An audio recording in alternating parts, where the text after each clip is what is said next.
They will be. You must be Miss Alice. He spoke easy, in a tone Bodine had heard him use with a nervous horse countless times. It's nice to meet you, ma'am. One of the sons. One of the sister's sons. An honorary one. Maureen's voice might have been a few shades overbright, but it stilled Alice's fretful hands.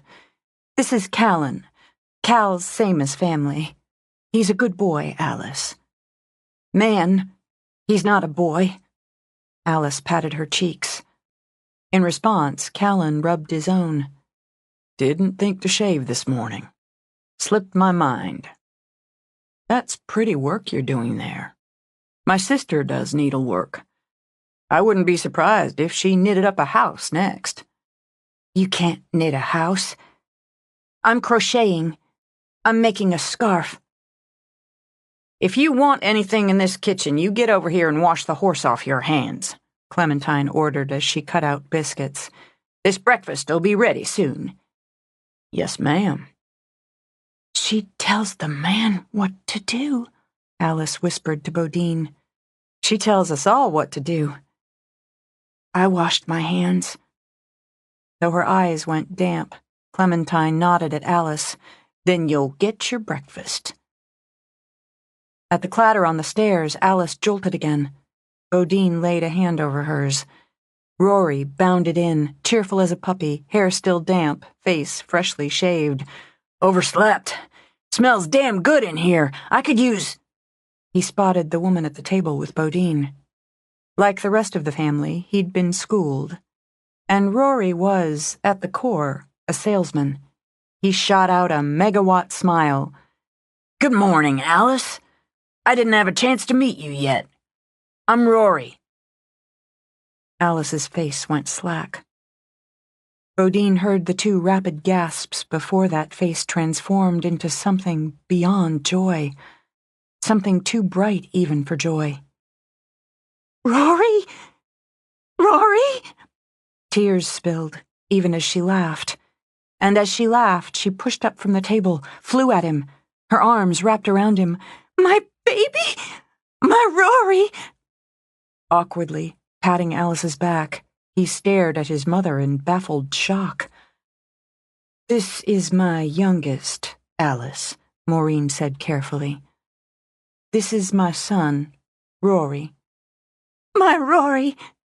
Alice eased back enough to look at his face, to stroke her hands over his cheeks. Look how handsome! You were such a pretty baby, such a pretty boy. Now you're handsome. So big, so tall. Mom can't rock you anymore, my baby. Alice, the nurse spoke, tone even, matter of fact. This is your sister's son. This is your nephew. No, no, Alice clutched at him again. My baby, he's Rory. You can't take him away. I won't let anybody take him away again. I'm not going anywhere, Rory told her. It's all right. I prayed for my babies, for Cora and Fancy and Rory and Lily and Maureen and Sarah and for Benjamin, even though he went right to heaven. Do you know where they are, Rory? The other babies? My baby girls? No. I'm sorry. Let's sit down, okay? I'm making you a scarf. It's green. My Rory has green in his eyes. It's nice. It's really nice. And as Rory looked at his mother again, Bodine stood up. She moved to the back stairs to hug and hold Cora as she wept. He was dog sick for a solid week. He could barely crawl out of bed to do his business, much less to down more medicine or open a can to eat. The fever burned, the chills racked, but the hacking, tearing cough was worse.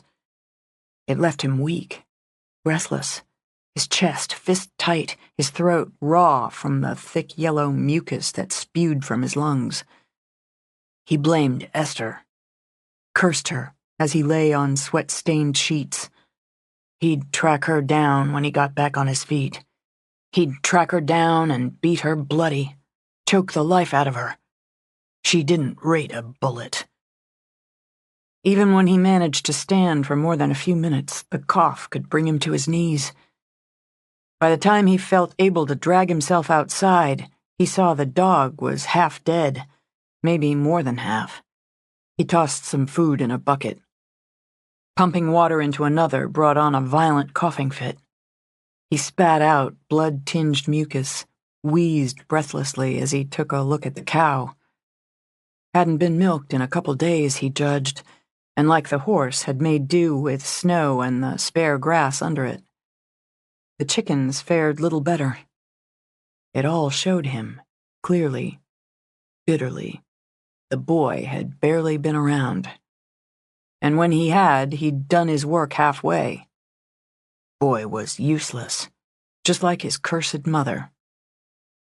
When he got his strength back, he'd take that boy to task good and proper, and he'd go out, get a young wife, get a young one who'd bring forth sons who'd honor their father, instead of one who came and went as he damn well pleased. Made a mistake with Esther, and he could admit it. Wasted too many years on her. Made a mistake or two trying to take on a second wife, but he wouldn't make another. He just had to get his strength back. Even enough to get himself some medicine, some supplies. Dizzy from the effort of tending to the animals, he stumbled back inside. He wanted to check the internet, gain some solace from the words of men who knew what he knew, believed as he believed. He'd paid good money for the Wi-Fi antenna, for the hotspot devices and repeaters, and he'd learned how to use them and stay off the grid. Goddamn government, spying on everybody, stealing land, shoving their gays and blacks and Mexicans down the throats of real Americans. He was a sovereign citizen, he thought, a man prepared, even eager, to shed blood to protect his rights. He'd shed Esther's, he thought. He'd thrash some respect into the whelp she'd foisted on him, and he'd find a wife who'd give him the sons he deserved. But all he could do was crawl back in bed, shiver with chills, wheezing out breath from lungs thick with fluid. Callan's gut knotted when he saw Sheriff Tate pull up. "Let me know if you need anything," he said to the farrier, walking over to meet Tate. "Has there been another one?" No, that's one blessing. Got a little May weather in March. It'll turn on us, but I'll take it." Tate scanned the paddocks, the shelter. "You on your own?" "We got 2 trail rides out, another 2 this afternoon, and a pair of lessons down at the center. May weather means May bookings." Tate nodded. "Is that Spike over there?" "Yeah. Hell of a name for a farrier." "You don't often see a farrier wearing a spiked dog collar and sporting half a dozen tattoos, but he knows his work. Can you take a break?" "It appears I'm already taking one." "Let's walk over this way." Tate aimed for the big paddock. "Some fine-looking horses. We brought more in today. We're going to take them out to pasture tomorrow if this weather holds like it's supposed to. It's been some time since I herded horses to pasture at dawn, rounded them back up for the night." "It sounds like you're looking forward to it." "I guess I am. I like the work here, even though there's a lot of computer and paper involved." He reached out, rubbed a curious bay down the nose. "I know you didn't ride over here to see how I was taking to the job." "No. I'm heading over to the Bodine Ranch to talk to Alice. She'd be having her talk with the psychiatrist now. I'm going to hope she remembers a little more." "I can tell you she's had more to say. I heard her myself when I went over at breakfast. She thought Rory was hers. She named off 7 children. All girls, but for one named Rory and another. The way she put that one, he either died in the birthing or right after." Oh, my Christ. I don't figure I'm telling you anything I shouldn't when I say she latched onto Rory. She talked about how she'd rock him, sing to him, play peekaboo, how he'd learned to walk on his own. It about broke your heart. Have you got anything on this son of a bitch, Sheriff? I wish I could say we did. We're working with the Stadies. We put up her picture, gave it to the media, in case anybody'd seen her. We had dogs out, trying to pick up her trail, but with the rain, and not having a damn clue how far she'd walked up or down the road before she collapsed, we don't have so much as a starting point. You need her to tell you, and you can't push at her. You're right, on both counts. When the curious Bay nudged at his shoulder, Tate gave him an absent pat. But any little thing she can say is one more thing to work with. But that's not why I came by. I heard Garrett came out here in an official vehicle, wearing his official uniform, and went at you again. Clintock doesn't worry me. I suspended him. Callan turned now, shoved at his hat. There's no cause for you to do that on my account. I didn't do it on your account. Temper ruddied Tate's cheeks. He disobeyed a direct order. He harassed and threatened a private citizen. I suspended him rather than firing his arrogant ass, as he's got some good qualities under the bullshit, and I've got 2 manhunts on my hands. I got 2 women dead and a cold trail on whoever killed them. I got a man who kept a woman I have a fondness for locked up we don't know how many years. And right now that trail's cold too. But if Garrett crosses the line again, he loses his job. And that's for me to say. Tate tapped a finger on Callan's chest. Are you in charge around here? I guess I am. Would you tolerate one of the people out leading a trail ride, giving a lesson, tending the stock, doing the opposite of what you told them? Getting up in the face of one of the guests here? Disrespecting your authority? Wedged firmly in a corner, Callan heaved out a sigh. All right. You made the point. And my next is this. He's as pissed off as it gets. If he comes at you, Cal, I hear about it. I don't want any bullshit from you here about handling him fine, about him not worrying you. He's one of mine, and if he comes at you again, I need to hear about it. I can't have a man who'd do that, holding a badge and a weapon and working under me. You got that clear? Yeah, I do. You don't have to like it. Well, I don't. But I understand it. Your word on it. Tate held out a hand. Hell. Boxed in yet again, Callan shook hands. My word on it. Then we're good. I'm going to go talk to Alice. But Tate stared out at the horses another moment. 7 children. She named them off. She named them. Merciful God. Tate muttered and walked away. When he pulled up to the ranch house, he hoped he'd timed it well. He recognized Dr. Minnow's car, so that was good. He wanted to hear what she had to say, too. When he knocked, Cora came to the door. I hope I'm not intruding, Mrs. Bodine. Of course not. You went with Cora at the hospital, Bob. You stay with Cora. Alice is talking with the doctor, with Dr. Minnow. I think they should be almost done. You come right in. He took off his hat as he stepped in. How's Alice doing, ma'am, since you brought her home? I really think better. I do. Ma, look who's here. Why, Bobby Tate. Setting aside some knitting, Miss Fancy patted the cushion on the couch beside her. You come sit down and give me all the local news and gossip. I wish I could, Miss Fancy. Well, I'm going to get you a cup of coffee. Please, don't trouble, Miss Fancy. The day I can't get a cup of coffee for a good-looking man when he comes calling is the day I meet my maker." The shirt she wore said, "Women belong in the House and the Senate." Miss Fancy believed both statements with equal fervor. "You're going to have to wait a few minutes anyway," she added. "Alice is talking to the head doctor upstairs. You sit down, and I'll get that coffee." "We're looking for things to do," Cora said when her mother left the room. "Trying to keep busy. I guess you'd have told me right off if you had anything to tell me."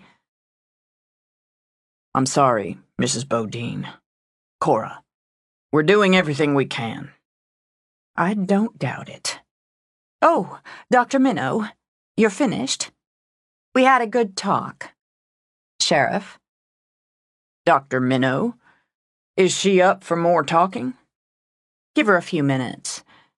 She's doing very well, Mrs. Bodine. I think your instincts, Maureen's instincts about bringing her here, were right. It's just the start, but she's calm." "Can you tell me if she remembers anything about her abductor? Her captivity?" "She avoids it, and that's natural, Sheriff. She's struggling with what he indoctrinated in her, and this reality. This reality she remembers in some part of her mind, and this reality is where she feels safer, even happier. She did talk about the house, and when I asked her if it was bigger than her bedroom, the one upstairs, she said it was about the same, but now she has windows and pretty walls." Celia turned another smile to Cora. Painting it the way it had been makes her feel comfortable, gives her a sense of ownership, though she doesn't recognize it as such. And now Celia turned toward Tate. Her captor didn't live in the house with her. I'd say it was more the size of a shed than a house. She wasn't ready to talk about what she could see when she went outside. She mentioned a dog, a mean one, but she closed off on any other details. "An outbuilding and a dog's more than I had." "Here you go, Bob. Oh, Dr. Minnow." Miss Fancy carried the coffee to Tate. "Can I get you some coffee?" "Thanks, but I have to get back. I'll be here the same time tomorrow. For now, don't push her about Rory. We'll give her some time there. I'll get your coat, walk you out." Tate stood with his hat in one hand, the coffee in the other. "Miss Fancy, I'm going to go up and see her, if that's all right." "The nurse up there is—" Miss Fancy rubbed her temple. "Hell. Her name's slipped my mind." "Don't worry about that. I'll see you before I go." He assumed they'd use her old room and knew where to find it. For a few months, long ago, he'd pined outside her bedroom window, and sometimes she'd climb out of it to meet him. Now, with the years between sitting heavy on her, she sat by the window, working yarn with a hook. The woman in the second chair read a book, but rose when he came in. "You have company, Alice." Alice looked up and smiled shyly. "I know you. You came to the hospital. You were very nice, and came to visit me. You—" Her eyes twitched. "You can walk on your hands." "I could once."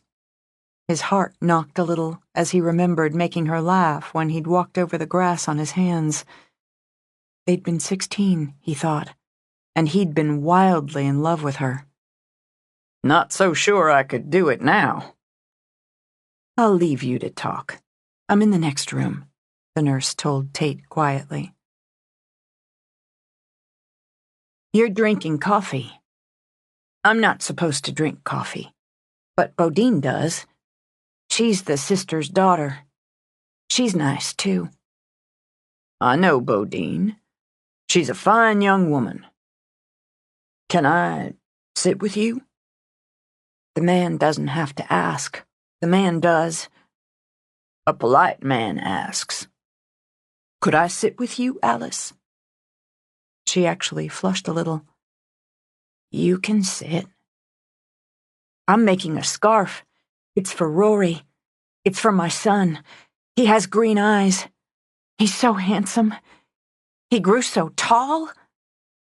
How long's it been since you've seen him? We had breakfast. Clementine made biscuits. I like her biscuits. I mean, before breakfast. How long since you'd seen him? Oh, he was just a year old. Just 1 year. Such a sweet baby. I could keep him and nurse him and bathe him and teach him to clap his hands. I taught him to walk and say mama, because he's the son.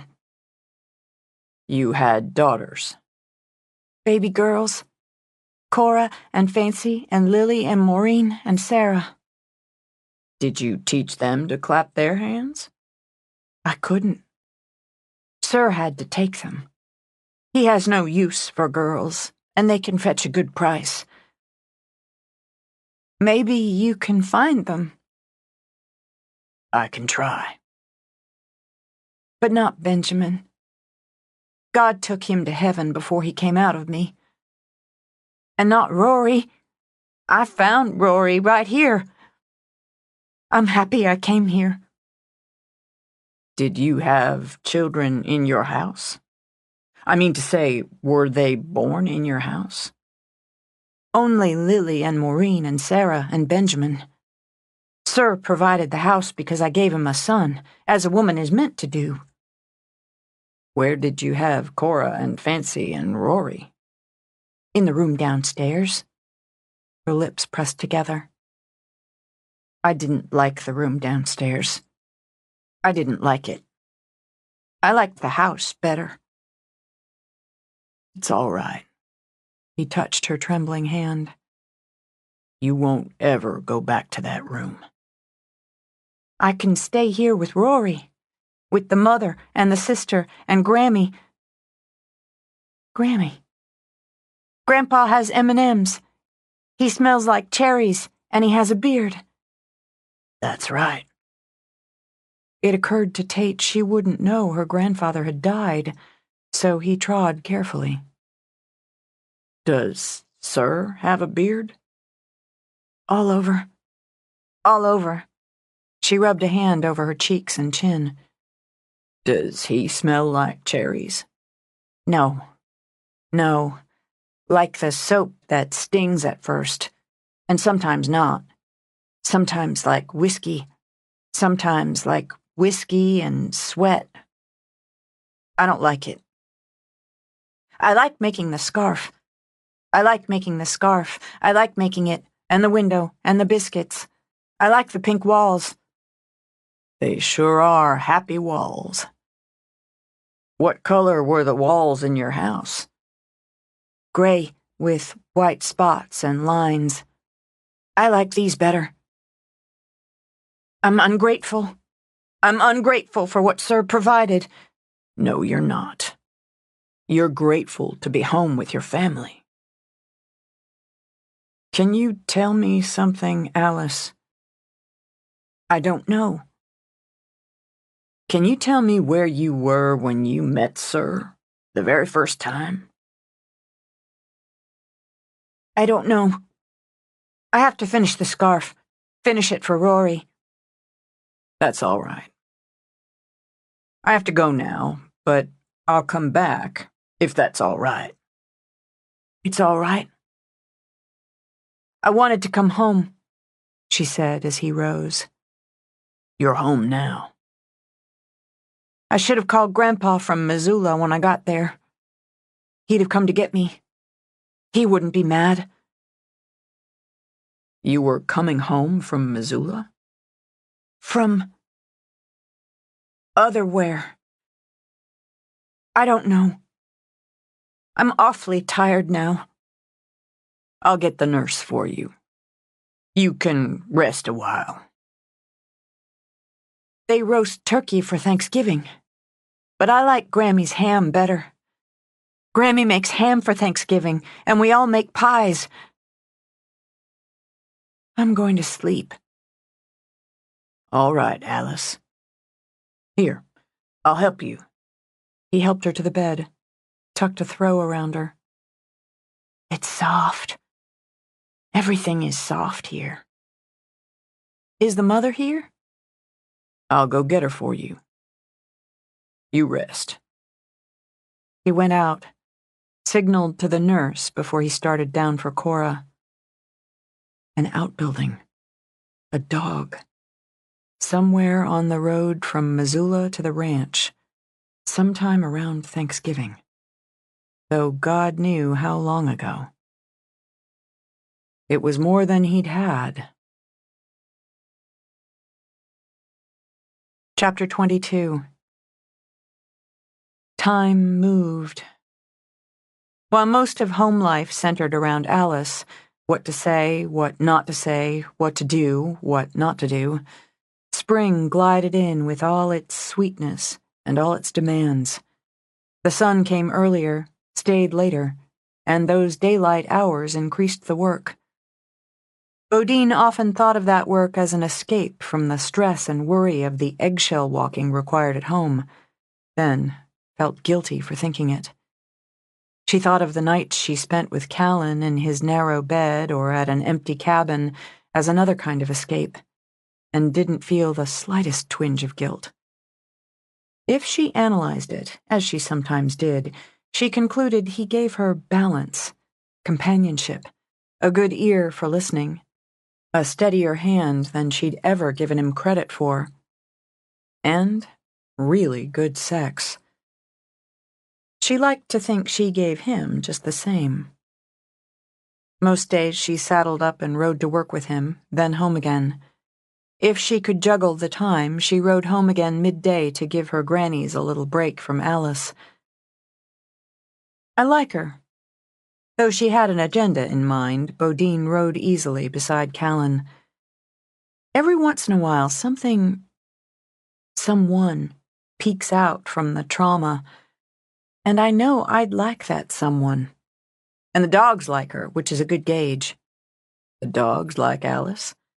And it's mutual. A lot of the time they sprawl and snore at her feet when she crochets. The sheriff came by while I was there this afternoon. He's got a good way with her, too. Did he get anything more? It came out she was 21. Just turned 21 when she started hitchhiking home, so that gives him a closer when. I don't know what he can do to close up 26 years and find something, but I could see it mattered knowing. She wanted me to stay while he talked to her. She was happy, starting out, like we were all having a little visit. She's making another scarf, for me. She finished Rory's. Lifting her face to the sky, Bodine shook her head. I'm all over the place. Not so much. She likes you, trusts you. She likes Tate. She's shy with me if I'm around, but I don't scare her. It's the same with Dad and Chase, the shy but not scared, and still, she won't step outside. People are outside, and that's that. She needs more time. I know, and it hasn't been much time yet, but we all have to be so careful. And it wears, Callan. It's helping, but it wears. Some days, she knows Rory's not her son. Others, she digs in there like a mama bear. It's hard on Rory. He's dealing better than anyone could expect. You forget to give him credit sometimes for his heart. He has such a good heart. You want to know what I think? I'm blabbering about it again, so I must. You've always been tight. God, I admired and envied that all my life. Your family pulls together, and this situation made you pull harder. I figure Alice is peeking out from what that fucker made her because she's got that in her. I know what it's like to be 18 and pissed at the world. More than you, he added. I've been pretty lucky in my world. It's more than luck, but yeah. I know what it's like to want to come home, to need to. Nobody stopped me from doing that. Nobody stole more than half my life. And it was hard enough to come back." "I never thought of that," she said quietly. "I never thought it was hard for you coming back."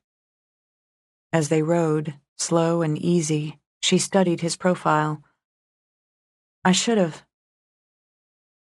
"You never know what's changed, what's the same, and if you'll fit back again. It's the chance you take, going and coming back.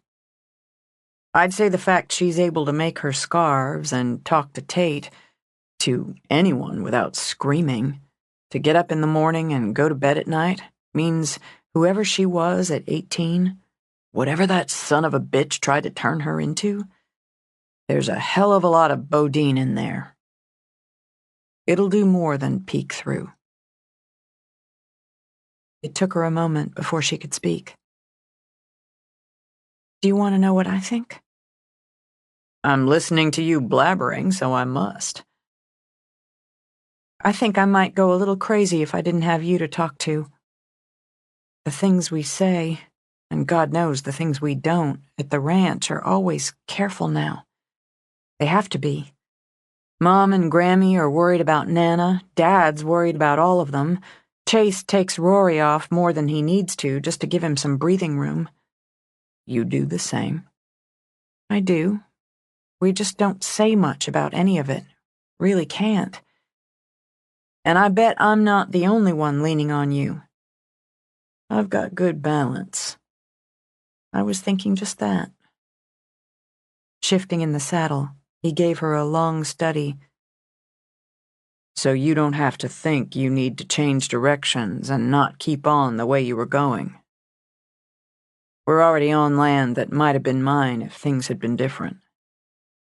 "They weren't different. It isn't mine." "I'm sorry." She stopped her horse, realized she shouldn't have been surprised he caught her turning away from his old house. It seemed like a good idea. Now it doesn't. He knew the land the same way he knew his own hands. For the moment, he was content enough to sit his horse and look at it. "We signed the papers and it's yours. Your family's. I don't regret it." "It would break my heart if we had to sell our land." Oddly, he thought it would break his own if that ever happened. "It's not like that for me. Not this land. I don't know if it ever was. One of these days, I'll want my own, and I'll get it." With a shrug, he smiled at her. "I did all right in California. You're not too polite to ask about that, but you haven't." "There's not too polite, and there's downright rude." "I can be downright rude," she decided. "What's all right for yourself, more or less?" "Enough I didn't have to sell. I could have kept the land, given my mother and sister their shares, bought some stock, got a decent ranch going." Maybe that was more all right than she'd imagined, and maybe that added another aspect to him she hadn't considered. She appreciated a good head for business and financial security.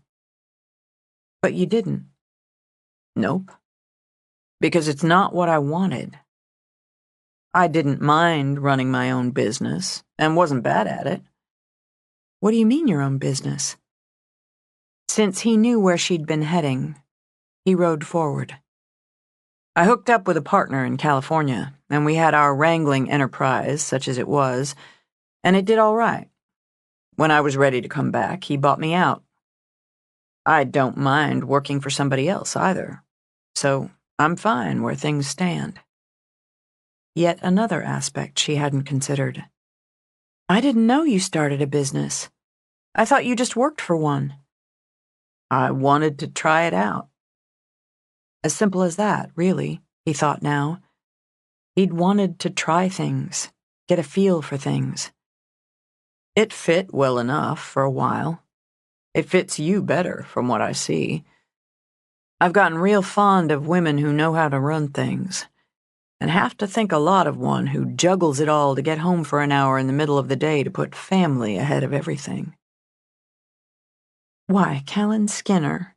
Eyes wide, she pressed a hand to her heart. You're going to bring a blush to my cheeks. That'll be the day. He could see the house up ahead now. The single story with its slightly crooked L. The empty paddocks, the overgrown yard, the scrabble of a chicken coop. The empty barn, gone to a faded, red-streaked gray where his father had hanged himself. Some wildflowers were trying to bloom. In the distance, the mountains held some blue, some green under the frosting of snow. What was the idea? He asked her. Coming here. We're still deciding what to do. We have some options. The first is whether to incorporate it into the ranch or the resort. I lean, big surprise, toward resort. That's a shocker, he replied. Chase is on the fence, another shocker. Though I think part of the fence-sitting is waiting until he knows what you'd rather. It's not my land. Shut up. Rory's with me. Mom's just too distracted to think clearly either way, and Dad leans ranch, but he's open. We haven't brought the grannies into it, but we will. Okay. Either way leads to other options. But right now, the leans are swaying heavier toward resorts, more likely, so I'll give you those. We could fix up the house, the outbuildings, rent this out as a mini ranch experience. Families, groups, corporate events. We could raise the house, the outbuildings, and build new ones, either toward that mini ranch experience or a group of high-end cabins with a central kitchen and community area like we do for the glamping. Bring in some stock, make it an educational experience for youth groups, how to tend horses, cattle, chickens, lots of options. You've got your preference. Which is it? She shook her head. They're all workable, all good, and can all be fluffed up and marketed. I'm asking how you feel about it. I told you, I'm fine with it. It's not mine to say, anyway. She hissed, dismounted. Oh, get off your horse, Skinner. I mean that literally and metaphorically. She walked Leo to the paddock, looped his reins over the fence. You grew up in that house. You worked the land here, raised horses and cattle. You have a damn opinion. You have feelings. He got off his horse and distinctly felt the edges of the corner she had pushed him into. I don't care as much as it seems you want me to. Bullshit. Just bullshit. I'm asking you to tell me, right when we're standing here. Take it down, the house, the barn, all of it, or fix it up and make it new again. Just that. Tell me. Angrier than she wanted to be, she knocked a fist on his heart. Tell me what you feel, what you'd want. She left her hand on his heart. He swore it burned right into it, like the sun burning across the sky on its slow descent, like her eyes into his. Take it down. All of it. Done. Bodine. Done, she repeated. That's all I needed. He grabbed her wrist before she could pull away. The temper they both felt evaporated when she laid her other hand on his cheek. It matters, Callan. What you feel. Not just to me, but it sure as hell matters to me. They're options, and all of them good. Why shouldn't what you want count? It's not mine. It was. It might have been, but it wasn't. If my only choice in coming back was to come here, to this land, to this house, I wouldn't be here. This isn't where I'm rooted, and whatever roots there were so shallow, ripping them out didn't change a thing.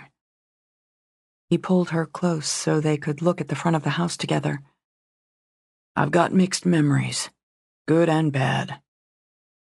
I don't know that one outweighs the other so much. I remember when my father got it into his head to build that addition there.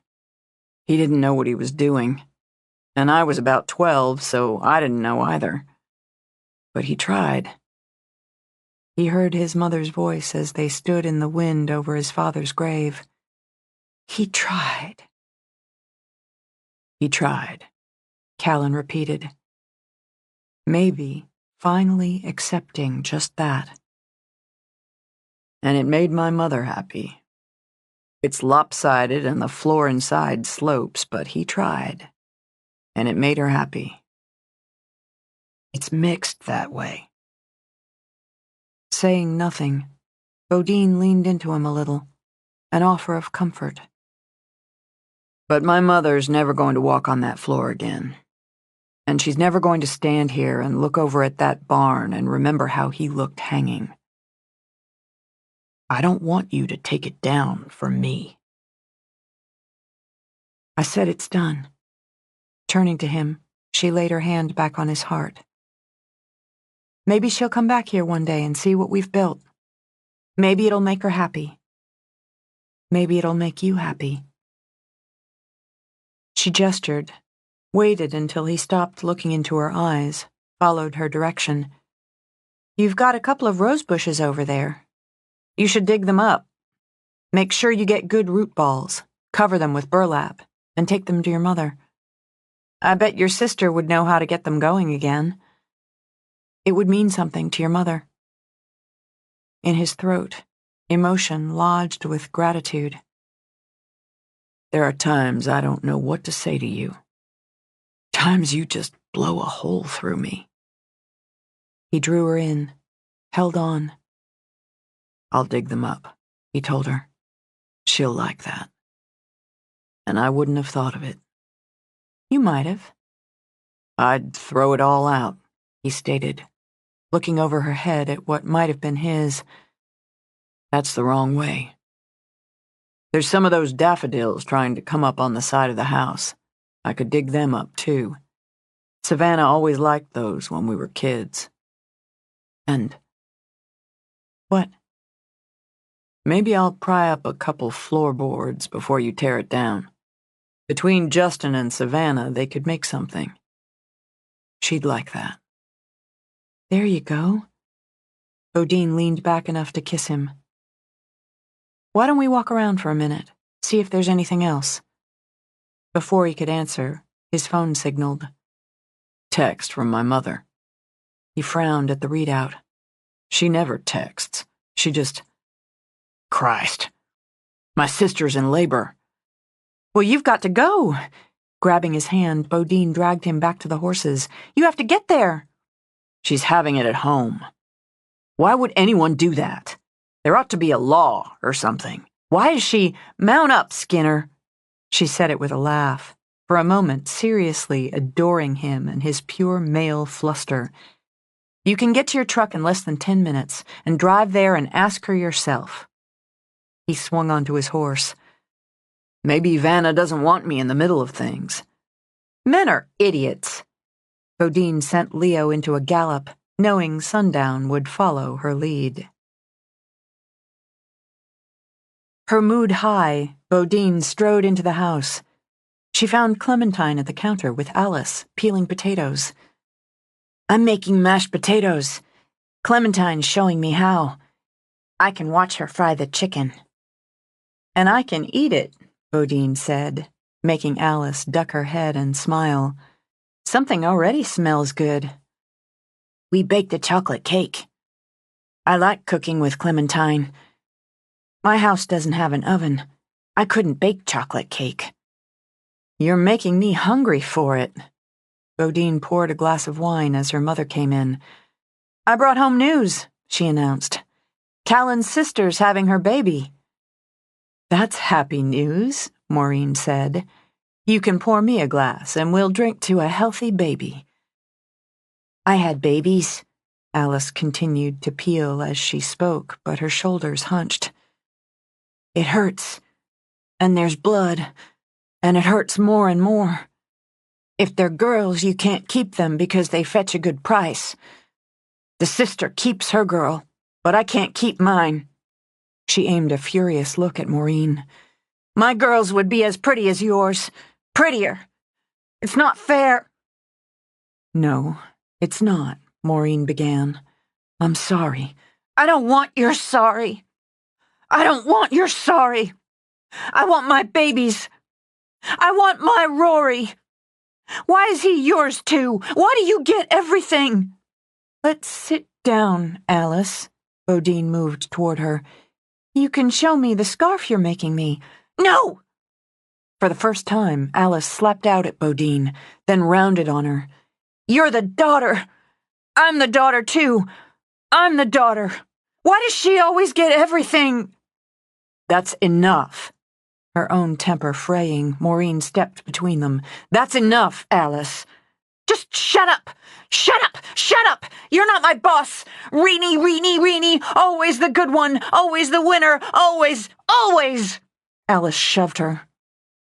To Bodine's shock, Maureen shoved Alice right back. "Maybe you should start acting your age. Maybe you should stop whining about everything just like you always did. Maybe you should stop blaming everyone but yourself. I hate you!" "Yeah? What else is new?" "Girls!" Cora quick-stepped into the kitchen, Miss Fancy on her heels. "Stop it! Right now!" "She started it!" Alice poked a finger at Maureen. "She can't boss me around, Ma! You always take her side. It's not fair. How come I have to wash the dishes for a week and she doesn't? Just because she gets straight A's? The teacher doesn't like me, okay? And I was going to clean my room, Ma, I was. I just forgot. Reenie, Reenie, Reenie's such a beautiful bride. Well, I'm going to be a movie star. Just you wait and see. Why does she keep her babies? Why?" Tears flowing, Alice pressed her hands to both sides of her head. Why? I don't understand. Who am I? Who am I? Not the woman in the mirror.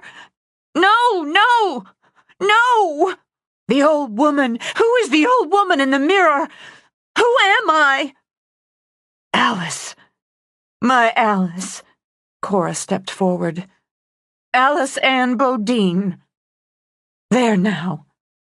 With her fingertips, Cora wiped at the tears. Who am I?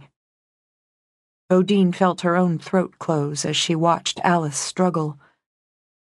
Ma?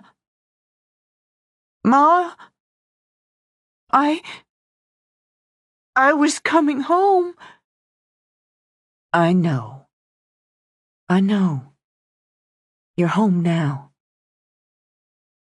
I don't feel right. I don't feel right anywhere in me. Can I go back? Just go back? We're going to start from here, and it's going to be all right. Reenie's mad at me. No, I'm not. Maureen ran a hand down Alice's braid. I'm not mad. I'm glad you're home, Alice. I was mad. I can't remember why. My head hurts. You can lie down a while, Cora said. I'll sit with you. No. I'm making mashed potatoes. Clementine's teaching me. Clementine. If complaints were $1, you'd be a billionaire. That's right. Though her eyes shined, Clementine tapped a half-peeled potato. They won't peel themselves, girl. I'm going to sit down right beside you. Make sure you do a good job. Miss Fancy walked over, sat on a stool. Grammy. Alice tipped her head to Miss Fancy's shoulder. Grammy always smells so good. Where's Grandpa? He's up in heaven, darling, taking care of your little Benjamin. Grandpa's with Benjamin. I don't have to worry. As she picked up the peeler, she looked at Maureen, her eyes full of grief. He's not my Rory. He's yours. We're sisters. We share. I hate to share. Now Maureen laughed. Don't I know it? Behind them, Bodine slid an arm around Cora, spoke softly. Come on and sit down. You're shaking. I'll make you tea. I'd rather have that wine. Sit first. Bodine dashed back for the wine, waited until her grandmother wrapped both hands around the bowl of the glass, took a sip. She called me Ma. I know. It's the first time. She called me Ma. And when she looked at me, she remembered. I could see it in her eyes. She's coming back. Alice is coming back. Exhausted, confused, and overwhelmed, Callan stepped back into the shack. He tossed his hat and jacket in the vicinity of a chair. Though he deeply wanted a beer, he wanted sleep more. He headed into the bedroom and, dropping down on the bed to pull off his boots, sat on Bodine. He said, Jesus Christ, inside the few seconds it took him to identify woman rather than God knew what. She rolled upright with a grunt. You're supposed to look before you sit. That's leap. He fumbled for the light, which had her slapping a hand over her eyes. What are you doing sleeping on top of my bed with all your clothes on? I couldn't sleep. You were doing a damn good impression. At home. I thought I'd wait for you, and I fell asleep. Savannah? The baby? Great, and really pretty. I think. She's my first straight out of the oven. Here, he pulled out his phone. See for yourself. Bodine blinked her bleary eyes, focusing on the image of a tiny bundle swaddled in a pink and white blanket and wearing a pink cap. She's not really pretty. She's gorgeous. What did they name her? Abra. Abra Rose. Did you hold her? I'm going to admit I didn't want to. Rather handle sweating dynamite, but I got roped into it. And it was a moment. There were lots of moments. He swiped through to show Bodine other pictures of the baby, in her mother's arms, her father's, her grandmother's, and finally his. Bodine's thought, studying him with his niece, was besotted. Mostly I have to wonder why any woman would go through that. I'm not ashamed to say I got out of the room as much as I could, but they kept pulling me back in. Yeah. Lots of moments. He finally pulled off his boots, then stretched out beside her, both of them still dressed. I didn't do any of the work, and I feel like I climbed a couple mountains. He shut his eyes. And in the moment, I said I'd take the boy for a few hours a couple days this week, give them some rest time. I'll figure out what to do with him. Pony rides. Let him scoop up some horse manure. Nothing a boy likes better at that age. Miranda, the kids' activities coordinator, can help you out. Yeah? Sure. Might save my sanity. He let his mind start to drift. So, how was your evening? Intense. Mom and Alice got into a big fight before dinner. Yelling, shoving. What? His brain fired up again. What? Actually, it started with Abra Rose. I mentioned the baby coming, and Alice got going, and she and Mom got into it. It's a revelation to see your mother fight with a sibling the way you might do yourself. And Nana started to break it up, and Alice went off. She turned a little more so they were stretched out face to face. She remembered things, Callan. Mixed up things. Silly, petty, kid stuff things, but she remembered. She called Nana Ma, not the mother the way she has been. She called my mother Reenie. It was a lot. Really a lot. Maybe a breakthrough. I don't know. Nana's sure it is, and it worries me she's got her hopes up because Alice could get up tomorrow and not remember any of it. There's nothing wrong with having your hopes up. You ought to do the same. Maybe. Chase, Rory, and I had a little meeting later in the barn. We figured Dad's got Mom, and during the day, Rory and I will keep an eye out there. Chase is taking Grammy, Rory Nana, and I get Alice. She could lean too hard on Rory, and she's still easier with me than Chase. All I have to do is figure out how to take the lead there. Today was the first day without the nurse rotation, and boom, intense. You'll handle it. We should get undressed and actually get in the bed. Yeah. In a minute. In a minute, they'd both fallen asleep, just as they were. The man known as Sir fashioned a rough cane out of a sturdy branch. It helped him when his legs got too shaky to finish his ranch work. The dog died on him, but dogs were easy to come by. He'd get another when he felt up to it. He considered shooting the horse, more trouble than it was worth, but felt while a man could do without a dog for a bit of time, a man without a horse was hamstrung. So he fed it sparingly, rationing out the grain. He took more time with the cow. The cow still produced milk, even if milking the thing exhausted him. He wheezed as he walked, but he could walk. At least until the coughing struck. When it did, he had to stop, sit, suffer through it. In a few days, when he felt better, he'd go for more medicine, shell out the money for feed, for hay. Start hunting for a new, young wife. One strong enough to plow the plot and plant it. One vital enough to give him sons. One comely enough to give him pleasure. This was his waiting time. He told himself every night when he crawled into bed that by morning he'd be strong again. Strong enough to start that hunt. He'd readied the basement, and there she would stay. And as she plowed the field, so he would plow her.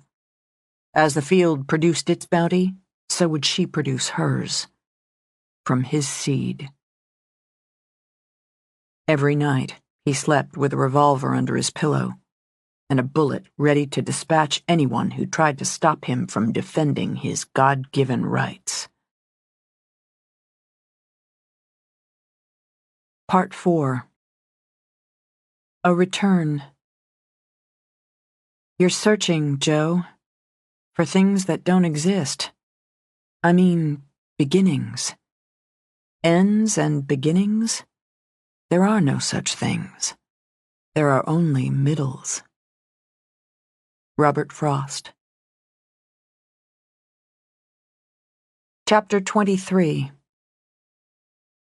If Jessica had to run her feet off half the day, she'd do it in great shoes.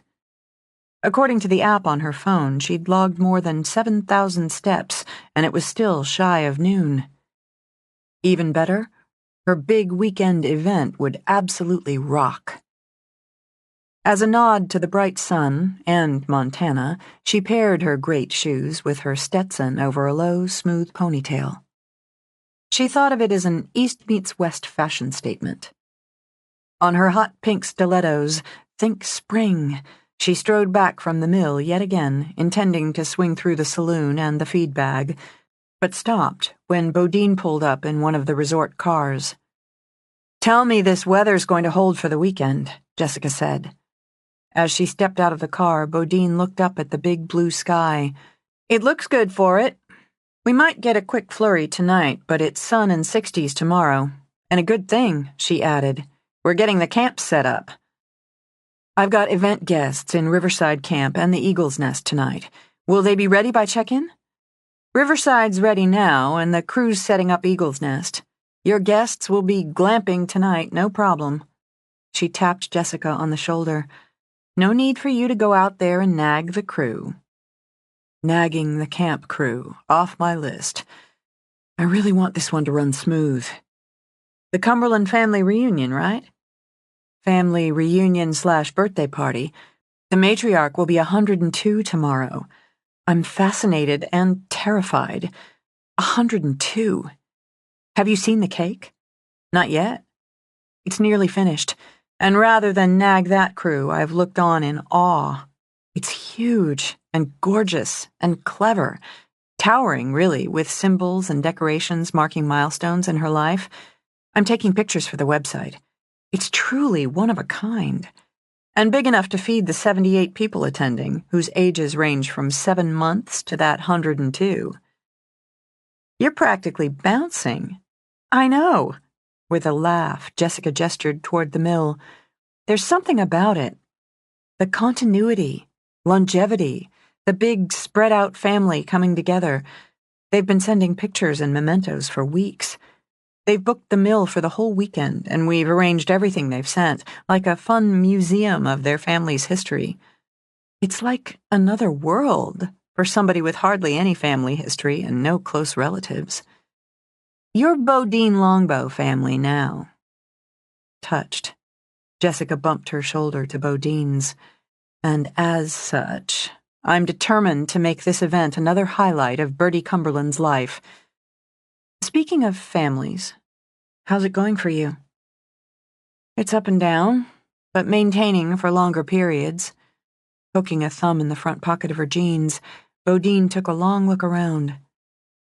Since things are under control here, I'm actually going to head home pretty much now, work from there the rest of the day. It took some arm twisting, but I talked Nana and Grammy into going out, getting their hair done, taking a few hours. Clementine will be there, and between her and me, we can look after Alice. It's a lot. It's miles of a lot. And it's family. I get bits and pieces from Chase, but you know how he is. I do. I also know he's happy. And while he doesn't say much, he does. Yesterday he saddled up Mom's and Dad's horses and pushed them, in that way he has of pushing, into taking a ride together. They like their date nights and haven't taken one since Alice came back. That's how he fixed it. Bodine let out a sigh as they began to walk. And Chase and Callan dragged Rory over to the bunkhouse for poker last week when he was overwhelmed with Alice. Chase said she has accepted Rory's not hers. Nodding, Bodine watched a couple of guests playing horseshoes. So normal, she thought. So everyday. She seems to have settled there. But even a week ago, she thought, or needed to think, he was hers. They got him away from it for a few hours. What gets you away from it? This. Bodine gestured to expand the resort. And Callan's a good listener. So are you. Anytime. We should go dancing again, the 6 of us. That one night at the roundup seemed like a lifetime ago. Rory's still seeing Chelsea off and on. I'm there, anytime. Except this weekend, Jessica qualified. This event is going to... She glanced at her watch. Oh, God. I need to check on the welcome buffet and airport pickups. I'll confirm the airport pickups on my way through. Any problem, consider it fixed before I head home. Thanks. Bo, if you need any help. A hair day, a shopping day, just a bitch day, I'm your girl. Jessica took off at a trot in her pink pumps. But not this weekend, she called back. When she got home, loaded with paperwork, Bodine put it aside. She needed both hands and all her will to shove the grannies out of the house. Once she had, and she watched until they'd driven out of sight, she swung through the dining room, where Clementine polished the big table. Are you sure they're not doubling back? Blowing out a breath, Bodine dropped into a chair. Pretty sure. I'm giving it a couple minutes before I go up, get into the work I brought home. Nana said Alice was resting, that her morning session seemed to go well. As far as I can tell, I'll tell you this. Getting your grannies out for the afternoon's the best thing all around. Alice needs a little distance, too, if you ask me. Satisfied with the table, Clementine started on the big sideboard. Did they fight like that a lot? Bodine asked.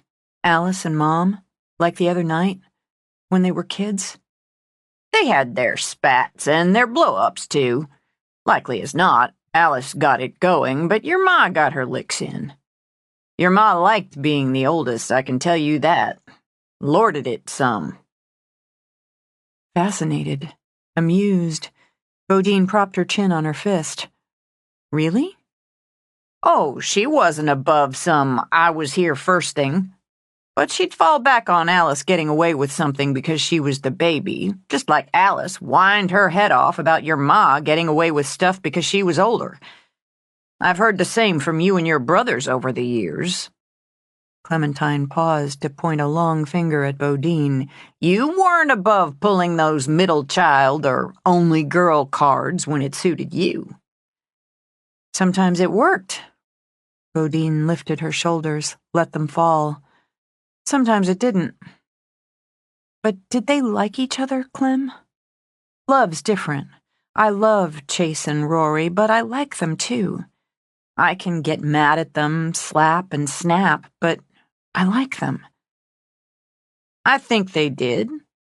They could be tight as a pair of tangled up springs one minute and at each other the next, laughing together and telling secrets 5 minutes after they were shouting and shoving.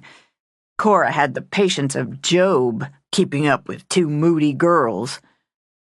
Clementine polished, turning the air into an orange grove. Once, when your ma was pregnant with Chase, I found her sitting upstairs alone, crying and rubbing that little bump she had going. She said she wanted her sister, wanted Alice. You know they picked the names of their first babies? What? How? When they were girls, they let each other pick the name of their first son, first daughter. Charles, after your great-grandfather, and Maureen was to call him Chase. And Maureen picked Rory for Alice after their daddy. Bodine for Maureen if she had a girl, Cora for Alice. Carefully, Clementine set the big pewter candle stands back on the server.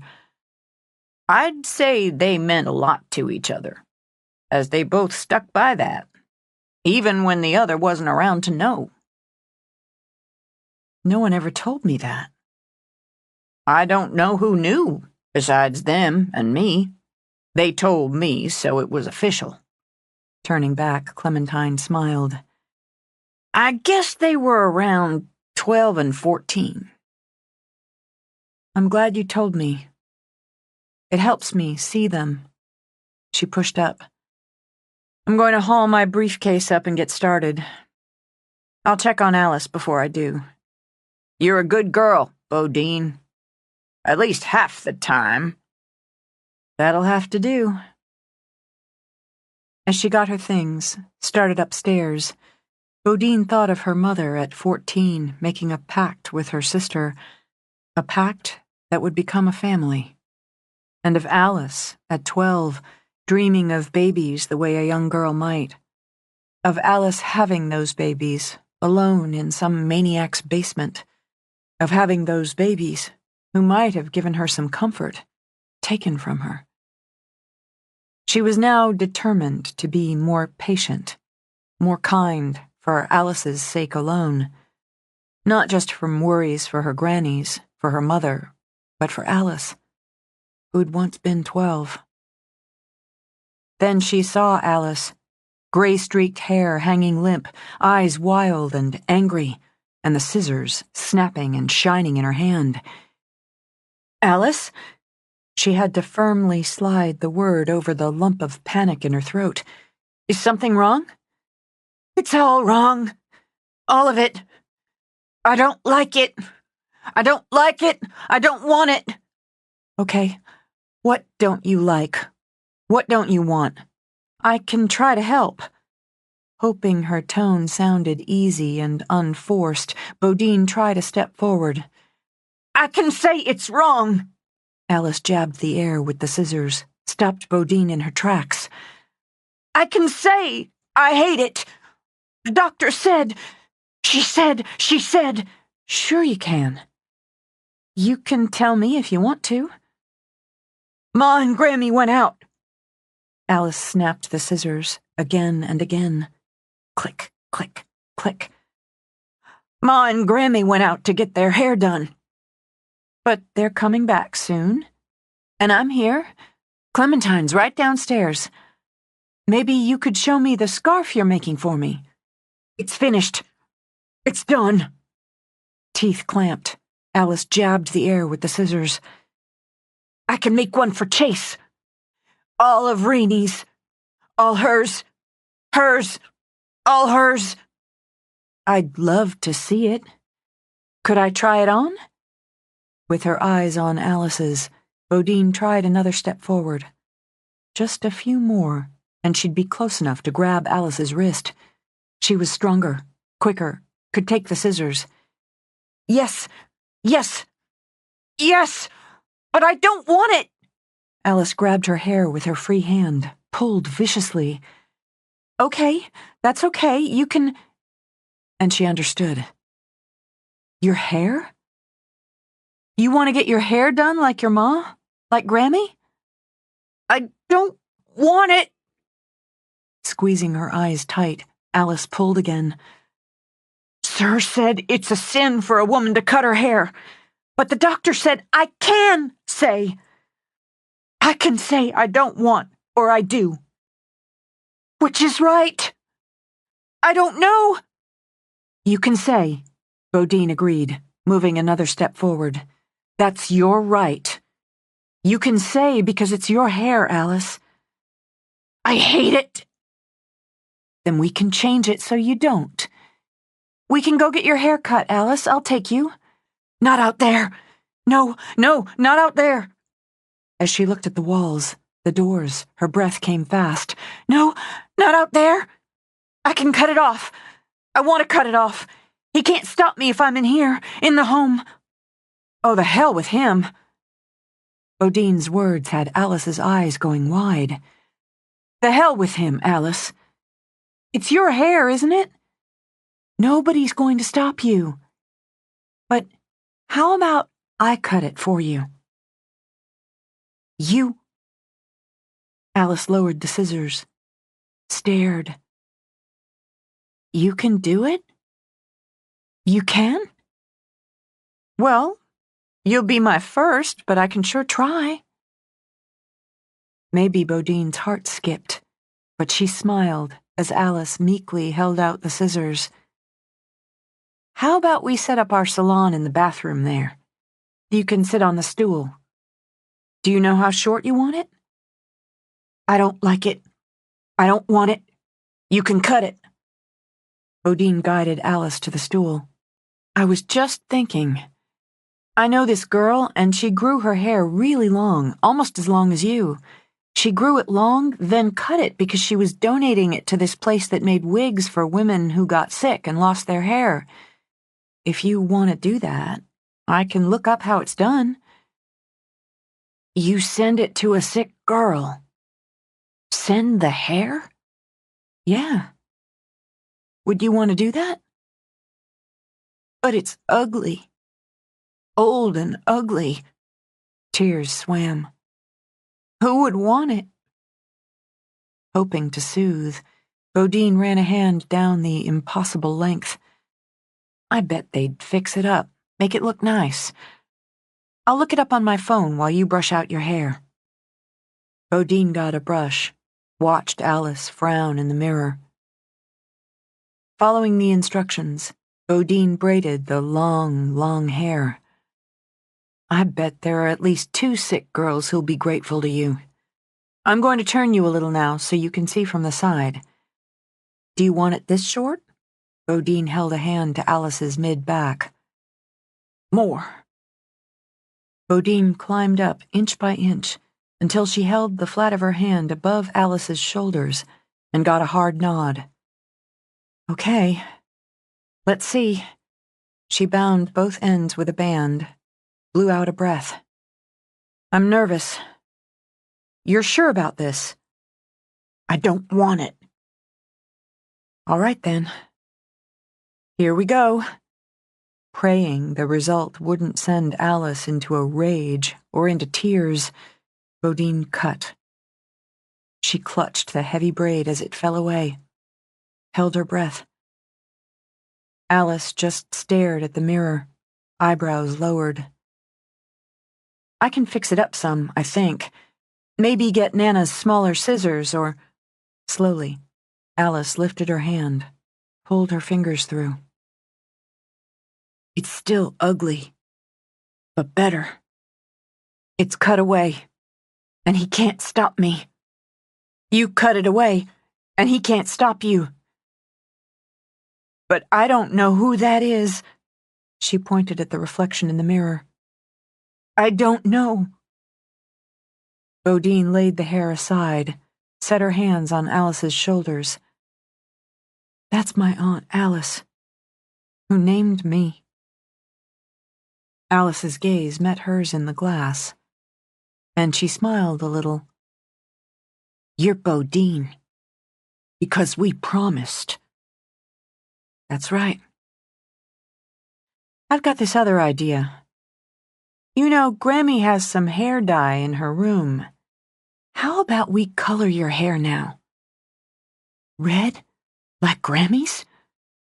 I love Grammy's hair. Me too.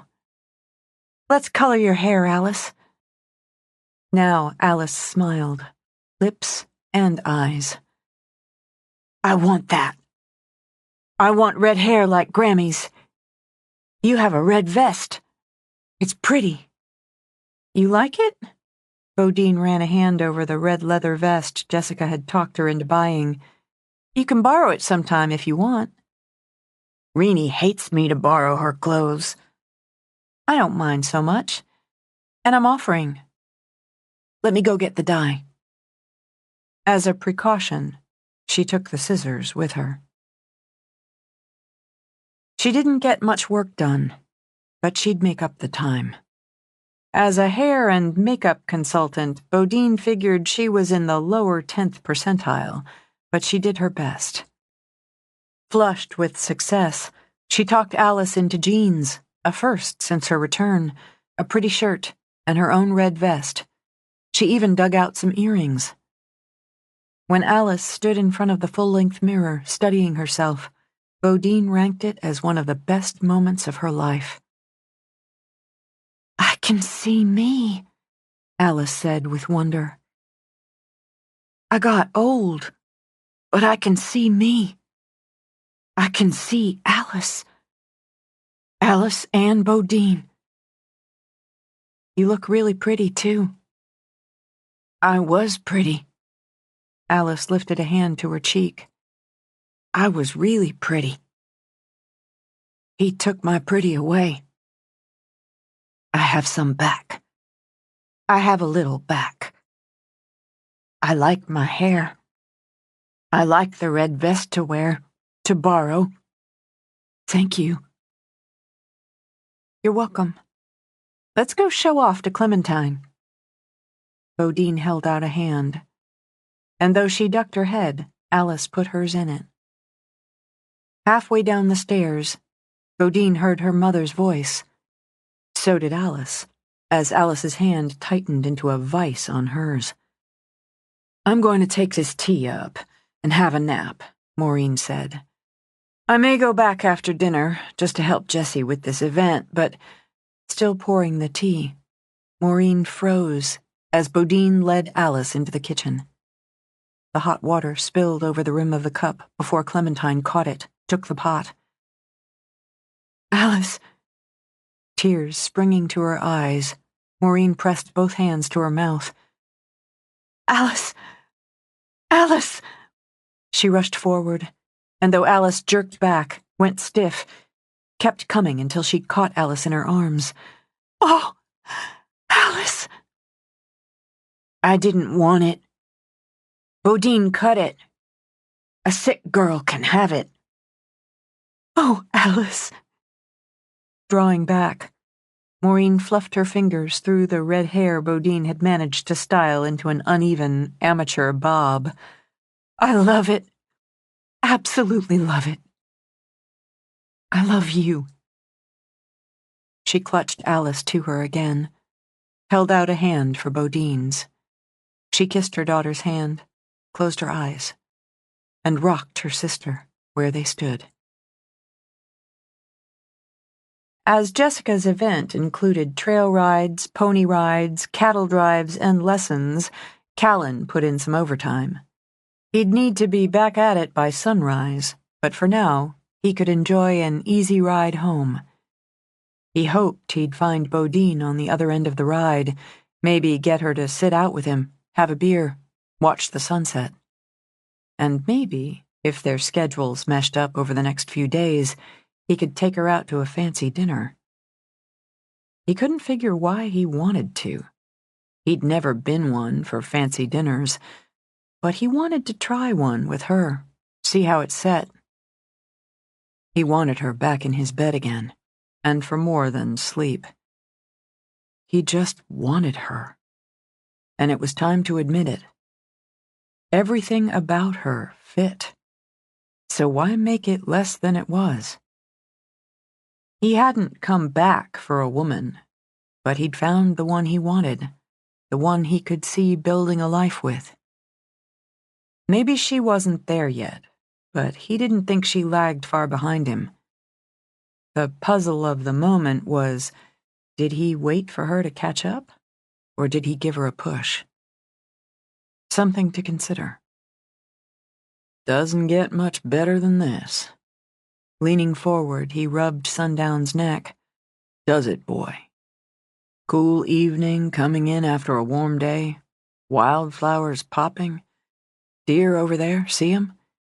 Yeah, you see 'em. Losing their winter coats. Fields are greening up some. We'll be bringing some of the horses down to that pasture there at sunup. Still snow on the peaks there, but that just makes the sky bluer. He pulled his horse up to enjoy the moment, watched the white tails of the deer bob across the near field. When he actively thought of dismounting, picking some of the wildflowers for Bodine, he embarrassed himself. A man could take things too far. He walked the horse around a slight curve. Let's stretch those legs out. He'd no more than given the signal, and Sundown was bounding forward. He felt the sting low on his calf, heard the sharp snap of a bullet. Sundown let out a cry of pain, stumbled. Instinct took over. Go! He felt his horse labor, but they were in the open, so he pushed until he could pull up again where the ground rose, where a cabin sat, where trees provided some cover. He leaped off, didn't spare a curse for the shock of pain in his leg, not when he saw the blood seeping low on Sundown's belly. Easy, easy, easy.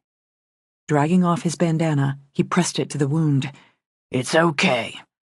You're okay. He heard the sound of an engine, the echo and roar, yanked out his phone as he scanned the trees, the ridge, as he vowed vengeance on whoever hurt his horse. Bodine stepped outside, hoping Callan had gotten back. She imagined what a kick he'd get out of her cutting Alice's hair, giving her a makeover. She'd like to sit out in the cool, watch the sunset, and tell him about her day, hear about his. She liked the idea of knowing she could, knowing they might wander in sometime after dusk and make good use of his bed. Thinking about that, smiling about that, she turned sharply when she heard Chase give a shout and bolt out of the house. Her first thought was Alice, but her father ran out too, and Rory, and every damn buddy. What is it? What happened? Somebody took a shot at Callan. Hit his horse. He's a mile down on Black Angus Road. Chase kept running toward the horse trailer. Rory streaked into the stables. Equine first aid kit, Bodine thought, as she charged after him. She grabbed a bridle, had Leo in it within seconds. "What are you doing?" Rory demanded. "I'm going. I can get there faster on Leo, cutting through." "Stay here. Whoever did it might still be out there." "Then you stay here," she snapped back. Swinging onto Leo's bare back, she rode out at a gallop. She'd heard the shot, she thought now. Heard the echo of it when she'd stepped outside, and hadn't thought a thing of it.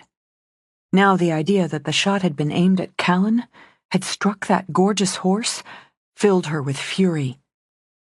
Bent low, she took Leo into the trees, cutting off the longer length of the road, pushed him thundering down the narrow, uneven track, slowing him only to navigate down the slope.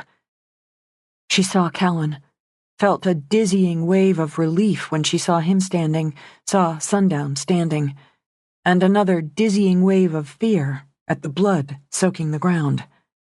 He glanced up, his face carved with rage. It didn't fade off when he spotted her. "What the hell are you doing?" "How bad is it?" she called out, picking her way down. "They're on their way. How bad?" "I don't know. God damn it, Bodine, you've got no business." He cut himself off. She'd come, and he couldn't change that. "Take his head, will you? Talk to him. He's hurt. He's shaken up." Quivering, Bodine thought as she jumped off Leo, went to Sundown's head to soothe. "It's all right. It's all right. We're going to get you home and all fixed up." "His belly?" "I think it's a graze. It's long, carved a damn groove. It's bleeding heavy." He'd yanked out the spare shirt from his saddlebag once the bandana had soaked through. "Did someone call the vet?" She said yes, because someone would have, and Callan needed as much soothing as the horse. "Don't worry. He's going to be fine. Here they come." She held both horses steady as her father maneuvered the truck and trailer. Rory jumped out while it was still moving. "Vet's on her way, so's the sheriff. Can he walk? We've got the hoist." "He'll walk. He'll load in."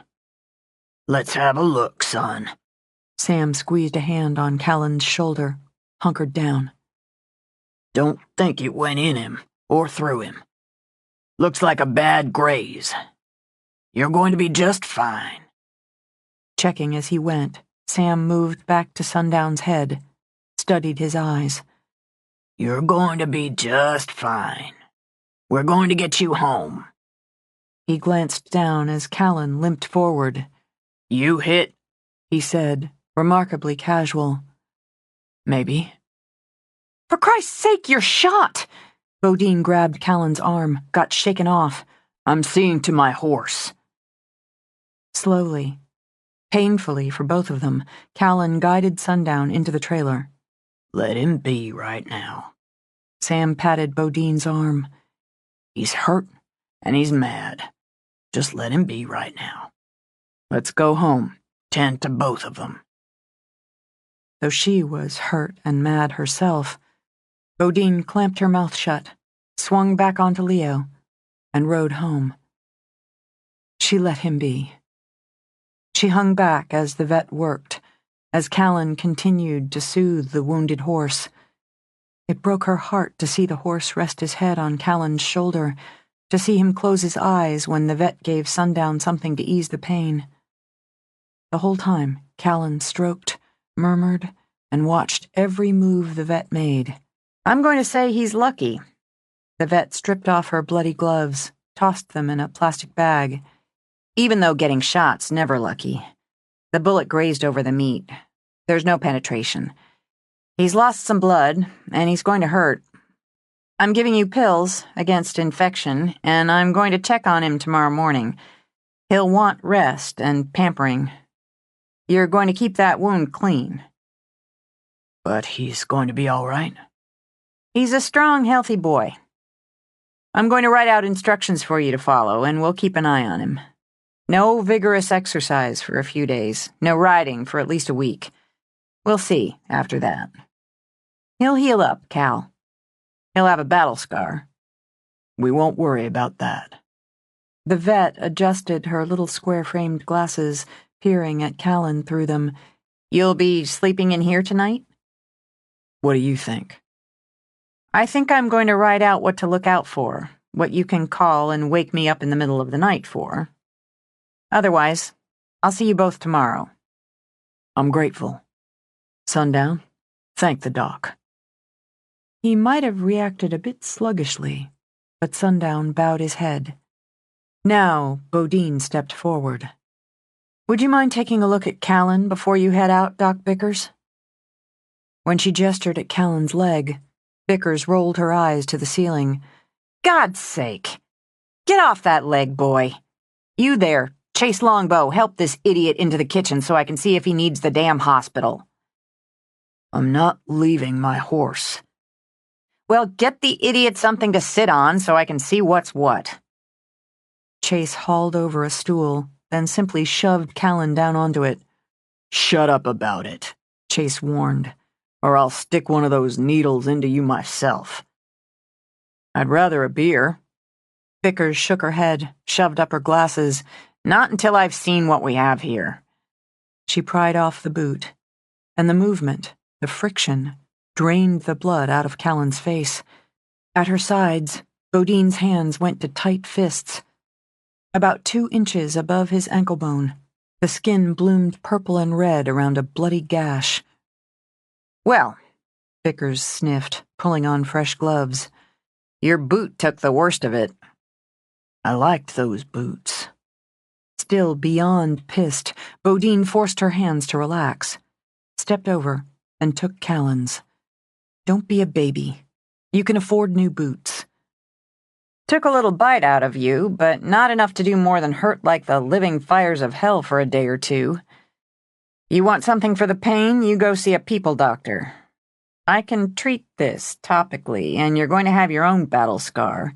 You want it stitched up, you get the people doctor for that. I can do it, but there's no reason. Now suck it up.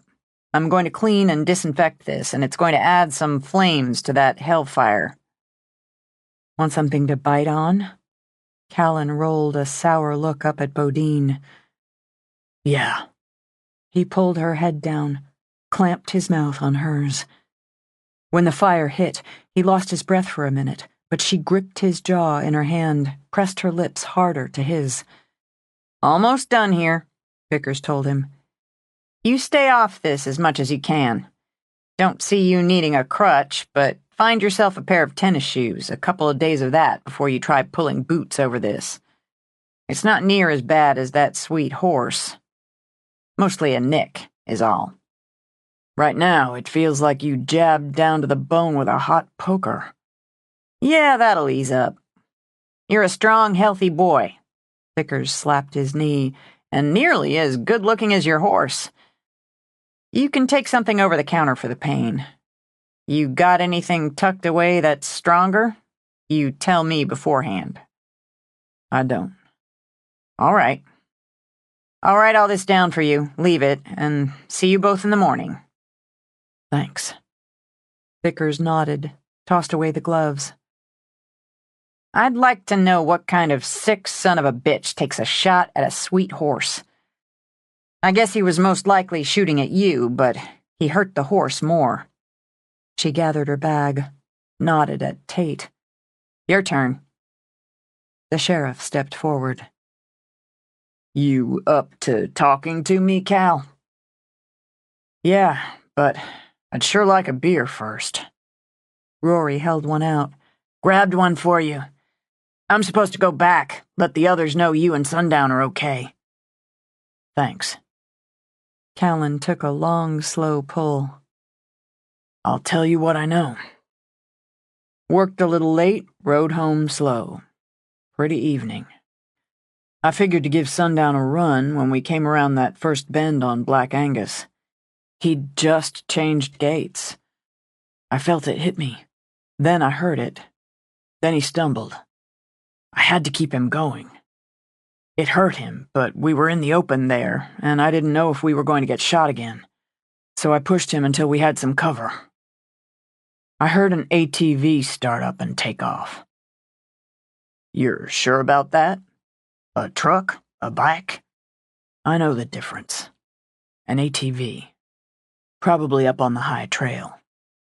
He had to wait until we came around that bend for a good shot, so he'd be up there. Or why not take the shot when we were just standing there, or walking? Going into a gallop's probably what threw the shot off. He had to compensate, change angles fast. Likely not much of a shot. Callan took another long pull on his beer. As memory serves, Garrett Clintock's not much of a shot. I'd like to know if he owns an ATV. You leave that to me. Callan pushed the beer at Bodine, got to his feet.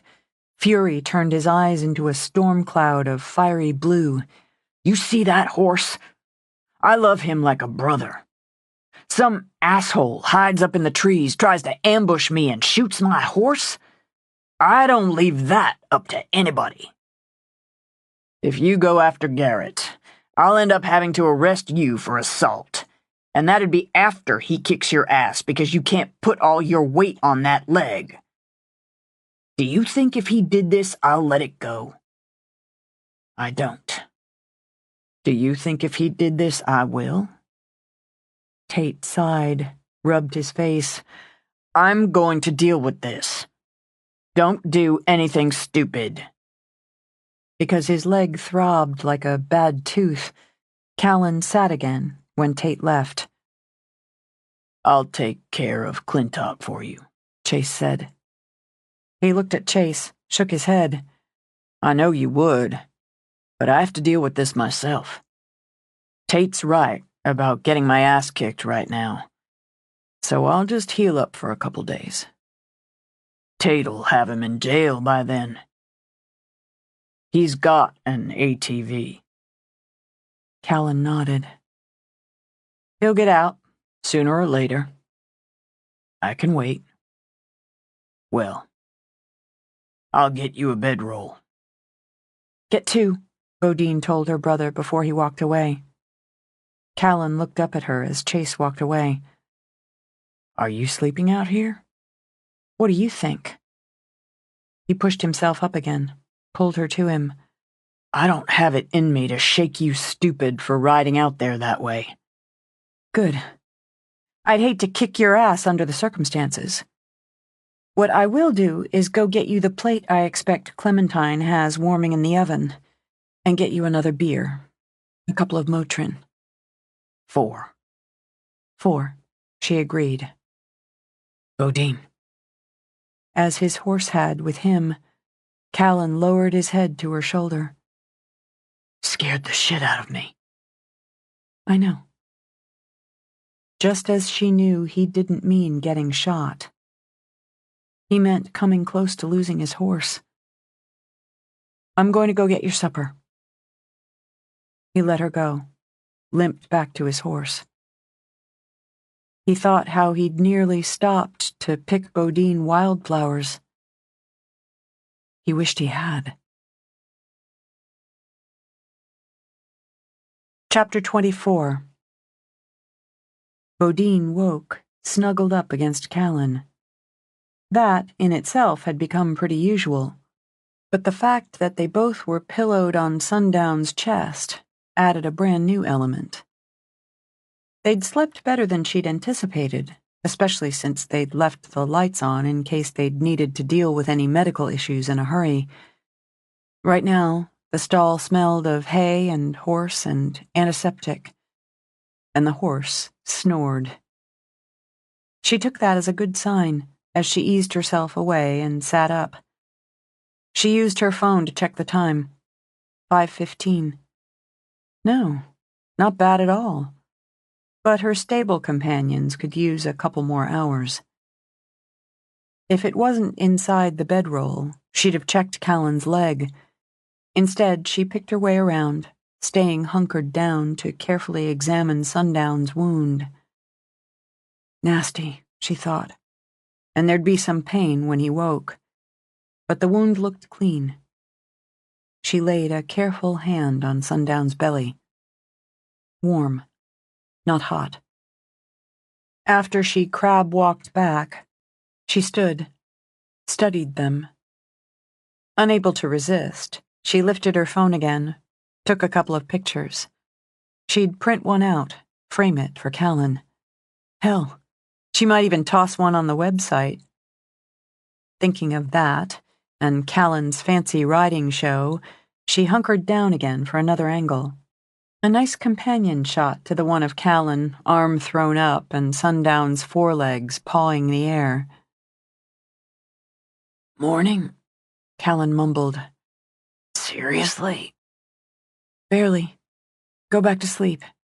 He's fine, she said, as Callan sat up. I checked the wound. No heat, looks clean. Let me take a look at yours before I go grab a shower. It's fine. Then let's see. He grumbled about it, but worked himself out of the bedroll. The bruising, Bodine noted, bloomed glorious, but when she unwrapped the bandages, like Sundown's, the wound looked clean. No streaks of red, no troubling heat. Got some swelling, but no more than expected. Looks like you're both on the mend. And you've both got the day off to keep mending. I'm fine. We've got a full plate today. Which the rest of us will handle. Getting shot equals a sick day, horse and rider. She tapped her finger against Callan's chest. I'm the boss of you. You're not going to want to leave him anyway. She sat back on her heels. I was so pissed off at you. For getting shot? His fingers raked at his hair. Doesn't seem quite equitable. For not saying you'd been shot, and for shoving me away once I realized you had. I can apologize for that part. No need. After I stopped being pissed, which was mostly from being scared brainless, I thought about it. I'd have done exactly the same. We've got that in common, I guess. Enough that I'd have been pretty pissed at you if the situation had been reversed. So we're good there. Try for some more sleep. I'll bring some coffee out after I get that shower. Then you can grab one of your own and some breakfast. Dad, Chase, Rory, Mom, any of the hands will stay with him while you get cleaned up and fed. I know it. She started to stand, but he tugged her into a kiss. I value a woman who'd sleep in a stall with a hurt horse. It wouldn't be the first time for me. Unlikely it's the last. I value it. She patted his knee, rose, pulled on her boots. Stay off that leg. Listening to her bootsteps recede, Callan gave Sundown, he knew the horse had waked, a rub. Looks like I've crossed into new territory. She puts an ache in me I don't know what to do with. He glanced down, met Sundown's eyes. Hurts some, doesn't it? Well, let's get up easy, you and me, and see how we stand. Seconds after Bodine shut her door, Alice opened hers. She walked quiet and had a quick flash of the girl she'd been sneaking into the house, or trying to, after curfew. She knew about the hurt horse. Everyone had jumped up, and there'd been shouting and running. It had scared her at first, scared her that Sir had come to take her back, that he'd hurt her because she'd cut her hair and made it red like Grammy's. But it hadn't been Sir. Somebody had been mean to a horse, and she wanted to see it. She liked horses. She could remember riding them and brushing them. She even remembered helping one get born once. She wanted to see the hurt horse, but everybody said she shouldn't worry, everything was fine. But she wanted to see the hurt horse, so she would. Hard-headed, mile-wide, stubborn streak. For some reason, hearing those words in her head made her giggle. She had to slap a hand over her mouth to muffle the sound as she crept down the back stairs. And she knew. She remembered where the creaky ones were. Oh my gosh, she remembered. Tears swam into her eyes as she navigated around them. She hadn't been outside yet. Not once. She hadn't even gone into the mudroom because she knew a door there led to outside. Her stomach hurt. Her bad leg hurt. Her head hurt. She should make tea instead. Some nice tea and go work on her scarf. No. No. No. Don't be a scaredy cat. Don't be a scaredy cat. Don't be a scaredy cat. She couldn't stop saying the words, over and over. Even when she put her hand over her mouth again, they just kept running out of her. When she pushed open the door, she flashed straight back to pushing open the door in the house Sir provided. Now her head swam, so she had to brace a hand on the door jamb. The air blew over her face. Cool. Sweet. As she had weeks before, she stepped out. Stars. So many stars. A world full of stars. She circled under them, arms held high. She remembered dancing. Had she danced under a world of stars? There was the big barn, and there the bunkhouse, and there the stables, and there the chicken coop. Oh, and there's where Ma planted her kitchen garden. There was the sister garden. She remembered. She remembered. But when the dogs Bodine had let out came running, she froze. They didn't bite. They didn't growl and lunge. They wagged and pranced and rubbed up against her legs. They liked to sleep at her feet while she made scarves. Being outside didn't mean they'd bite. "You're good dogs," she whispered. "Not mean. I know you. You're Chester and you're Clyde. You come in the house and sleep when I work on my scarf. We're going to go see the horse." She walked to the stables under a world of stars, with the good dogs running in happy circles. She tried to open the door quiet, mouse quiet. She knew the smells here. Nothing scary, nothing mean.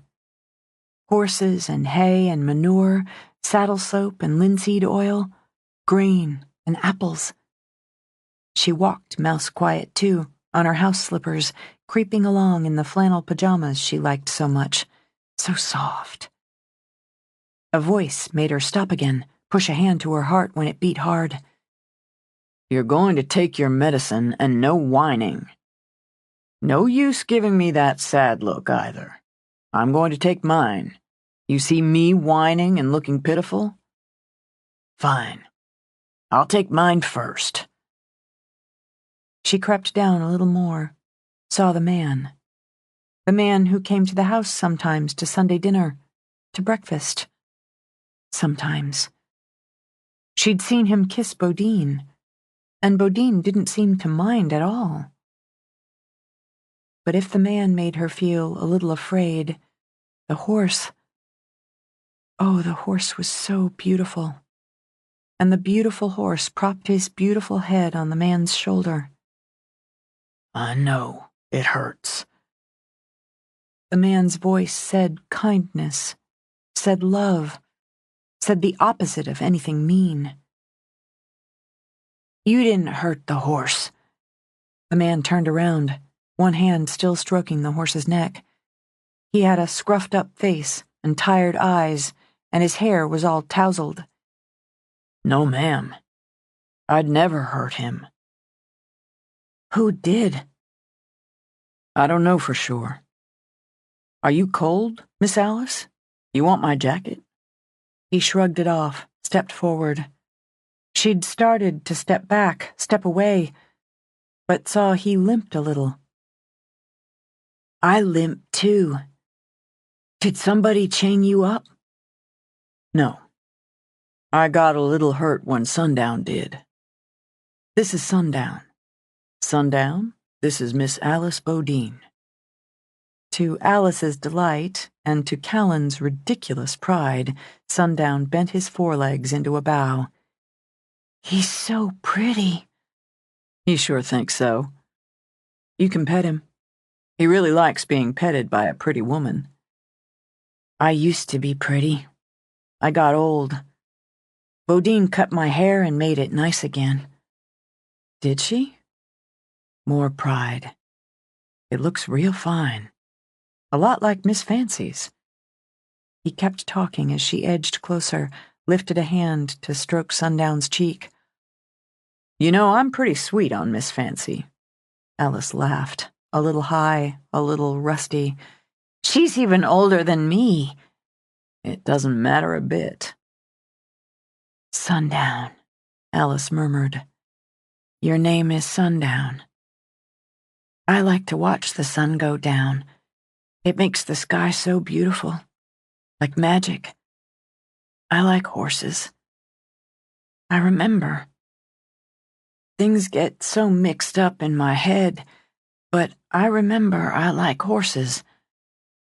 I like riding them, riding fast. I'd be a movie star and have a ranch in the Hollywood Hills. I'd shop on Rodeo Drive. Here, let's put this on. She didn't jerk away when he helped her into his jacket. Maybe when he's better, you'd like to ride Sundown. She pressed her hand to her lips, her eyes wide and full of wonder. I could? When he's better. The doctor needs to tell us when, but you could ride him when she says he can. I might not remember how. That's okay. I teach people how. Me and Sundown here. You can think about it. I can think about it. Nobody can stop me. I can think about it. Where did he get hurt? Right along his belly. See here? She let out a gasp. And whether or not she remembered how to ride, showed Callan she remembered how to move and act around horses. She crouched, one hand soothing Sundown's flank as she studied the wound. That's mean. It's mean. I know about mean. About mean that chains you up and hits with fists and whips with belts. This is mean that way.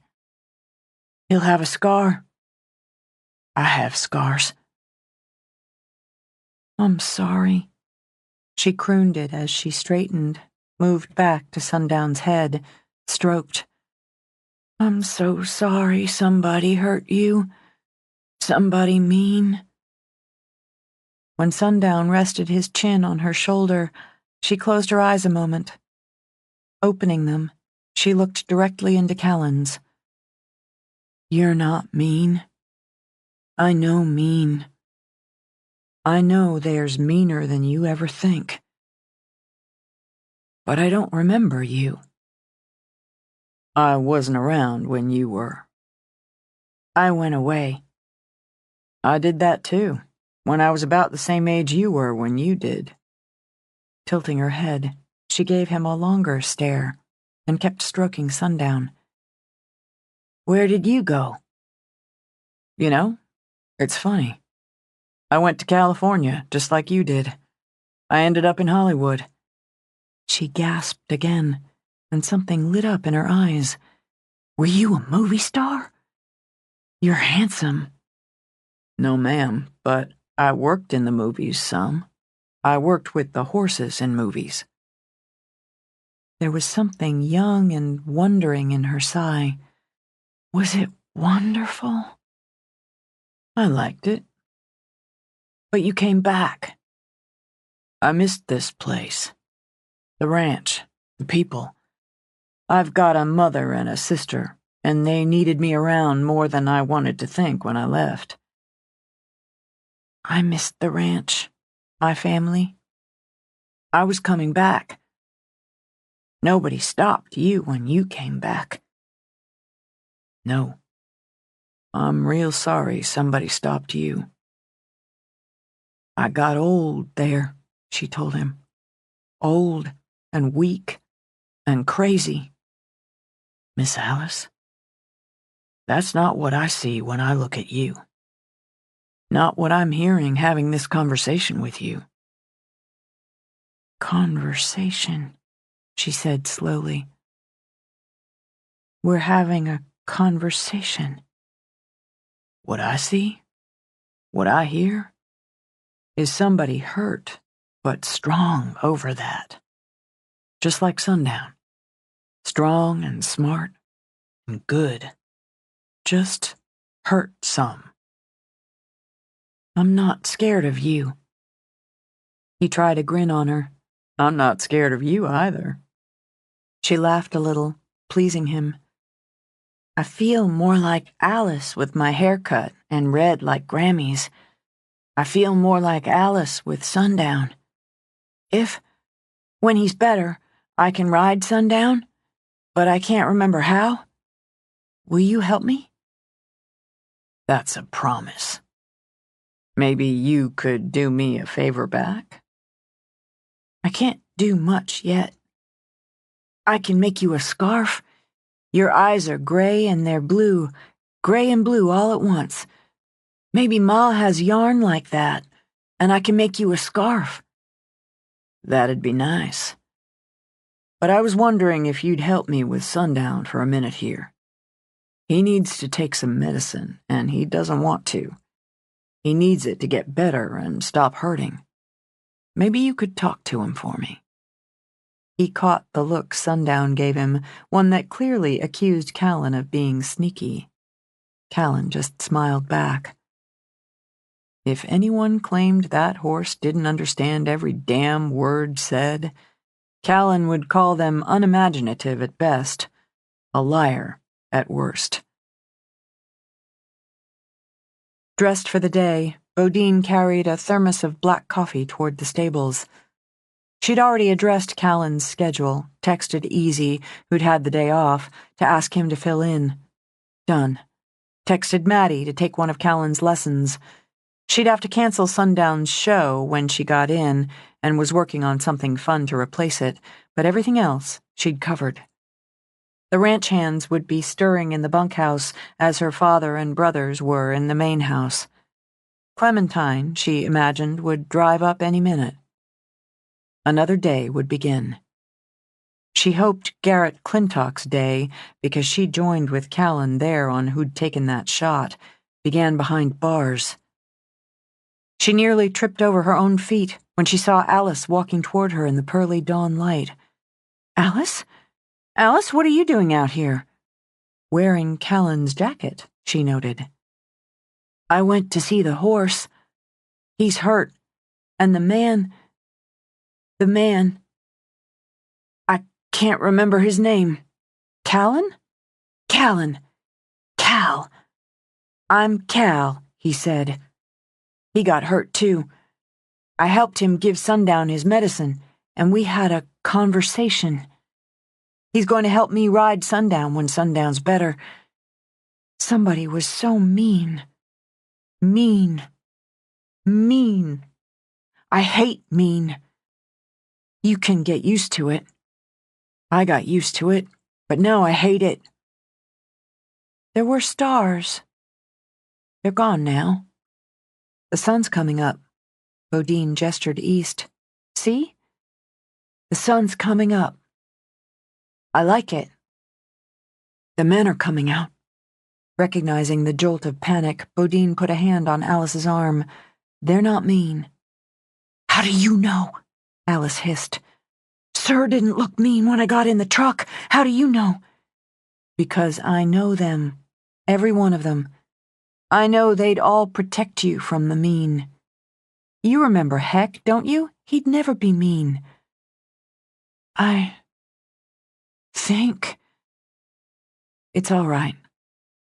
It's already a lot before sunrise. I'm going to make Cal a scarf. I like his eyes. Are they blue? Are they gray?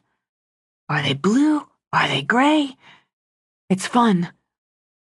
I'm going to tell Dr. Minnow I went outside. She'll be surprised. Maybe when I get home from work today, you can walk over and visit Sundown and Callan with me. You can meet my horse, too. He's Leo. I want to. If I don't feel crazy again. Fair enough.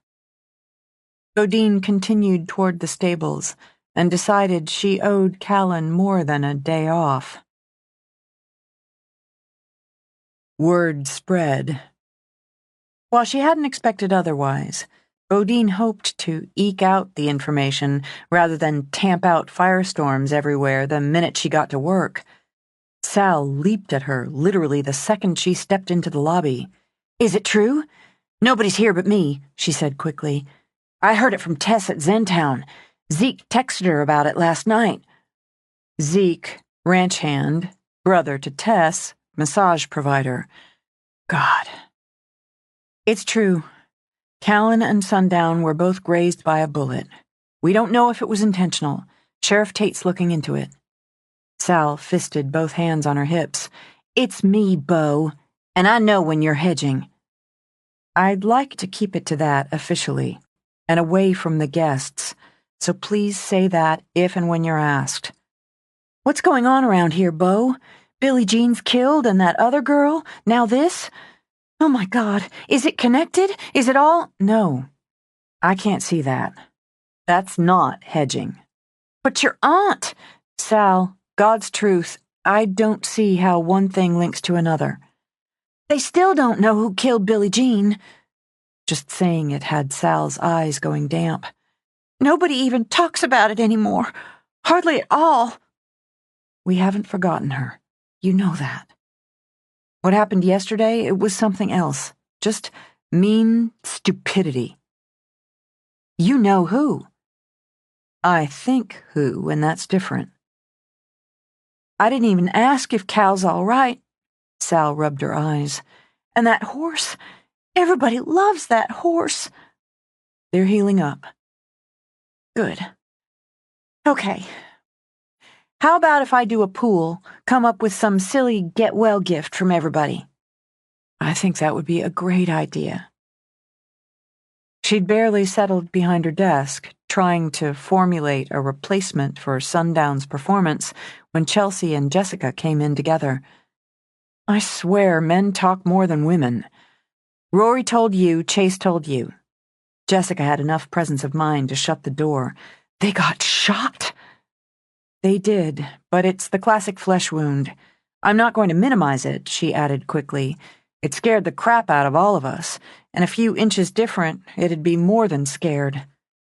But they're both going to be okay. I'm not sure I can block Callan from coming to work tomorrow the way I did today." "Rory said Garrett Clintock did it." Bodine raised her eyebrows at Chelsea. "Rory needs to be careful accusing anybody." "And so does Chase," Jessica put in. "I've never seen him like that.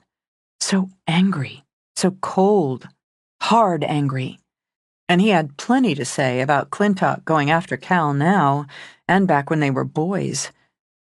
Let's keep that opinion, which I completely share, from running all over the resort." "Is Sundown really okay? I mean, Cal, too," Chelsea qualified. "It's just—" "I know. And he is. He's hurt, but he's healing. It's going to be a little while before he can come back to work here, which is another problem. I need to come up with something to replace his show. I know that's part of the weekend agenda." "Hell." Jessica tapped a finger to her temple. "Went straight out of my head. We can just say the horse isn't well.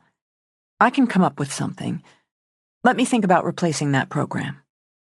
"Actually, I was thinking—" Jessica put an arm around Chelsea's waist. "Didn't I tell you? This girl's always thinking. Let's hear it." "Well, Carol does barrel racing. Easy and Ben have both done rodeoing. It'd be a scramble for today, but I bet they can put something together." "That's good. Chase does some fancy rope work." "He does?" Bodine smiled at Jessica. "I'm surprised he hasn't lassoed you yet. He'll make excuses, but I'll have Mom put the pressure on there. If the others agree, and we've got Thad at the ranch who's done the rodeo, we can put together an hour to fill the gap. Keep your family reunion happy. I'll head down to the BAC, lay out the plan." "You've got a meeting in 5 minutes," Chelsea reminded Jessica. And you wanted to talk to the kitchen about today's lunch? I'll run down. I can have the program written up in about an hour. Don't ever leave me, Jessica told her. Jessica's faith in her always gave Chelsea a boost. She loved the work, the people, the place, and really loved having someone she admired give her opportunities to create, even take charge. Still formulating how to pitch the alternate program, she drove to the BAC. If time wasn't so tight, she'd have loved the walk.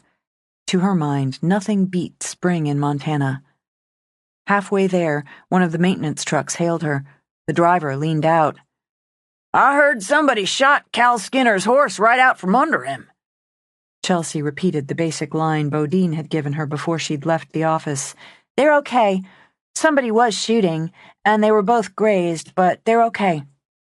I heard that horse had to be put down. Oh, no, the vet already fixed him up. He just needs a couple days off. The guy, what was his name? Vance, gave her a beady eye. You sure about that, girl? I talked to Rory and to Bodine just a minute ago. We're even doing a donation pool to get Sundown a get well gift. Who's got that going? Sal? That's right. I'll put my money in that. Damn good horse. People oughtn't to go around shooting unless they know what the hell they're aiming at. Bunch of greenhorn dentists from back east. That's what it was. You have a good one, girl. You too. She drove on, wishing it had been some greenhorn. But Rory, spitting mad, had been sure about Clintock, and sure it had been deliberate. As upsetting as it was, she didn't see Rory being that wrong. She pulled up, saw Easy leading a couple of horses to the near paddock. Hey, Easy.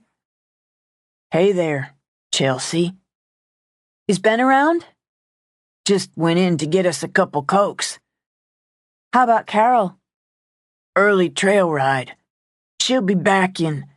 He looked up, squinted, gauged the angle of the sun. Oh, about a half hour, maybe. Something I can do for you? Yeah, actually. You, Ben, Carol, we need to replace Sundown and Cal's program this afternoon. Cal take sick? Got a text from the big boss asking if I'd come in today.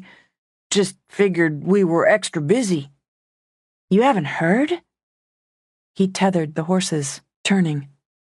Heard what?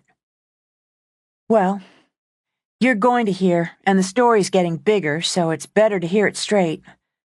Somebody was up in the woods above Black Angus Road yesterday and took a shot. Cal and Sundown were both hit. What? He grabbed her arm. Shot? Wait, I should have said grazed. Both of them were grazed, and they're going to be fine. Jesus H. Christ. How bad? Cal's a damn good boss, and that horse is something special. Grazed Cal's leg, Sundown's belly. Easy's face hardened. It was that damn deputy. He'd released her arm, and now Chelsea took his. Why do you say that? I was right here when he came after Cal the one time. Went at him hard, too. And I saw him riding around on an ATV yesterday when I was bringing in a trail ride. Out of uniform, like, but I knew who he was. Didn't see he had any business on resort property, but I had guests in line and couldn't go after him to say so. You saw him? Chelsea repeated. On property? On an ATV?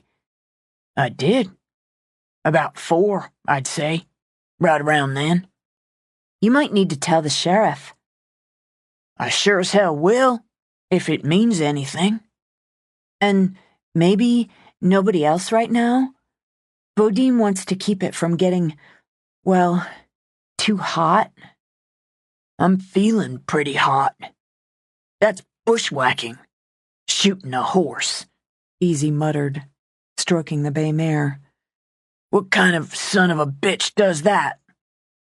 A heartless one, I think. He looked back at her. Me too. I've got to get back, but we could really use your help this afternoon. You got it. I'm mad enough to spit. The program? She began, explaining what they had in mind. It'll be fun. We'll put that together, you bet. I'll talk to Ben and Carol.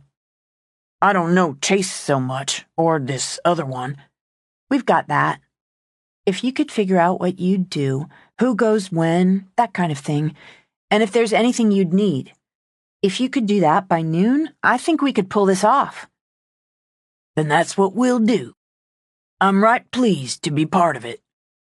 Great. I've got to get back and start working on it. He looked over as Ben came running, shouting as he did. Holy shit! Holy shit! Somebody shot Cal and Sundown! Easy tipped his hat back. Go on ahead. I'll tell him. Not about Clintock, okay? Not yet. Easy winked, put a finger to his lips. He admired the way she looked walking away, then shifted to the breathless Ben. Hold on, Ben. I've got the full story. Chapter 25. Easy puzzled on what to do. He'd never had so much on his plate at one time and, along with Ben, was almost, sort of, in charge of things. He had to load up the horses for the lesson down at the center, cull out more for another trail ride, and figure out how to put on a show. He liked the show part of things, the fun of it, the being back in front of people like during his rodeo time. And he had to think about Cal. He sure liked Cal. There was a man who knew horses and men and how to keep things running smooth. Somebody had shot at his boss, and that was bad enough, but that somebody had shot at a damn fine horse, too, and that couldn't be borne. The fact he'd likely seen that somebody, knew that somebody, made him proud, and made him plenty nervous along with it. That pretty Chelsea said he needed to talk to the sheriff about it, and Ben said just the same. So he guessed he had to do that. He just didn't know how to go about it, especially with all the work and the show. He sure didn't know how to go about being in charge. He didn't know whether to feel relief or worry when Chase Longbow rode up, leading a second horse. Ben took the lead there, rushing right up before Chase had so much as dismounted. Have you seen Cal? Cal's really okay? How's Sundown? They're both doing fine. Doc Bickers was giving them both another look when I left. Word is you boys have your hands full here, and my sister's signed us up for some damn show later today. I can give you a hand for now, and Thad and Zeke will be along later. You going to do some fancy rope tricks? Chase patted the rope coiled over his saddlebag. Looks like.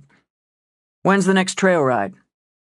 Carol's out now, Easy told him. She'll be back any minute. I'm signed for the next one, 10 o'clock.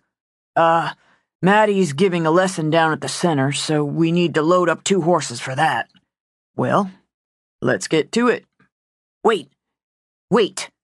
Tell him, Easy, Ben insisted. You gotta tell Chase about Clintock.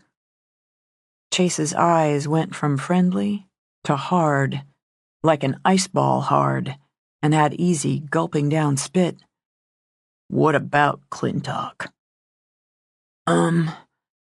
Easy saw him. Chase saw him riding on his ATV yesterday. Chase walked the horses over to loop reins around a post, turned. When? Where? It was... Let him tell me. Clamping his lips, Ben gave Easy an elbow poke. Well, you see, I had a group out on the trail, and I saw him, that deputy, over on the Bear Paw Road. I was leading the group down the Elk Trail when he went by below. When? Had to be about 4. You're sure it was him? Sure it was Clintock? Yeah, I'm sure on it. He had goggles on, but wasn't wearing a helmet. He came around here once going hard at Cal, so I recognized him right off. How about the group you were with? Did any of them see him? Well, yeah, they had to. Easy paused, scratched at the back of his neck, adjusted his hat. The lady right behind me even said something about riding the ATV and not wearing a helmet. Asked weren't they required, 'cause her son signed up to ride on the Ghost Town trip tomorrow. Well, today. That would be now, as this was yesterday we were talking. Do you remember her name? No, not right off. But they were all with that big group that's here. That big family group that's keeping us all hopping. Okay. Hold on a minute. Here comes Carol and her group, Ben said. You go on. Give her a hand with them, Ben. You hold on here, Easy. Chase pulled out his phone. Bodine, I need you to see who Easy had out on the trail yesterday about 4. Just look it up. Tell me if that group's still here. Do I sound like I care how busy you are? Easy shifted his feet, cleared his throat, looked longingly at Ben and Carol. All right, Chase said after a minute. We're going to have to shift around Easy's schedule some. Shut up a damn minute, he snapped. He saw Clintock on an ATV yesterday afternoon, riding on Bear Paw. That's what I said. You track down that group of people. Just get a handle on where they might be. I'll take care of this. Well, Jesus, Bo, of course we're calling Tate. I'll let you know. We sure got a lot to do around here, Easy began when Chase lowered his phone. That's right. And now, you're calling Sheriff Tate. If he can't come here and talk to you, you're going to go to him. We'll cover you. Holy cow, Easy said under his breath. Do I call the 911? No need. Chase scrolled through his phone for Tate's contact number he'd added in after Billie Jean's murder. Use mine. I don't know what to say or how to say it right. I never did this before. Tell him who you are and what you told me. Okay. Easy let out a breath, tapped the contact. Sheriff Tate? This is Easy.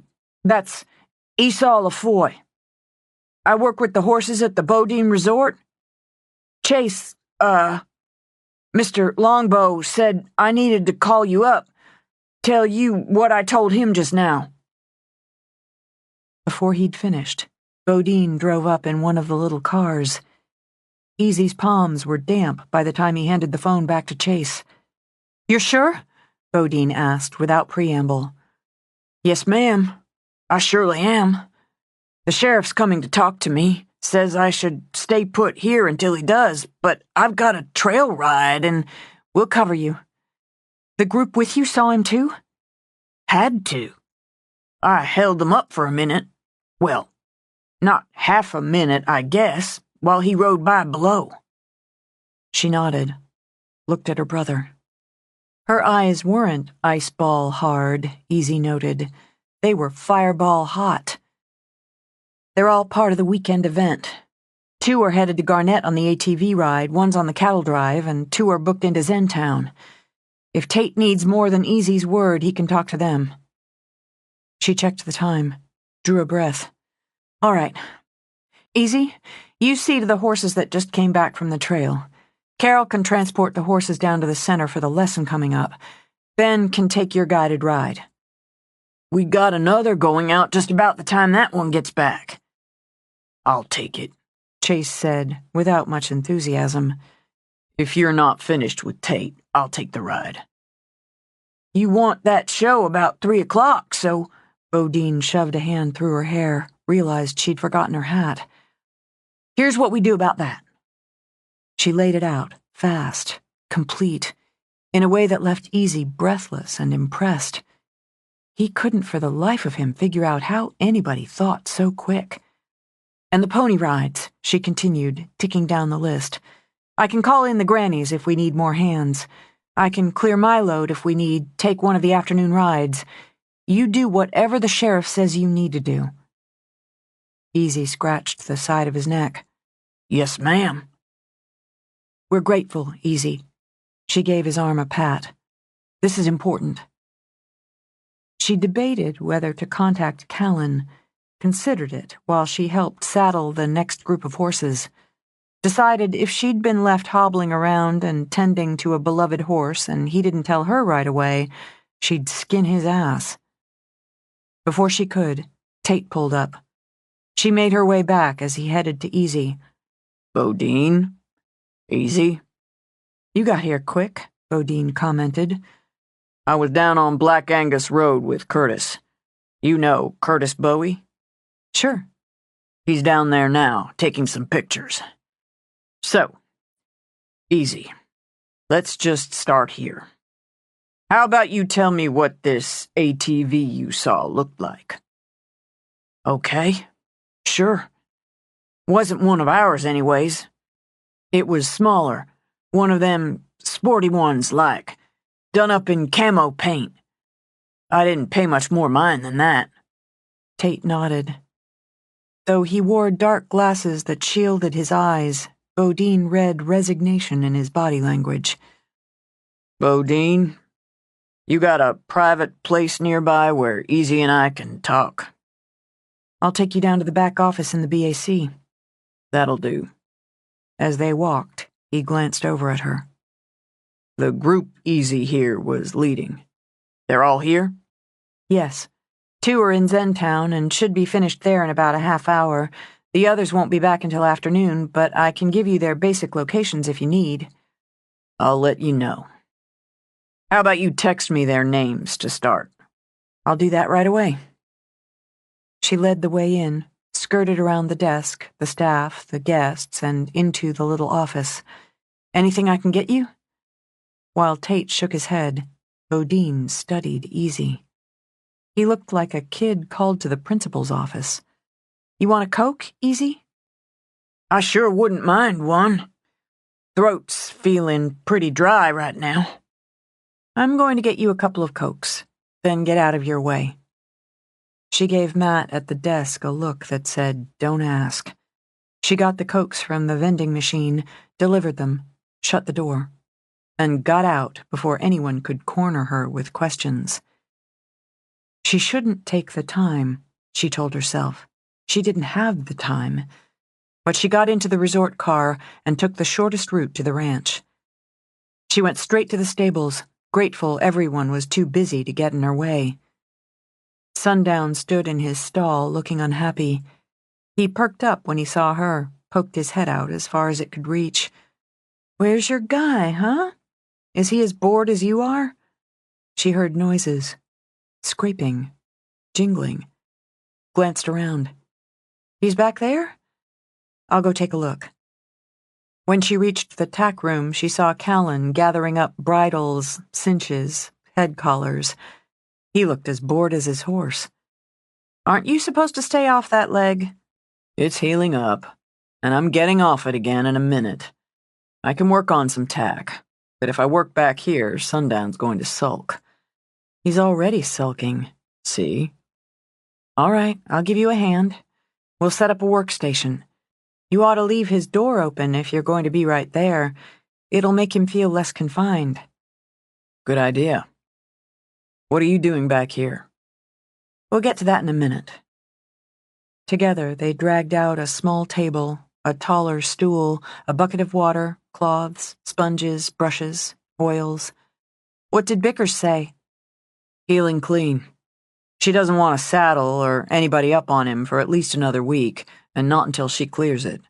But I can take him out, walk him around some. Already did. I got her list of do's and don'ts, and she'll come by again tomorrow. How about the 2-legged stud? At least that got a fleeting smile out of him. Pretty much the same as Sundown. I can go back to work Monday, maybe tomorrow for a few hours. She expects me not to be stupid and make her regret clearing that, and agreeing I don't need a people doctor. Now, did you come back just to see if we were being stupid? No. Go on and sit down. You were limping more on that last haul. Tate's over at the BAC talking to Easy. Easy? About what? About seeing Clintock riding his ATV yesterday, about an hour before you and Sundown were shot. Riding along Bear Paw. Is that so? He said it slowly, coolly, but his eyes flashed hot blue under the storm gray. How did Easy know it was Clintock? Staying steady, Bodine thought. For now. He recognized him. Goggles, no helmet. And the sheriff asked him to describe the ATV. I don't know Clintock's ATV, but I bet the sheriff does. Smaller than what we use and a camo design. Easy was leading a trail ride. The guests saw him too.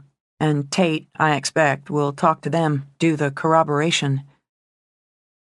Looks like I owe Easy more than a beer, Callan said, and began to take a bridle apart for cleaning.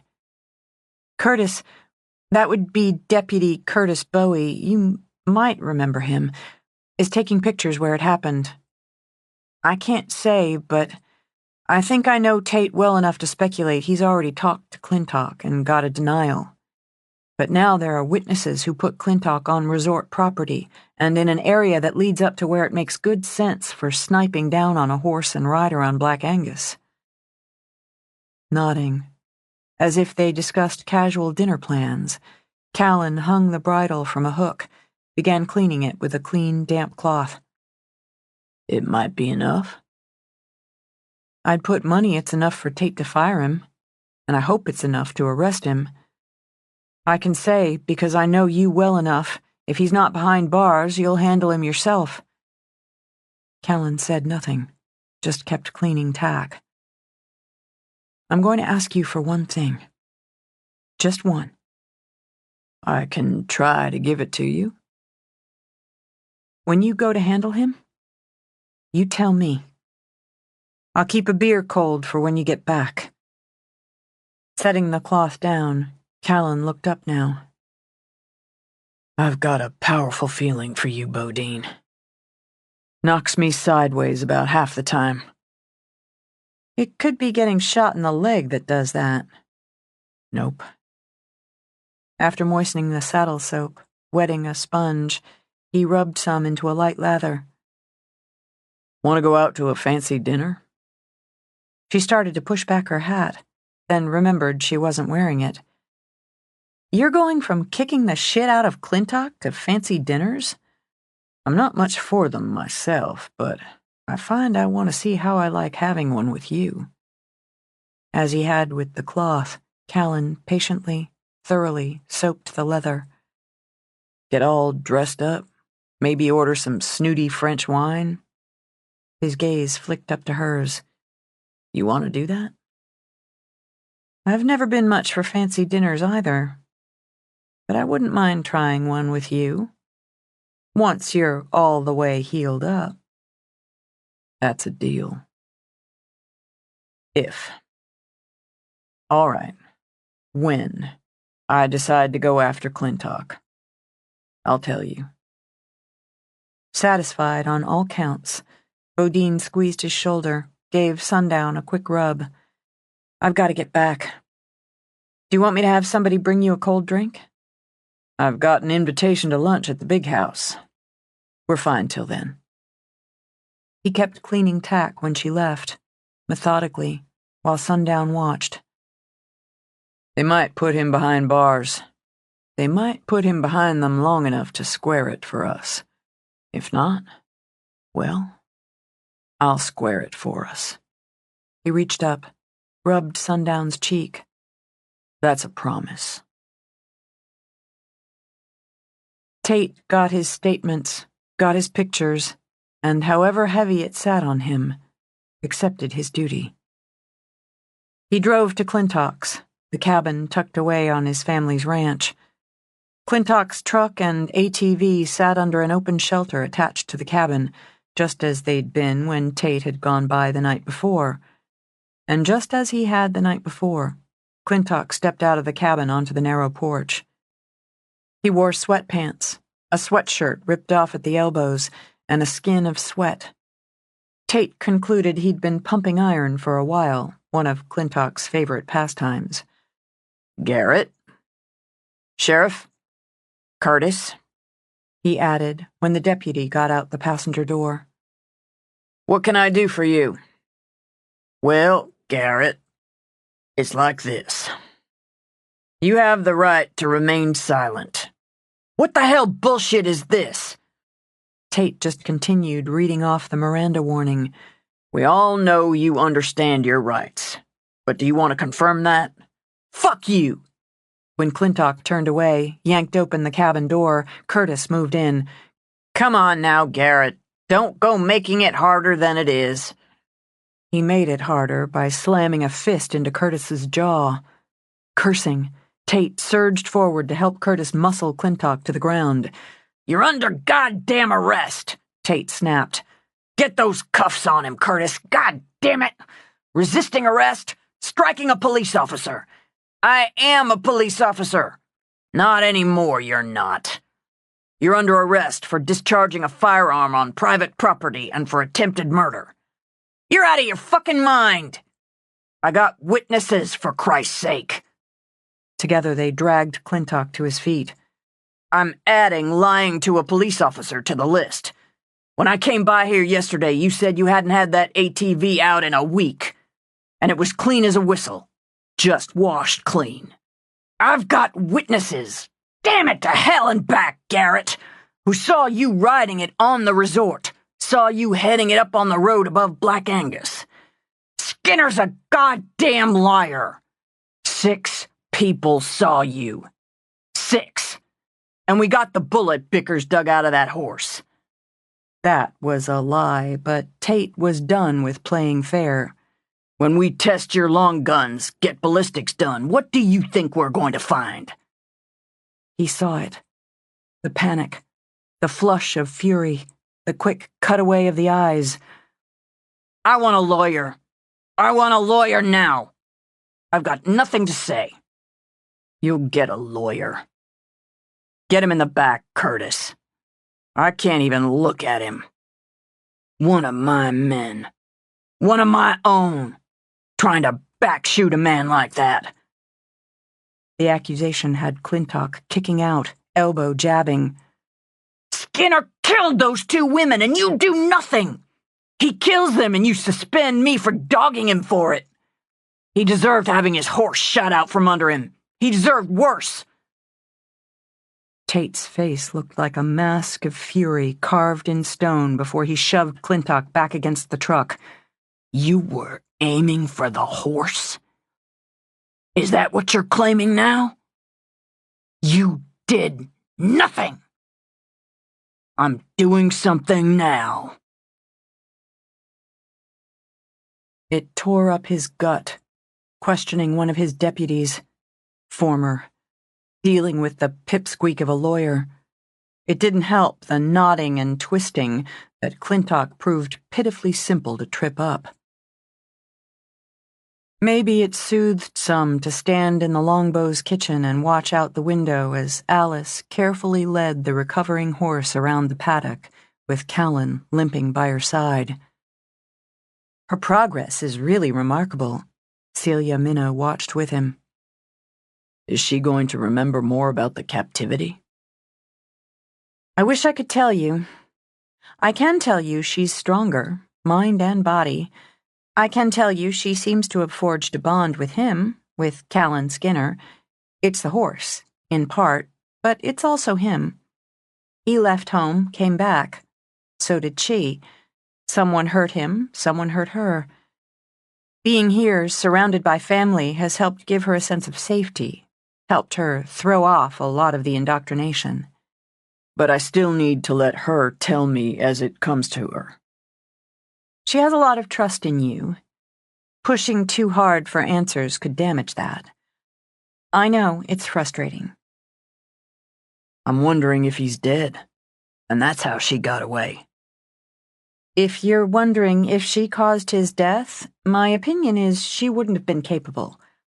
He dominated, she submitted. She speaks of him as alive. Her thought pattern often simplifies everything, as a child's would. It's coping. There's good and bad, mean and kind, soft and hard. And other times, she's remarkably astute. Celia gestured toward the window. Cutting her hair? The courage of that? The symbolism of it? It was an act of self. Recognition of self. She may slip back again, and everyone should prepare for that, but she's making good progress. I'm going to go out, talk to her, while she's with Cal and the horse. I'll keep it light and friendly. Callan figured she'd have walked Sundown to Billings and back and been happy about it. His own leg ached like a bitch, and he could only blame himself for skipping the afternoon Motrin. But he couldn't bring himself to ask her to stop. Can I braid his mane? Callan chanced to look back at Sundown, calculated the humiliation. I used to braid Venus's mane and bring her carrots. I can bring him a carrot. Suddenly she stopped, looking around. Where's Venus? I don't know. Is that your horse? She's mine. Grandpa let me pick her out. Pretty Venus. She's a buckskin, too, with a blonde mane and tail, and...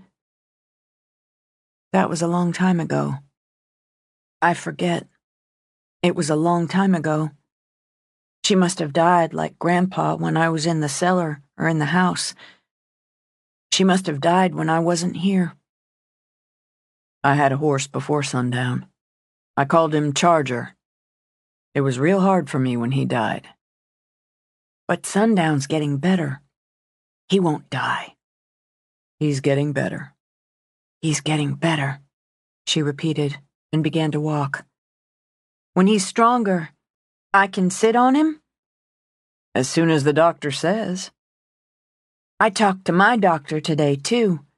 Both my doctors, the man and the woman. They said I was getting better, too. There's Tate. Bobby Tate. I know him. He's not mean. I know him, too. Alice Bodine, Tate said with a cheerful smile. I sure like your hair. Bodine did it. That's her first name. That's my last name. This is Sundown. Somebody hurt him and Cal, but they're feeling better. So I see. You're the sheriff now. Bobby Tate's the sheriff. You have to find people who hurt people. Tate nodded. Took a chance. You're right. I did find the person who hurt Sundown and Cal. I put him in jail. Her eyes widened. Does he have to stay there? Locked up? It's hard to be locked up. You can't get out. Nobody comes to let you out or hears when you scream. She pressed her face into Sundown's neck. I didn't hurt anybody. No, you didn't, honey. But this man did, so the law has to decide what to do about it. You're the law. Bobby Tate's the law. Did you find Sir? Did you put him in jail? I sure want to. I'm trying to. She angled her head around again. We used to kiss, didn't we? We did. You don't kiss me now. Well, I got married. Tate tapped his wedding ring. But before we kissed, after, too. We were friends. We are friends, Alice. Sir didn't kiss me. I didn't want him to, but he would have no matter that, but he didn't. We did other things. You did other things with me. Tate cleared his throat as Callan looked discreetly away. Well, yeah. We did. But you weren't mean. You weren't hurting. We laughed and laughed, and you walked on your hands. Sir doesn't laugh. He hurts. His hands are hard and mean, and he rapes me. Dr. Minnow says it's rape, not marital rights. He rapes me, so it hurts, always. The words tumbled out, the pitch rising. It's rape, Dr. Minnow says, even when I don't fight. If I fight, he hits me, and it's worse. Even when I just lay down and let him, she says it's raping. Is that the law? Is it? You're the law? Is it the law? It is. It's the law. If you find him, you'll lock him up? I want that. She surprised Callan by reaching out, gripping his hand. I want him locked up, where he can't get out, where nobody comes when he screams. I want that. I'm going to keep looking so that happens. I promise you, Alice. You said he had a beard all over and dark eyes. Dark eyes. I close mine when he does it. Maybe you could tell me more about how he looks, and we could draw him. I can't draw. Renee can't either. Even I can draw better, but I can't draw faces. I know somebody who can draw faces. If you want to try to tell me more of how he looks, how you remember. I don't know. Her hand tightened, a small vice on Callan's. I don't want to see his face. I'm going to make Cal a scarf. I'm going to ride Sundown when he's better. That's okay. Swallowing frustration, Tate kept his tone easy. It's too pretty a day to worry about things. Maybe I'll come see you tomorrow, Alice. Just to visit. She nodded at Tate, then looked at Cal. What would you do? You went away, you came back. Somebody hurt you in Sundown. Would you see his face so they could draw it? I think sometimes if you look at something straight on, look it right in the eye, it doesn't seem as scary as it does when you close your eyes. And I think you're about the bravest person I know. So if you need more time with your eyes closed, you should take it. Bodine said I was brave. The doctor said I was brave. You said I'm brave. But I don't feel brave. I don't want to go back to the house. I don't want him to find me. I want to stay here. Can you come tomorrow? She said to Tate. Ask me again? I sure can. It's good to see you, Alice. And you, Cal. Callan hesitated as Tate started off. Miss Alice, could you watch Sundown for a minute? I need to ask the sheriff something. We'll be right here. Callan caught up with Tate at the gate. Did he admit it? Tate leaned back against the gate. He's changed his story half a dozen times. That hot head of his isn't helping him. Neither is lying to me about being on the property on that ATV, and he knows he's caught there. He's slipped up plenty, and trying to stick to shooting at a snake, not realizing the shot went wild and hit you in the horse. That won't hold. But in one of his slips, I think I got the truth. He wasn't shooting at you. Now that's bullshit. He was shooting at your horse.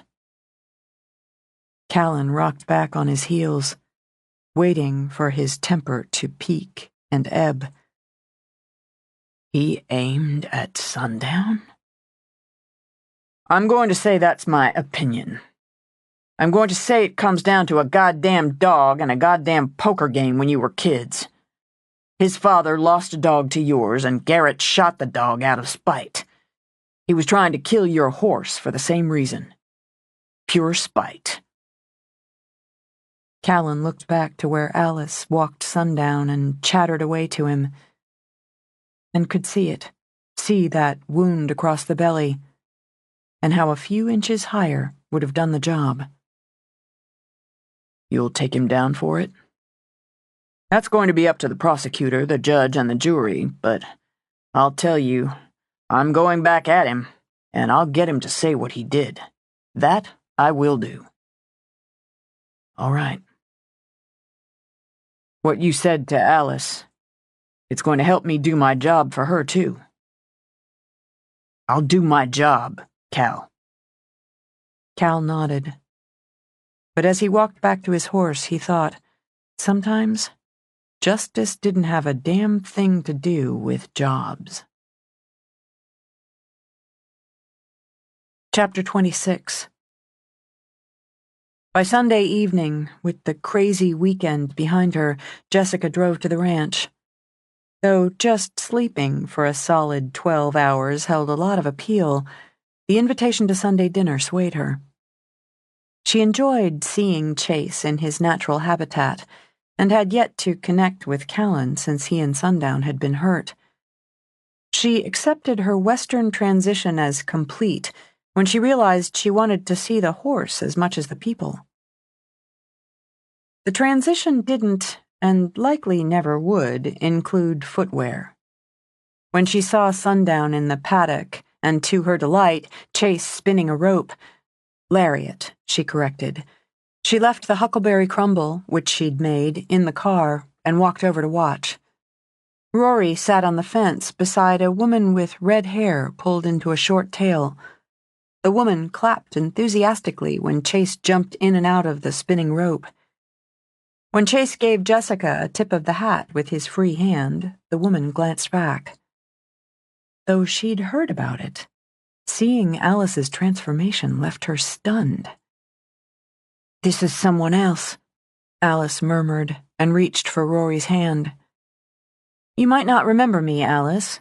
We only met for a minute a few weeks ago. I'm Jessica Bazoff. I work for Bodine." "Bodine's Reenie's girl. This is Rory. Not my Rory, he's Reenie's Rory, and Chase is Reenie's. He's putting on a show for me because I didn't get to see it." "He's really good, isn't he?" "Uncle Wayne did rope tricks. Chase said Uncle Wayne taught him. Sundown does tricks too. Cal taught him. Cal's not just Reenie's, he's mine too." "I wanted to see Sundown and Cal." "Grammy fussed at Cal and said he had to go in and put his leg up a while. In a couple days, I can sit on Sundown. He's much better, and the man who hurt him's locked up." Alice looked at Rory for confirmation. "He's locked up?" "That's right. We don't have to worry about him anymore." "Bobby Tate does his job." Alice applauded again as Chase took a bow. "It was a good show," she told him.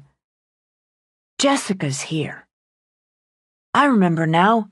She's your girlfriend." Chase lowered his head, concentrated on coiling the rope. "It's looking that way." "He's shy," Alice told Jessica. "I never used to be shy, but I feel that way a lot now." "We'll go help with dinner."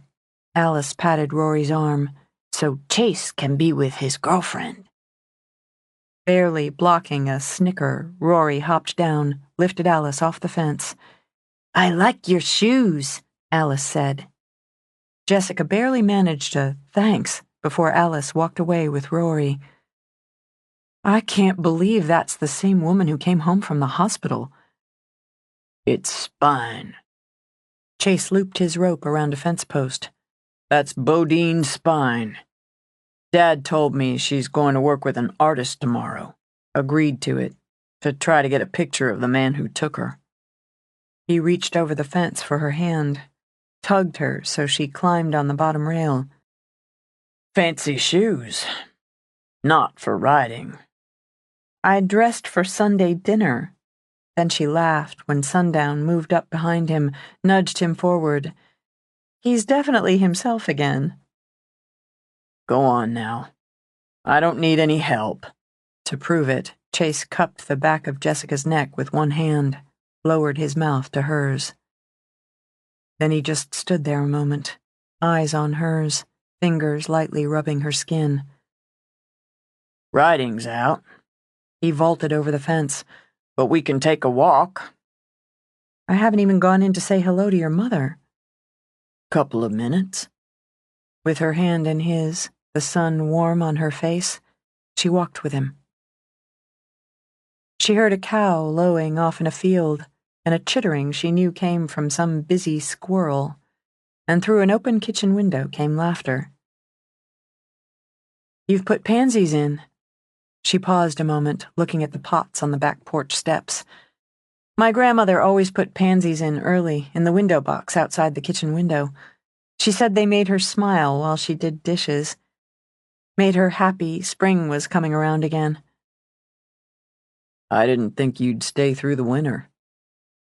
Genuinely surprised, she stared up at him. Why? I figure now it was my problem more than yours. He drew her around the front side of the house and to the bench between the ginkgo trees. I thought, just look at her. She'll run back to New York after her first Montana blizzard. But you didn't. You really saw me as that? What was the word he'd used for Alice? Spine. That spineless? No. That was mostly me, and it wasn't my spine I was worried about. Can we sit a minute? I feel like I've got to finish this out. Yeah, maybe you should. Jessica. I'd say I saw you as this exotic bird. So pretty it hurt my eyes, and just out of my reach, apt to fly off. Exotic bird my butt. I've worked all my life and worked hard. More about me than you, he reminded her. The first time I saw you, you were wearing a red suit, and your hair was coiled up, and you smelled like something mysterious blooming in a hothouse. You shook my hand and said, Jessica Bazoff, it's nice to meet you. I could barely get my tongue to work. And all I could think was I hope like hell Bo doesn't hire this one. Well, that's nice to know. He just put a hand heavy on her shoulder when she started to get up. I told her it was a mistake when she did, and I've come around to seeing that was a lot more about me than you. In a defensive gesture, she folded her arms under her breasts. If you'd taken such an instant dislike to me, I'm surprised you didn't put a lot more pressure on Bodine. It wasn't dislike. And pressuring Bodine when her mind's made up's a waste of time. Taking your time's not wasting it. And he took his time now. I thought it was a mistake. Believed it was, because I didn't see you staying. So pretty, so polished. I didn't see how you'd fit in. And since I was damn near struck deaf, dumb, and blind the first time I saw you in that red suit, it didn't bode well for me. I figured to keep my distance until Bo came home and said how I was right and you were leaving. Apparently you've been disappointed there. No, just wrong. I kept my distance as best I could because every time I saw you, I wanted to touch you. And I knew if I touched you, I'd want more. I knew when you left, even keeping my distance, I'd think of you. I wasn't going to cross that line. Then, well, I did. She audibly sniffed, but softened. I yanked you across that line. I was working my way across. It would have taken me longer, but I was working my way across. Then, I knew. If you left, I wouldn't just think of you. I'd never get over you. Any woman who came along after, I would put up against you, and she'd never measure up. She wouldn't have your face, or be as smart as you, have your grit under all that polish. There'd be nobody else. He tugged her hand into his, studied it.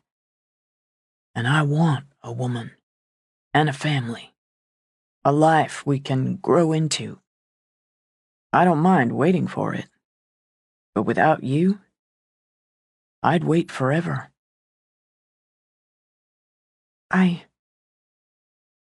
I watched Tombstone. I can ride a horse. I have a Stetson. His lips curved as he pressed them to her fist. I love you. I think I loved you before any of those things were true, if love can hit that fast. I love knowing they're true now. I feel settled, knowing you're happy here. I am happy here.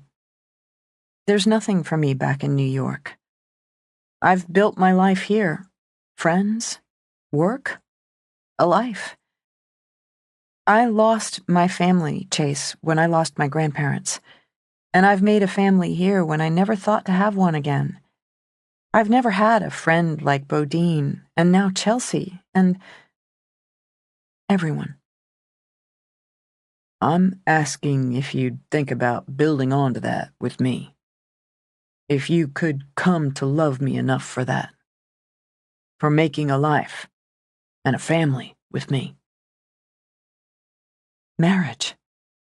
Good God, he was talking about marriage. The fast leap from a slow-moving man left her dumbfounded. Sitting very still, barely breathing, she thought of her parents on one side, selfish, careless, cold, abandoning her without a second thought. Then her grandparents, kind, loving, giving, enfolding her into their lives without a second thought. Then she thought of him.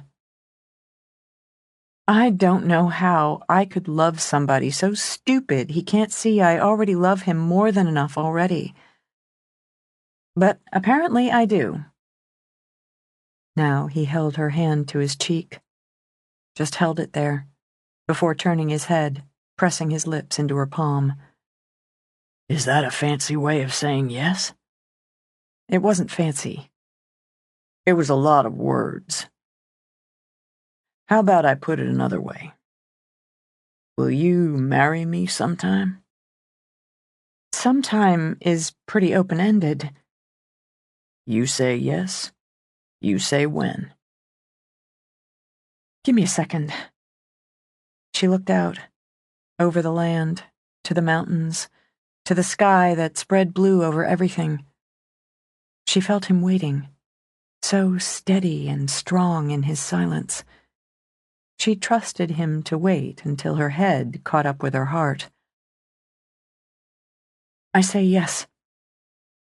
I say October, after my first summer, before my next winter. Again, she laid a hand on his cheek. And saying yes, Chase? Just saying yes fills up little spaces in me I didn't know needed to be filled. You did that. You helped fill those little empty spaces. He kissed her, sweet as a promise, held her close. You still got that red suit? I'm not getting married in that red suit. I was thinking more of the honeymoon. She laughed. Steady and strong, she thought again, and often surprising. I've still got it. While at the Bodine Ranch, Sunday dinner turned into a celebration, the man known as Sir bumped his truck along the narrow road where winter had carved pits and shallow ditches. Every jolt rammed through his body.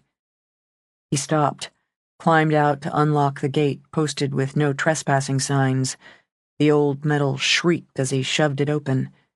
He climbed back into the truck, drove through across the old cattle gate, got out again, dragged the gate closed, locked it, chained it.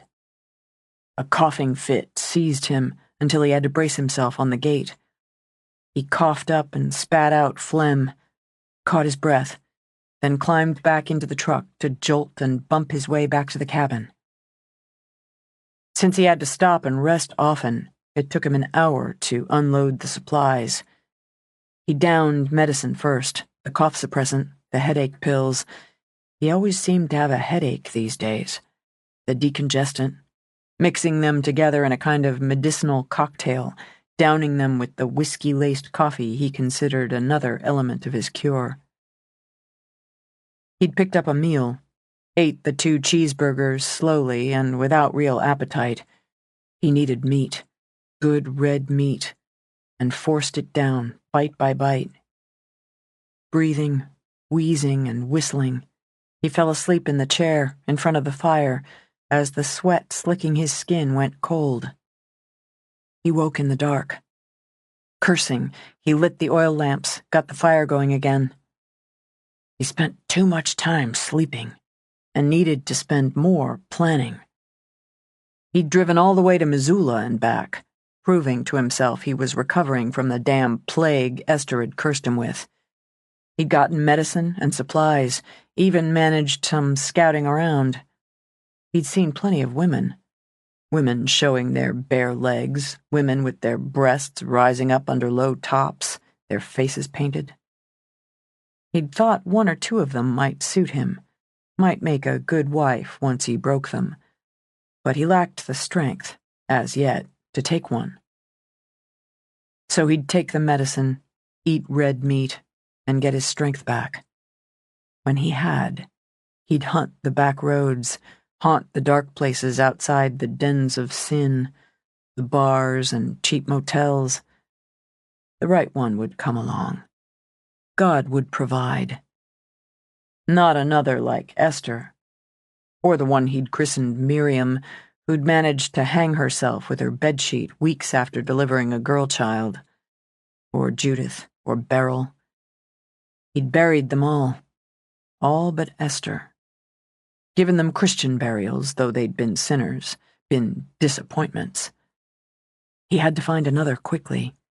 A strong, young, fertile woman, one who could be trained to obey and attend him, as his illness had shown him he was no longer young. He needed sons to carry on his legacy, to honor him as he aged, and he needed the woman to provide them. The tourists would come soon, those parasites. They'd come, as would those needed to make their meals, make their beds. As he drifted to sleep again, he thought the coming weeks would offer opportunities. Callan would rather have ridden horseback to work, and he sure as hell would rather have ridden Sundown. Since neither made a spot on the plate, he rode shotgun in Bodine's truck. I could have come in with Rory. She spared him a glance. Something wrong with my driving, Skinner? I'd rather be behind the wheel. Take what you get, but she glanced again. What's bothering you? The leg? Christ, it got grazed. I didn't get gut shot. She jerked her shoulder, maintained silence until she pulled up at the BAC. Out, and take your crappy mood with you. He sat another moment. I've spent a lot of time with Alice the last few days. It's noted and appreciated. Careful you don't smack your head on a tree branch, riding that high horse with your nose pointed at the sky. I liked the time with her. It took my mind off other things, and I feel like she got to trust me. I'm not going to be around today when she tries working with Tate and the artist. It's good of you to worry about her. I mean that. Nana and Grammy will be there, Dr. Minnow, too, and Dr. Grove said he's coming out to have a look at her. She watched the sun break above the horizon in a thin line of bright, beaming gold. You've helped take her mind off things, too. It may sound strange to say you picked a good time to get shot, but it worked out that way. That's one way to look at it. He shifted to her while the eastern sky exploded. How about that fancy dinner Saturday night? Not only a fancy dinner, but a Saturday night fancy dinner. Wide-eyed, she jiggled her shoulders back and forth. I might have to buy a new dress. If you got more than one, I haven't seen it anyway. She laughed, kissed him. Go on, get out, Skinner. You're on my clock. When he had, she leaned out the window. If I get hung up, I'll have Rory come back and pick you up after work. I'll wait for you. He walked back to the window. Come home with me tonight. I'll pick up something from the kitchen here for both of us. Come home with me. All right. But I'll get the food. I'm closer to the kitchen. Not fancy, he called out as she backed up. That's for Saturday. It occurred to Bodine as she turned, flicked a glance back at him in her rear view. They weren't just sleeping together. They were dating. She did work longer than she'd hoped. Seasonals were dribbling back, others needed to be hired. New hires meant interviews, vetting, training, orientation. It's all a good thing, Bodine told Jessica as she packed her briefcase. Bookings are up for spring right through to the first of the year, and they were solid last year. With us adding more activities and packages, it's only going to head up from there. You need a full-time assistant. I know how great Sal is, but you could use her full-time, or if you'd rather she run the front desk, you need somebody else. Having Chelsea's made a huge difference for events. You need the same. Bodine frowned over it, over the simple truth of it. I always get an itch in the middle of my back when I think of a formal assistant. Jessica pointed with a perfectly polished pink fingernail. That's your control button talking. I've heard that before. Maybe I'll talk to Sal. Maybe. Meanwhile, I've got an order to pick up from the kitchen. I have a date. Me too. Apparently, it's past time I saw Silverado. In exchange, Chase is going to try my lemon pasta with wilted arugula.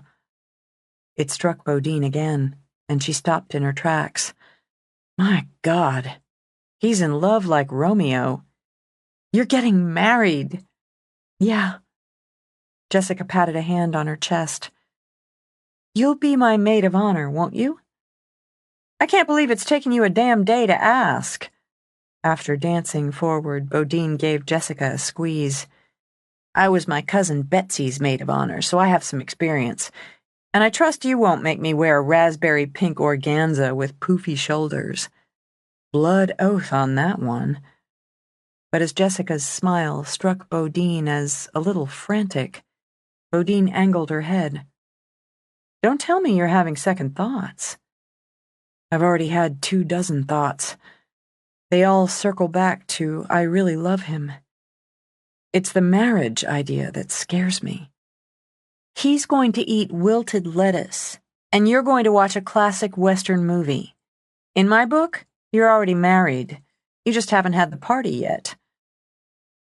As my maid of honor, will you keep saying things like that now and then over the next few months? Absolutely. Now let's go round us up a couple of cowboys. Shortly, as she drove home with 2 hearty chicken dinners in the back and Callan beside her, Bodine wondered out loud, have you ever eaten wilted arugula? Why would I? Turning, he gave the containers in the back a suspicious study. That's not in those take-home dinners, is it? No. It's going to be on Chase's plate tonight at Jessica's. That man is sick in love, he said with some pity. He doesn't much like unwilted lettuce. I was thinking the same. She's getting the better end of the deal. As for him eating it, she watches Silverado. Classic. And a visual feast for the female eye. We're having us some Cajun chicken, rosemary fingerling potatoes, and asparagus. You're making me glad I'm not in love with Jessica. Add on some huckleberry cheesecake. Maybe we should get married. Laughing, she turned sparkling eyes at him. Careful, Skinner. Some women grab at straws. How about we watch Silverado? I've got my own DVD. Got popcorn? I believe I can come up with that. I've got the beer. He reached over, touched her arm. Alice is sitting out on the front porch. Even as he spoke, Alice rose, her hands clutched together at her waist. As if she'd been waiting for her cue, Cora stepped out. Bodine pulled straight up. "I faced it head on," Alice said. "I looked in my head, and I told Pete." "Pete's the artist, the one Bob Tate brought here today." Cora slipped an arm around Alice's shoulders. "Alice has been waiting to tell you." "How do you feel about it?" Callan asked her. "I'm glad it's over. It hurt." She pressed a hand to her belly. "I had to stop, and start, and stop, and start. I'm glad it's over. You have to look at it. We have one, and Bobby said everybody should look at it in case they know, sir. Ma? I'll go get it. I like being outside. I like—" Alice stopped, tapped a finger to her lips. "What is it?" Bodine asked. "I keep wanting to say things over and over. I'm trying not to. I like being outside," she said carefully. "Maybe because I had to be inside for so long. Coming out whenever I want makes me feel good." Now, she pressed her lips tight as Cora came out with the sketch. "This is Sir. It doesn't look exactly right, but I can't explain better. His hair got gray like mine did, and his beard, sometimes he had it, sometimes he didn't, but most times he did, and his face got old like mine. This is how he looks, as best I can explain, now." Bodine studied the sketch. Were his eyes truly crazy, or did Alice only see them that way? In the sketch, they had a wild, fierce look about them. The hair hung thin, unkempt, straggly. A grizzled beard covered the lower half of a thin, hard face. The mouth made a cruel, compressed line. "Do you know him?" Alice demanded. "Do you know who he is? Bobby says he has a real name. Not Sir, a real one." "I don't think I do." Bodine looked up at Callan. "I don't. But we know what he looks like now. It'll help find him and stop him." Because he knew he could. He stepped up, hugged her. "You did really good, Alice." On a sigh, she rested her head on his chest a moment before stepping back. "He's not as tall as you, but taller than Bobby. That's what I told Pete. His arms are strong. He has big hands, harder than Rory's or yours. He has a scar on his palm, this one." She tapped her left, slashed a line across it. "And one here, like that." She drew a curve on her left hip. "He's got a mark." She looked at her mother. "Birthmark. A birthmark. Here." She touched her right outer thigh. "Like a smear. I said I'd remember when he locked me up. I said I'd remember when I got away. And I did remember. I remembered. Can we go see Sundown now? I don't want to think about it anymore." "Sure we can. Did you keep an eye on him for me today?" "I went out this morning, and I went out after I helped draw the face. I gave him a carrot, and one for Leo with the pretty blue eyes, too. And I brushed him and sang him a song." "He sure likes when you sing. So do I. Maybe you can sing for us again when we see how he's doing." He offered Alice his arm, made her grin. "I can see her coming back, more and more," Cora told Bodine. "And today, I watched her suffer through memories and fears. He looks like a monster. He looks like a monster, and he had my girl all those years. He'll never have her again. Nana, he'll never touch her again. I don't believe in vengeance.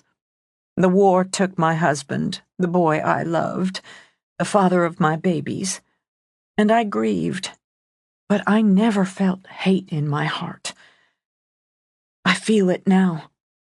I feel it every day now. My girl's home and coming back, and under the joy of that, I feel such hate, Bodine. It's black and it's bright, that hate. Nana, I don't think you'd be human if you didn't. I don't know if them finding him and locking him away for the rest of his miserable life will ease that for you. I don't know either. Cora let out a long sigh. I have to remember to look at her, to see her as she is, as she's coming back, and be grateful. But it doesn't stop me from wanting to cut his balls off with a rusty knife and hear him scream. After shaking herself, Cora arched her eyebrows at Bodine. That's not something most people would smile at. Most people aren't me. Oh well.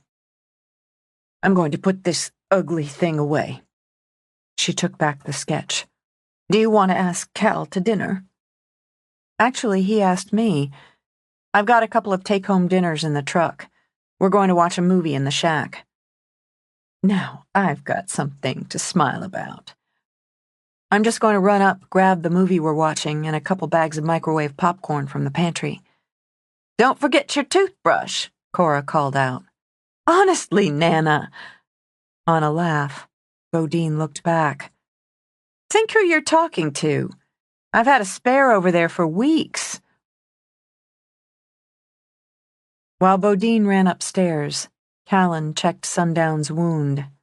Alice stroked the horse and sang Jolene.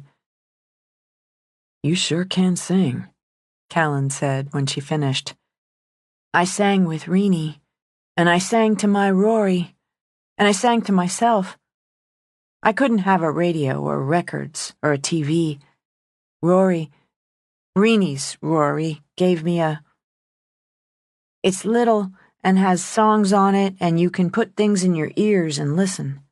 An iPod? Yes. It's the nicest present. Rory is so good. He's such a good boy. The iPod is like magic. It has lots and lots of music, and I can listen to it when I can't sleep. Are you having trouble sleeping, Miss Alice? Only sometimes now, not so much as before. And the music takes away the bad dreams. Even in the bad dreams, I can't see him like he was when I got in the truck. I can't see him clear that way anymore. Was the truck blue? Or was it red? I shouldn't have gotten in. I saw the snakes. In the truck? He had snakes in the truck? Not real ones. The picture. The sticker thing. He's a sovereign citizen, a true patriot, and true patriots will rise up and overthrow the corrupt Federalists. They'll take our country back. Did you tell the sheriff about the sticker? Did I? I think. Maybe. True patriots will revolt because the tree of liberty needs to be watered with blood to bring the country back to the people, under God. A man needs sons to protect the land. I only gave him one that lived. One's not enough to fight and work and protect. I think he had more. More sons? I don't know. More wives. Do you think I can sit on Sundown soon? We'll ask Doc Bickers. Miss Alice, can you tell me why you think he had more wives? He prepared to back off. He could see the jerky way her hands moved, hear the anxiety in her voice. But she pressed her face to Sundown's. He said I didn't hear anything but the wind. I didn't hear calling, or crying, or yelling. I imagined it, and shut up about it. It's okay. Sundown's almost better. You're almost better, too. You didn't limp today. Some things get better. You're a lot better yourself, Miss Alice. I'm better. Things are better. I can go outside whenever I want to. Ma is teaching me how to crochet a sweater now. I heard his truck that night. I heard it. I wasn't sleeping. He took the baby away. He took my next baby away, and the next. He took poor little Benjamin, who went to heaven, away, and I wasn't sleeping because I hurt inside and outside and in my head and in my heart. Desperately sorry. Callan brushed a hand over her hand, laid it on her shoulder. She reached up, gripped it hard. I heard the truck come back, and I was afraid. So afraid he'd come in and take his marital rights. And I heard the scream. It wasn't the wind. It wasn't an owl or a coyote. It wasn't the first time. But I heard it so clear that time. Once, twice. I did. And I heard him too, shouting, cursing. And he didn't come for his marital rights that night, or the next, or the next. Were you in the house or the cellar? The house. It was night. It was dark out my window. And once after, not the next or the next, but after, in the day, in the light, I heard calling. Help! Help! Help! I think. I couldn't hear it very well, but I heard. Then I didn't hear it anymore. But the crying once. I heard crying sometimes when I worked in the garden. Maybe it was the babies crying for me. I had to stop hearing the crying because I couldn't get to the babies. It's how I went crazy, I guess. You're not crazy. She stepped back, smiled. A little bit. I think I was more crazy then. I had to be, or I'd have killed myself. He went with his heart, with his gut, and framed her face with his hands, kissed her softly on the mouth. You may be a little bit crazy, but you're still the sanest person I know. Her eyes teared up even as she laughed. You must know a lot of crazy people. Maybe I do. When she left him, singing to herself, he pulled out his phone to call the sheriff. There might be more women locked up in some cellar, being driven mad. Chapter 27. It took the best part of a week, with a delay of a solid day of soaking rain, but on a soft April evening, Callan saddled Sundown for what he billed as the big reveal. Maybe everybody shouldn't watch yet. He turned, studied Alice in her new boots and buff-colored hat, her jeans and bright pink shirt. She'd added a brown leather vest he suspected was Bodine's. You sure look a picture. She ducked her head, but he caught the smile. I'm going to be right with you, he reminded her. But if you want to wait... No, it's silly. I make myself silly. But you'll be with me. Every step. You ready? She gave a nod, put her foot in his hands for the boost. When she settled in the saddle, she let out a long, happy sigh.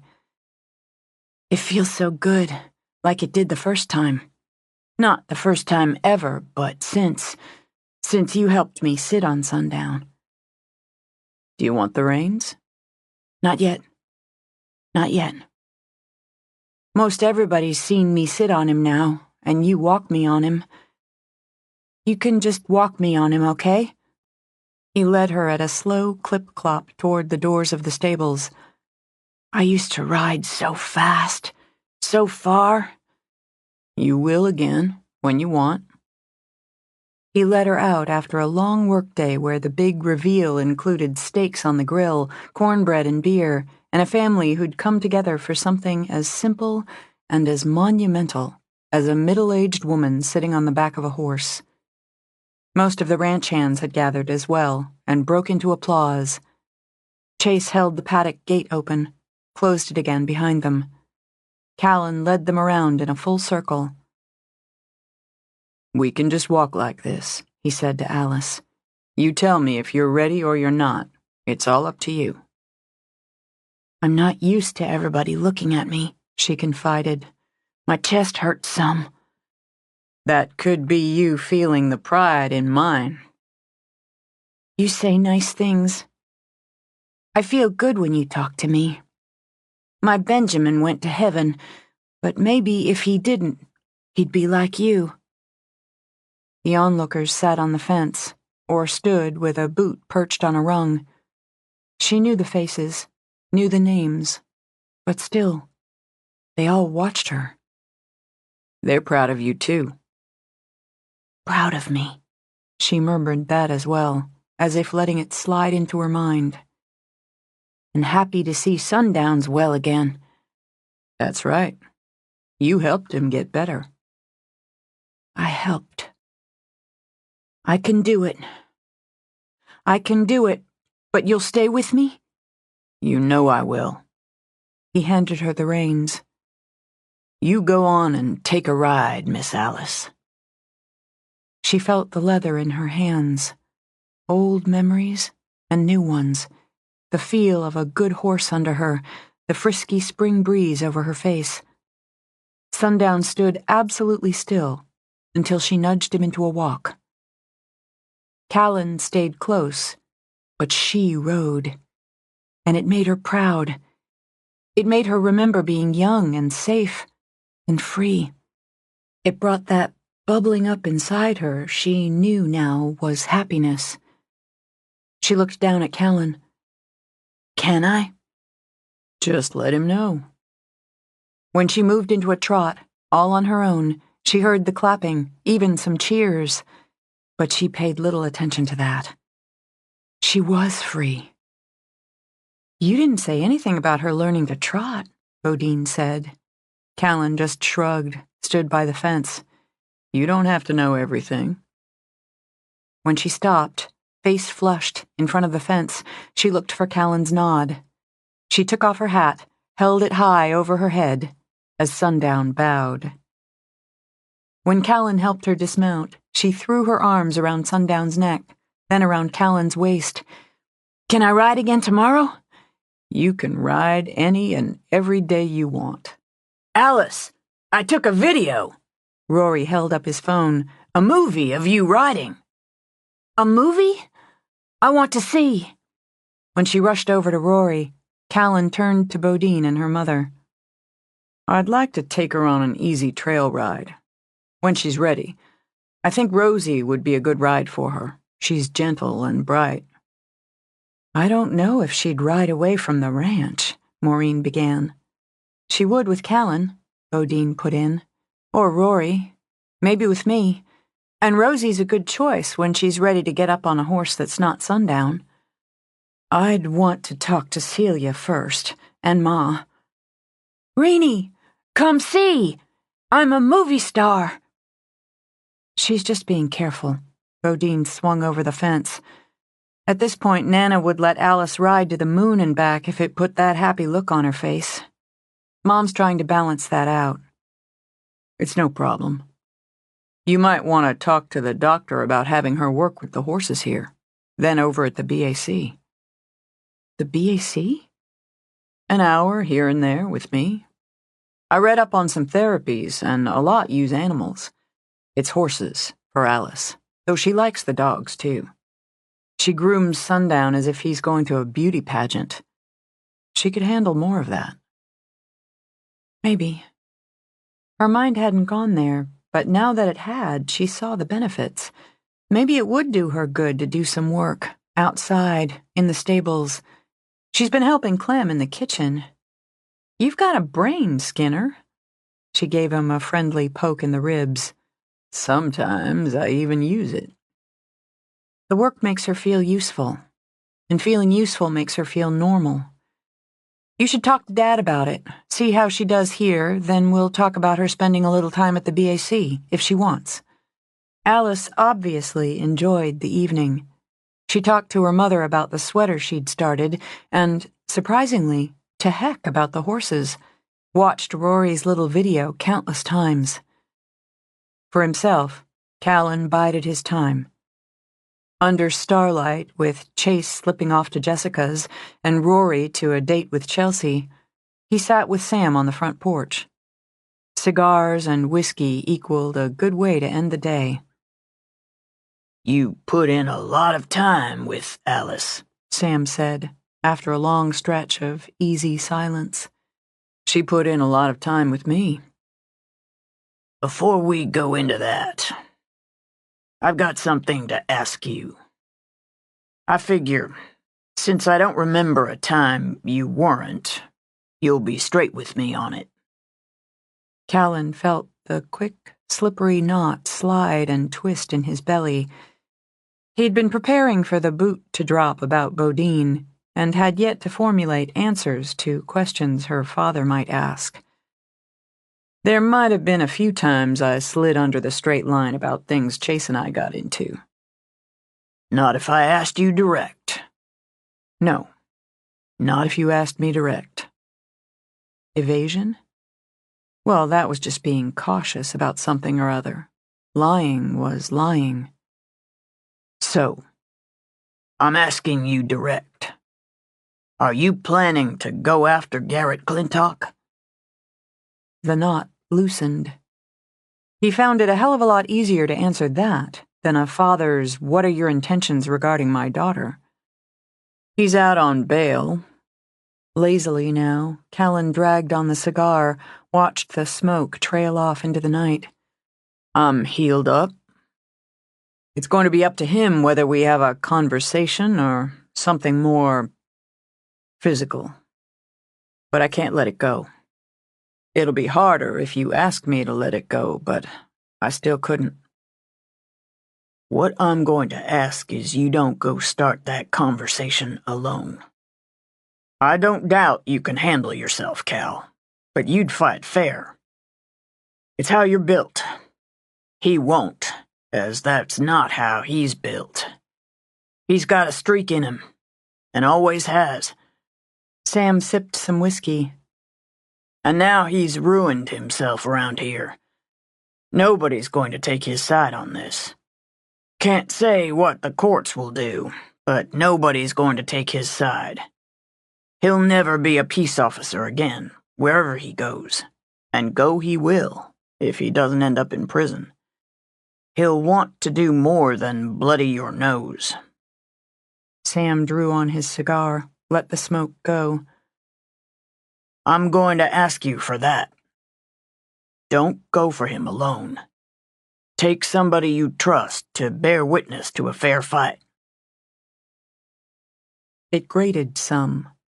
But the fact was, Sam Longbow invariably talked plain sense. I won't go alone. All right, then. Now, why don't you tell me what you want to ask me about? If it's my daughter's hand, I'm likely to give it, but it's still going to twist up my heart. The knot came back, slipperier than before. We're not going there right yet. All right. To save us the awkward moment when you are, consider it already given. We don't have to go back here. I don't have any land, Callan heard himself saying. Sam angled his head, gave Callan a considering study. Did you blow through all the money you made in California on whiskey and wild women? Only a small percentage of it. You're planning to keep working for a living, I expect. As long as you don't fire me, I'm good. Well, her grandmother didn't fire me when I slipped off with her daughter, so you're safe on that. Now, if you didn't want to talk to me about that, what's on your mind? How would you feel about hiring on Alice? Hiring Alice? I was going to ask how you'd feel about letting her help some with the horses. Stable work. She's damn good at grooming, and she could muck. She's strong. The limp hampers her some, especially if she's tired, but she's strong. She's got a good way with horses. The dogs now, too. I guess it's animals altogether. But when I thought more on it, it seemed to me she'd get more pride out of it if she drew a little pay. Wouldn't have to be much. As the night birds called, Sam contemplated his cigar. I never thought of it. I said something to Maureen before, and I know she wants to talk to Nana and to the doctor. That'd be the right way, but you run the ranch, so... It's a good thought, Cal. A good one. And judging from what I've seen the last couple weeks, the right one, too. We'll see if we can make it work. Somebody's coming. Even before he saw the headlights, Sam heard the engine, off in the quiet of the night. Late for visiting, Sam added, but crossed his boots on his stretched-out legs, a man confident in his own. Sheriff Tate, Callan said quietly when the truck got close enough. They waited as Tate stopped the truck, got out. Evening, Sam. Cal? Evening, Bob. You look tired out. Because I am. How about a chair, a whiskey, and a cigar? If I take the cigar, I'll pay for a week. You could have a hazmat team hose me down, my wife would still smell it. But the whiskey, I wouldn't mind. I'm off duty. Take the chair. Callan got to his feet. I'll get the whiskey. Appreciate that. Before Callan could reach the door, Bodine opened it. Sheriff? Evening, Bodine. I'm just getting him a whiskey. I'll get it. When she shut the door again, Callan picked up the cigar he'd set in the ashtray, leaned back against the porch rail. I was on my way home, and felt I should come on by, tell you where we're at. I've been talking to some people the last few days, pushing on the business Callan passed on that Alice passed to him. People we know are active or more than sympathetic to militias, true patriots being one. That's the phrase she used to you? A couple times, Callan agreed. He paused when Bodine came out. Thanks. Long day. He took a slow sip. Long, dry one. Those people dug into those groups aren't very likely to cooperate with a police investigation, especially with one who isn't what they call a constitutional sheriff. He paused again, took a longer sip. Still, we went out, talked, showed the sketch, made sure they heard what this individual we were asking about is being investigated for. Only the hardliners are going to hold that line when a man's done what this one's done. Still, we didn't get much of anywhere on it. Until today. At that, Bodine walked over, stood by Callan. I got a call from somebody today.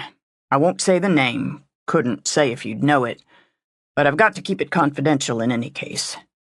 Says he recognized the face, has seen this man at the compound they have a few times. Doesn't know his name for sure, says he goes by J.G. Says this man drills with them every few months, not regular. Runs some supplies for them. Claims he hasn't seen this individual for months now. The compound's a good way east of here, but this character thinks our man has a patch of land around here. Lives, as some of them do, off the grid. We're going to push on this, but carefully. Would a reward help?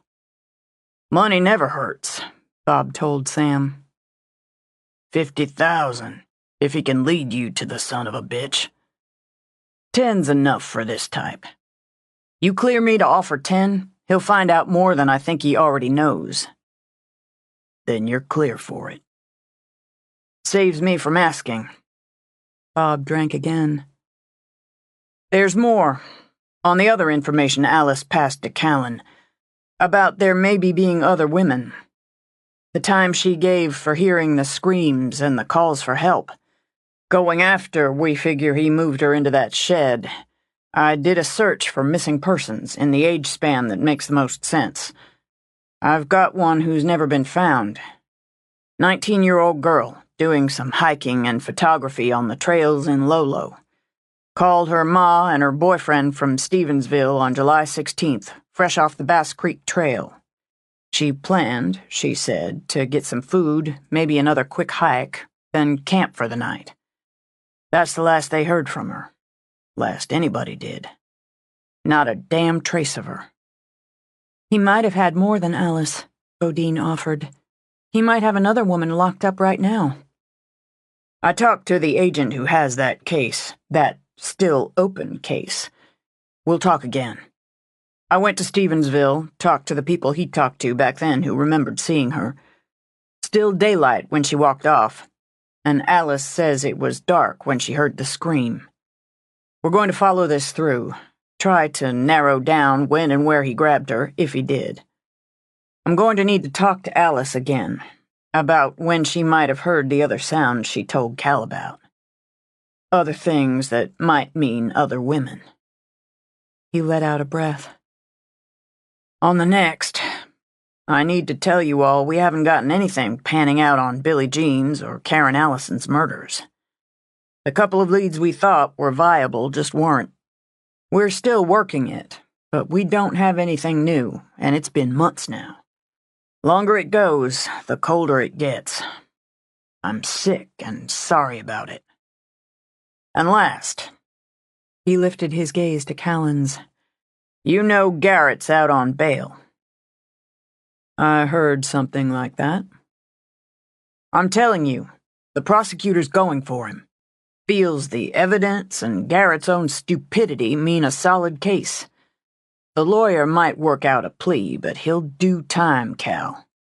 He will do time. And he'll never carry a badge again.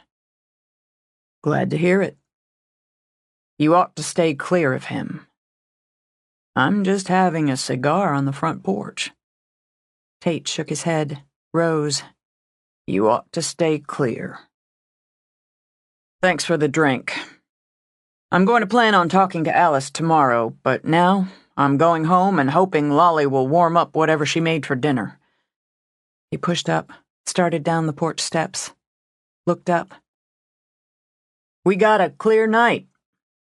You see something like that sky, no matter how long you've been the police, you just don't understand why people do what they do to people. As Tate drove off, Sam picked up his empty glass, then Tate's. I'd better tell your mother all of this. Do you want me to talk to her with you? He shook his head at Bodine. I'll take care of this. He looked out where Tate's taillights grew smaller. Long, hard day for some of us. I don't know what to do. Bodine lifted her hands, let them fall when her father went in. What to do, or think, or feel? Nothing to do but take it as it comes. I need to say, you know I've had an ear to the ground about Clintock. He's spending some time at the Step Up bar. I'm going to take a drive over there in a few days. What's wrong with tomorrow? I believe we have a date and a fancy dinner. She flicked that away like a gnat. We'll have the fancy dinner next Saturday. Get this done, Skinner. It'll eat at you until you do. We'll go tomorrow. Bodine, are you saying you'd rather go to a potential bar fight than a fancy restaurant? I don't understand anyone who wouldn't. Grinning, he held out a hand. There come those powerful feelings again. Let's take a walk under this big sky. He picked his wife. He had a plan. This time around, there would be no mistake. Evenings, most usually, he worked on organizing, on preparing, supplies, and security. A woman needed to be locked up tight until she understood the order of things, and even after that. He had the leg irons bolted strong to the wall, added 2 more sturdy locks to the door. Thinking of the noise some of them could make, he took time to staple up strips of foam on the walls. Not that anybody ever came around the cabin, but that sort of precaution should have been done long ago. Once done, he took a good look around. Imagined his wife in the bed. Stripped down she'd be, he'd see to that, and ready for planting. The image made him hard.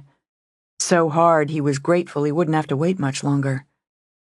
The long winter was over, and spring had come. The time for planting. To every time there was a season, he thought, and this was his. The seed, his seed, would take, grow inside the young, fertile womb, and then he'd make another change. Leave the son in the care of the mother. Honor thy father and mother. Yes, this time that would be done.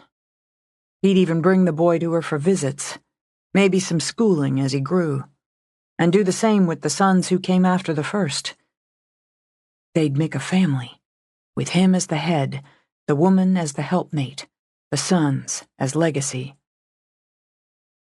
Confident in his plans, in his choice, he lay down on the bed where he'd plow and plant, and considered how once that seed took hold, he might choose another wife, start another son.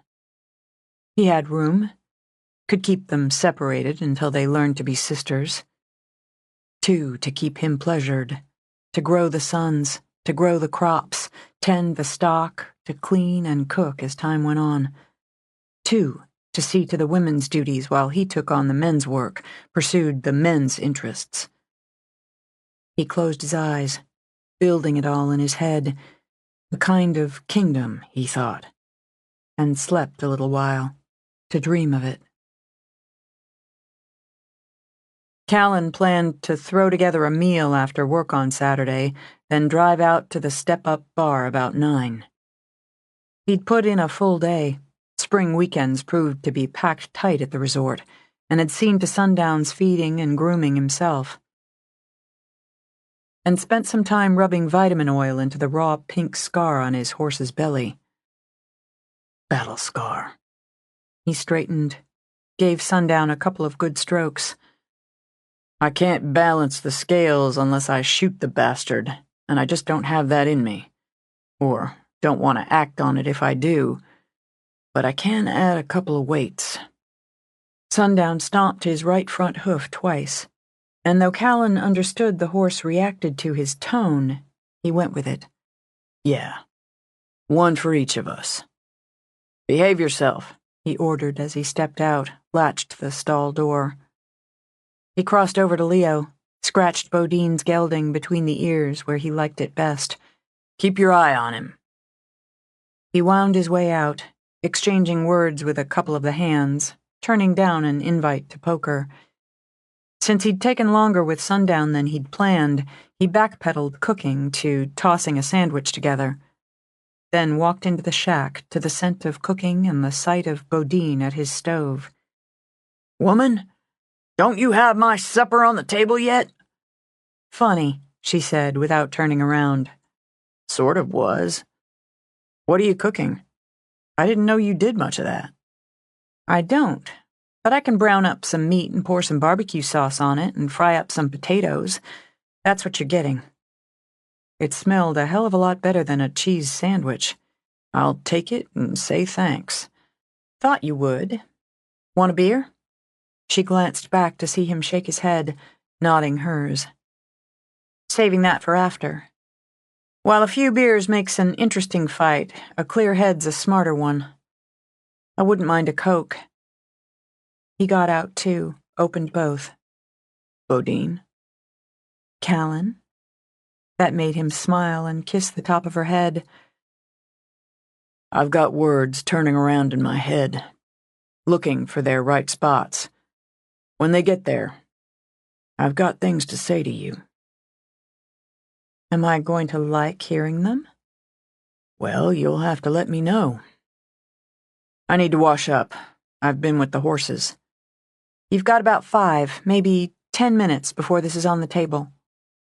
When he came back, she spooned generous portions of the sauced meat onto buns, scooped up fried potatoes, added a hefty portion of mixed vegetables.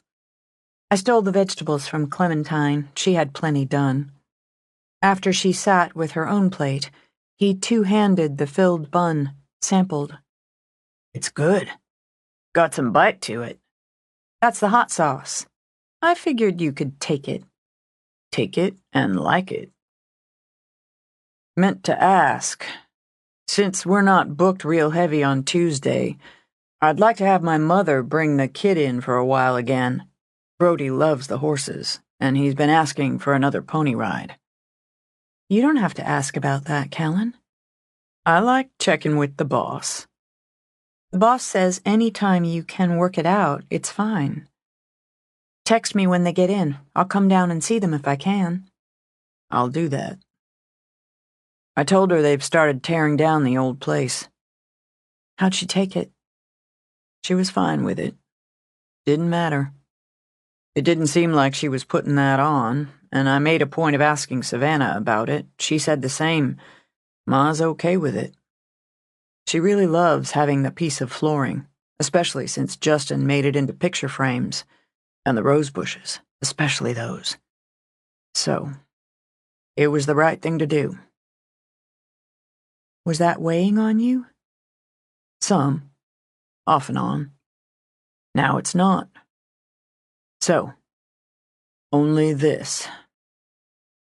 Wouldn't you rather stay back here tonight while I go deal with Clintock?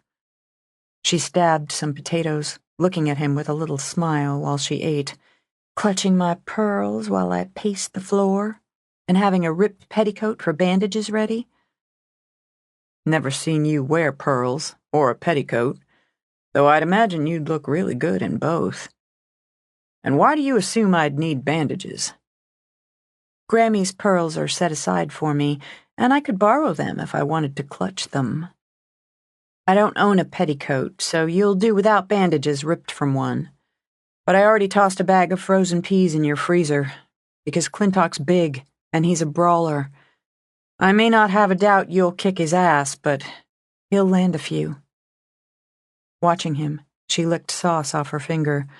But to answer your question, don't start thinking because I cooked you a meal I'll go full stereotypical female. You're not stereo or typical anything. Damn right. I'm going. Somebody's got to hold your coat, and nobody's robbing me of the pleasure of seeing you bloody him some. How about after our fancy dinner next Saturday, we get a fancy hotel room? She polished off her sandwich, downed a little Coke. Have you got money to burn, Skinner? I've got it to spend. Looks like I'll be packing an overnight bag. Let's get these dishes done and get going. I was thinking I could eat another helping. She poked a finger against his taut belly. You'll regret that thinking if he lands those couple in your gut. Can't argue with that, he decided, and pushed back from the table. Chapter 28. The step-up bar slouched between a two-pump gas station that primarily stocked cigarettes, chewing tobacco, and ammo. You could buy coffee there if burning a layer from your stomach lining caused no concern, but the soft drink machine stuck out front offered the better bet on the rare occasions it was stocked. Across the weedy, pitted gravel lot, a 20-room motel with a reputation for dubious sanitary standards welcomed only the most desperate of travelers.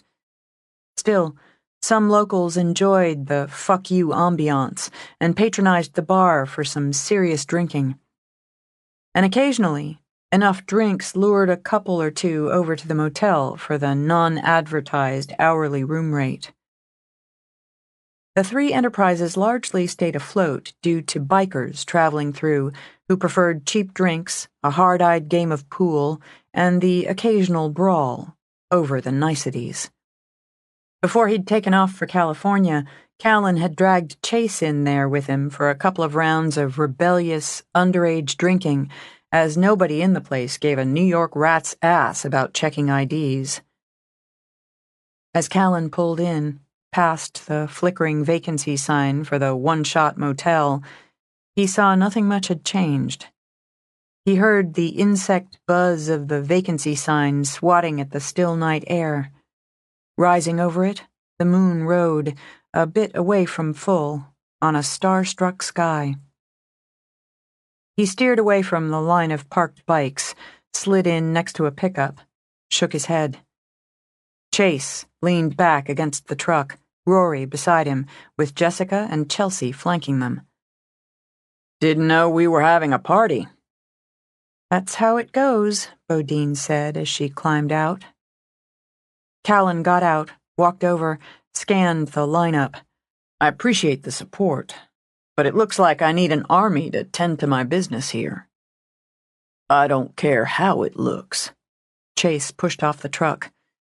Clintock did what he did on our land. We won't get in his way, or yours, unless he tries something dirty. He's in there.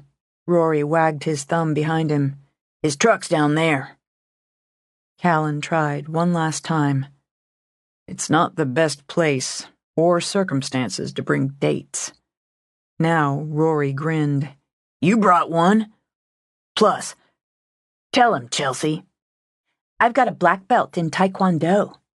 When she lowered into a fighting stance, Callan could only wonder. I took it all through college. And I have a mighty and fatally accurate bitch slap, Jessica added. Couldn't change it, Callan decided, so he'd trust the brothers would keep the women out of harm's way should harm rise up. All I need to do is punch him in the face. That'll square it for me. Chase nodded. Then you get that done, and we'll all be on our way. Callan went in with what he thought of now as his damn entourage, and saw the interior hadn't changed much either. The decor ran heavy to taxidermy, with bear and buck heads mounted, the Montana state flag framed beside the Gadsden. One new element? A sign reading, "Guns don't kill people, I do." A couple of biker types smacked pool balls around, and a couple more drank bottled beer and watched. The place held two booths. In one, a couple of old guys who looked permanently pissed off sat across from each other, working on their beers and playing cards. He judged the second booth commandeered by the bikers, as empty bottles littered the table and leather jackets formed heaps on the seats. 7 stools lined the bar, all full. At first glance, he didn't recognize a soul but Clintock at the end, then felt a little tug of recognition for the big guy center bar, chomping down on beer nuts. As the others filed in behind him, the balls stopped clattering. Asses shifted on stools. Callan hoped to hell the fact the female population of the bar now numbered 3 didn't stir up trouble. But he knew by the way Clintock straightened on his stool that at least one patron knew trouble had walked in. Skinner? That you? The big guy gestured. Kiss my ass. That's you. Carol Skinner. Heard you were back. Sandy rhymes, Bodine muttered, and a light bulb switched on. How you doing, Sandy? Could complain. Won't bother. Hey there, Chase, Rory, Bodine. Ma'am? He had a big, homely face and a sweet, almost angelic smile. You bunch make a wrong turn somewhere? Nope. I'm where I aimed for. Well, if you're having a beer, stick with the bottles. Slats here would tell you the same. he added, wagging his own bottle toward the hefty, bored-eyed bartender. We're not drinking right now. I've got some other business. Sandy took a peer down the bar. Clintock? If you got a beef with him, I'd... Wait. His mile-wide shoulders straightened, stiffened, and the sweet smile vanished. He's the one who shot your horse? I heard about that. Sandy slapped down his beer, started to push his mighty girth out of the stool. It's okay. Christ, he didn't need to add another. I've got this. Hope you do. Just stay back here, Callan told the rest, and walked down the bar to Clintock. We've got business to finish. Fuck you, Skinner. I figure you're carrying, so I'm going to say if I see your hand go where I think your gun is, I'll break that hand at the wrist. The red started creeping up into Clintock's face. You're threatening a police officer? I'm threatening an asshole. An unemployed one, I hear. I'm threatening a coward who hides up in the trees and shoots a horse. So you're going to want to keep those hands where I can see them. Callan felt rather than saw the man on the stool behind him slide off, ease away. Coward? Clintock pushed off the stool. You're a murdering coward. You killed 2 women. Now Callan sensed the bikers tuning in. You want to believe that. You know different, but you want it to be true. What is true is, you shot my horse. Clintock rammed a finger into Callan's chest. Callan let him. I was shooting at a snake. Even your aim's not that bad. Same as you ever were. Eyes hot, teeth bared, Clintock jabbed the finger again. No good. No good whelp from a loser who gambled away everything and hanged himself from the shame of it. And here you come? You come in here with the longbow men and women to hide behind? They're just here as audience for the ass-kicking. You want the ass-kicking in here or outside? That's your choice. You take it outside. The bartender brought out a bat, slapped it against his palm. Outside, then, Callan said. He saw the punch coming, made another decision to let it come. It landed hard enough to set his ears ringing, but he just wiped the blood from his lip. Keep coming. Callan backed up toward the door. Clintock took 2 charging steps, and as Callan braced, Sandy flung out a beefy arm. Now what are you reaching for back there, Garrett? He yanked the .32 out of its holster. Man's a bushwhacker, he announced to the bar. Shot this man's horse out from under him. We don't stand for that. No siree, we don't.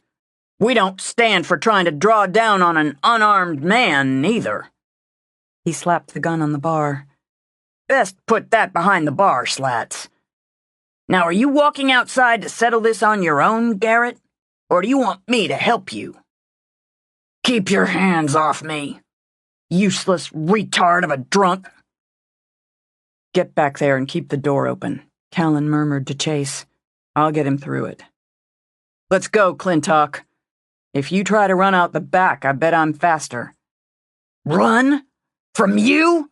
Clintock charged forward.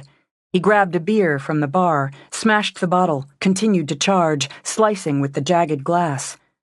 Callan danced aside, let the momentum carry Clintock forward, and booted him hard enough in the ass to propel him through the door. Chase grabbed Clintock's wrist, twisted. The broken bottle fell on the gravel. Thanks. Callan came roaring through. Stay out of it. He knocked the off-balance Clintock to the ground, had the pleasure of seeing him skid over the gravel and leave blood smeared on the stones. Then stepped back, waited. Bodine kicked the broken glass aside and, like Callan, watched as Clintock slowly gained his feet. His hands bled from their rude run over the gravel. Under the big moon and the snap and sizzle of the vacancy sign, She saw the darkening stain on the knees of his jeans from the spill, and the hot blaze of rage in his eyes. "Go get him," she murmured to Callan. But to Callan's mind, remarkably cool at the moment, words delivered as sharp an insult as fists. Guns, broken bottles, suits you, Clintock. Just like hiding out in the rocks and trees and shooting down at a horse. Just like putting a bullet in some helpless pup's head suits you. "He shot a puppy?" This from one of the bikers as they filed out to watch the fight. "Son of a bitch!" "That all suits you," Callan continued. "Like ambushes suit you. Like having your friends hold a man down so you can beat on him. That one didn't work out so well for you, as I recall. Time to see how you do 1-to-1 in a straight-up fight." "Should have put the bullet in you." Callan smiled. "Which time? Back when we were kids and you killed that little dog? Or now, when you shot my horse?" "Both!" With that, Clintock charged. Callan dodged the jab that flew as wild as any temper tantrum, followed it with a solid right cross, snapping Clintock's head back, bloodying his nose. He'd told himself he'd be satisfied with this, with one bare-fisted punch that drew blood. But by God, it lit a fire in him, one that had simmered for years. Before he actively thought it through, his left hook landed on Clintock's jaw. Maybe the two rapid blows cleared Clintock's head, or maybe he had instincts of his own. Either way, Callan took a couple of punishing strikes to the ribs before he blackened his opponent's eye. Behind them, Jessica closed her hand over Bodine's. "We should stop them." "Oh, hell no." Bodine winced when Callan took one to the face, jabbed her own free hand out when he delivered a pair of breath-stealing gut shots, followed it with a wicked uppercut. Boots scraped over gravel as they lunged, as they circled. The metallic scent of blood wound around the smell of beer, of sweat, and surprisingly, of the jerky Sandy gnawed on. Animal grunts, the snap and crunch of knuckles meeting flesh, meeting bone. Beside her, Jessica shifted, gave up, and put her hand over her eyes. "Tell me when it's over." "Nearly is." Working all her life with cowboys, growing up with two brothers, not to mention Callan himself, Bodine figured she'd seen her share of fistfights and dust-ups, and she could judge them. Clintock had the advantage of sheer power, but Callan had the weight on strategy. Then there was hot rage against cold fire. Each time Callan landed a blow, Clintock's response grew sloppier. "He's telegraphing," she thought. "Come on, Skinner, can't you see?" "Ouch!" Then she watched Callan return the glancing punch off his cheekbone with a jab fast and slick as a snake, a gut-punishing follow-up, and that vicious uppercut. The last knocked Clintock off his feet, and Callan was on top of him. He didn't pummel his downed opponent, though she wouldn't have lost an ounce of respect for him if he had. The onlookers not only expected it, but vocally encouraged it. Instead, Callan pinned his man down, spoke clearly. "It's done. You come back at me again, come back at any who matter to me, I won't just put you on the ground. I'll put you in it. Believe it." He shoved up. "Now get gone." He walked away, leaning heavy on pride to keep from limping, taking from Bodine the hat that had flown off his head during the battle, set it comfortably on his head. "I guess I ought to buy everybody a drink." "You're bleeding," Jessica said. After a swipe of bruised knuckles over his bruised face, Callan shrugged. "Not much." "Is it men?" Jessica wondered. "Is it men altogether, or is it men in hats? We'll talk about it over a beer." Amused, Bodine started to give her friend a tug toward the door, then shouted a warning. Clintock stumbled back into the light, a gun in his hand. Callan shoved her clear, stepped quickly away from the group as Clintock raised the gun. Her world stopped in an instant, slowed to an endless spin in that same snap of time. She heard shouting, like voices in a tunnel, felt someone drag her back as she tried to surge forward. Then, nothing. She saw. Horribly. She saw Clintock's finger pull the trigger. Once. Twice. A third time. And nothing. The baffled look on his face might have been funny if the ground hadn't undulated under her feet. As it did, Callan strode over it. The roundhouse was pure fury, sent Clintock flying back before he landed, and stayed down. You could have hit my woman, you miserable son of a bitch! He picked up the gun, checked it. Empty. Rory figured he had one in his truck. Pale but game, Chelsea gripped Rory's arm, so he checked. A good salesman reads people.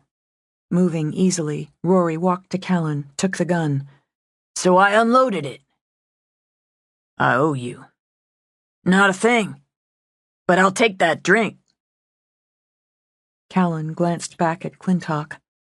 Not just down, he noted, but out.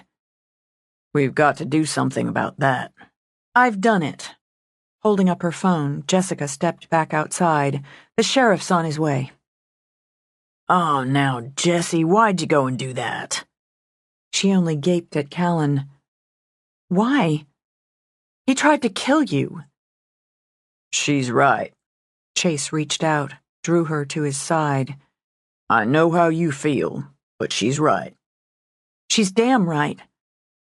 It took all Bodine's willpower not to simply explode. If Rory didn't have more sense than I'd ever given him credit for, you'd be dead. Or close enough. He's not just an asshole, he's a crazy asshole. He's not just a coward, he's a murdering... Because he heard touches of hysteria, Callan moved over to her, took her arms. Okay. You probably want to take a breath or two. Don't tell me to take a breath. Or two. He kissed her, said, "Shit," when the contact stung, then leaned in to whisper, "Don't cry. You'll hate yourself." "I'm fine." "Drinks all around," Callan told the bartender while he kept his eyes on Bodine's. "I'm good for it." "You'd better be." With a last look at Clintock, the bartender slapped his bat against his palm again. He got what was coming to him. Maybe so, but clearly Tate didn't look pleased when he pulled up some 20 minutes later. He looked at Clintock, sitting on the ground, his hands secured behind his back with a zip tie, his face bloody. Looked over at Callan, leaning against the wall of the bar, sipping a beer along with Bodine, her brothers, and the other women. He crouched down beside Clintock. I told you to steer clear. I was having a drink, and he busted in with his goddamn posse and started it. And you decided to finish it by pulling a gun? Wouldn't have had to if you'd done your job and locked that murdering bastard up. I've done my job right along, just like I'm going to do it now. You busted your bail carrying a gun in the first damn place. Curtis, lock him up in the back, and we'll take some statements, see what the hell's what here." He walked over to Callan. "Told you to steer clear too, didn't I?" "We all decided to go out and have a drink," Bodine said. "We wanted to show Jessica some more of the local color." After a long stare, Tate scrubbed his face with his hand. "Bodine, that's just insulting." "It's not altogether untrue," Callan put in. "But it's also true I knew Clintock would probably be here. And it was surely true I planned to knock him on his ass. I could toss you in the back with him, charge you with assault. Well, now, You could. Studying his beer, Chase spoke thoughtfully.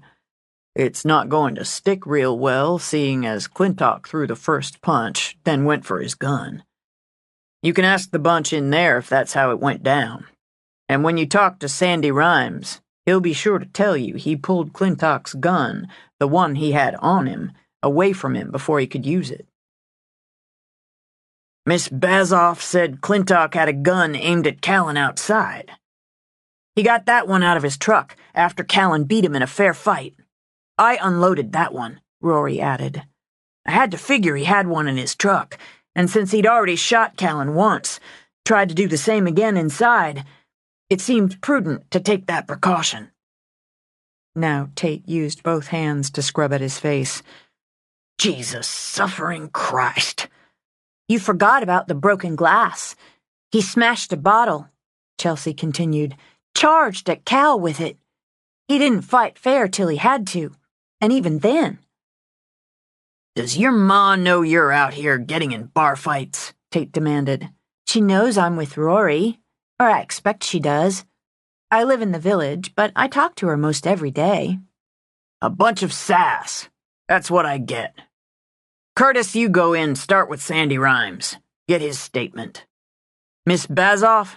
Jessica. Jessica. We're going to take a walk over to the vending machine, since I can't have a good shot of whiskey as I want. I'm going to assume you're the one standing here with the most sense. So you're going to tell me every step of what happened. I'd be glad to. Callan took another pull on his beer as they crossed the lot. He's going to be pissed a while. He'll get over it. Bodine shrugged. He knew you'd hunt Clintock down, and he knew he'd have done the same himself given the circumstances. What he'll be longer than pissed off is disappointed. Not in you, but in Clintock. It took more than an hour, and by the end of it, Callan felt every bruise and scrape. He thought fondly of the bag of peas Bodine had tossed in his freezer and only wished she'd tossed in a half-dozen. Still, he considered every twinge, throb, and ache well worth it. Garrett Clintock would look through bars for a very long time. He supposed Jessica's comment before they'd all gone their separate ways hit the mark, too. Clintock needed some serious head shrinking. If he gritted his teeth against the banging in his ribs when he got out of the truck, he could remind himself Clintock had worse. Do you want to go tell Sundown he's been avenged? I'll tell him in the morning. With some sympathy, Bodine put an arm around his waist. You can lean on me. And, looking up, she sighed at the moon. I have to say this ranks as the prettiest night in my experience for a fight. Jessica got some strange and arty-type pictures of the step-up and some of the patrons while Tate gave you the final lecture. She opened the door, took off his hat, tossed it aside, then brushed her fingers over his face as she surveyed the damage. You won't look pretty for a few days, but you broke his nose. I thought so. Don't ever shove me aside like that again. Now he arched his eyebrows. Even that hurt. I can guarantee you, should some fuck-headed asshole ever wave a gun around in your direction, I'll shove you aside again. Then next time I'll be ready, and shove you first. She gave him a little one, tugged him back to unbutton his shirt. Let's have a look at the rest of you. He gripped her hands. It stopped my heart. Shut it right down. The idea of you getting hit. It didn't do mine any good either when you stepped aside and gave him a clear shot at you. Damn Gary Coopering. Clint Eastwooding. Chase is more Gary Cooper. He grabbed her face, kissed her hard, so pain and lust and pleasure all burst and tangled. Hot. So instantly hot, she gripped his shoulders, struggled to gentle her hold. You're in no shape to get me revved up tonight, Skinner. I've got to get this done. Fast. He pulled off her shirt, shoved her back against the door. I've got to have you. Just let me have you. He flicked open the catch of her bra, dragged it aside, filled his hands with her breasts. Let me have you. I wanted to tear your clothes off since you threw the first punch. So she did, starting with his shirt. Don't complain later when I hurt you. When she crushed her mouth to his, he dragged her to the floor. All the heat, all the fire, all the passion he'd banked to fight cold and clear surged into him. That need to pound flesh now burned as a need to possess it. Possess her. And, with a madness, snapped free. He felt pain as her hands, rough and greedy, pulled at his clothes, dug into muscle, but distant, almost unconnected, all but buried under this fresh, wild hunger. He didn't wait for her, couldn't wait, but rammed himself into her as soon as he'd stripped her down far enough. Then he rode like his life depended on it. She arched up on a breathless cry, gripping his hair like a rope to keep her from falling off a cliff. His eyes had gone green, reflecting hers, with an almost feral intensity that kept her gaze locked to them. It tore through her, a wildfire, a lightning bolt, leaving her senses as scorched earth. She bucked under him, driving him harder, faster. If he plundered, she ravished. And when that bolt struck again, she rode the lightning until they burned themselves out. Shuddering, slicked with sweat and some blood from wounds opened in the madness, she wheezed in air. His heart hammered against hers even as he lay, full weight, spent, over her. She thought of the moment Clintock had raised his gun. That spinning, the sensation of the ground shaking, and thought this was nearly the same. Here's what you're going to do. Bodine, I think there are multiple reasons I'm not going to be able to move right this minute. I warned you not to complain when I hurt you. What you're going to do is go in and take a hot shower. When you come out, you're going to take some Motrin, some whiskey, and we're going to ice down what needs icing, treat and bandage what needs that. I'm fine, right here. That's sex adrenaline, and it's going to pass really soon. Sex adrenaline. She felt his lips curve against her throat. Ought to be bottled. You kicked ass that needed kicking tonight, and you topped that off with the best hot and crazy floor sex in my personal experience. Mine too. That's about as manly a night as it gets, in my estimation. But you're hurt more than you might think. It'll be worse if we don't see to it. Gently, almost tenderly, her hand stroked over his back. Do that for me, Callan. She never asked, not really, and never in that way, that soft way, so he had no choice. And when he moved, the gasp and groan escaped before he could stop them. Your ribs took the worst. Left side. I know it. But for the first time, he looked down, saw the spread of black and blue, hits of angry red. Well, shit. It'll look and feel worse tomorrow, so let's get ahead of it. She yanked off the single boot he still wore and the jeans that had been caught on it. Rising, she offered him a hand. Come on, cowboy. Hit the shower. He gripped her arm, got slowly, painfully to his feet, then just stood, looking at her. You've got to know what's coming. Her heart stuttered a little. Maybe. But I don't think it should come when you can barely stand, and the standing we're doing is naked. You're probably right. It'll wait. She pulled on her jeans again while he limped off to the shower. It would wait, she thought.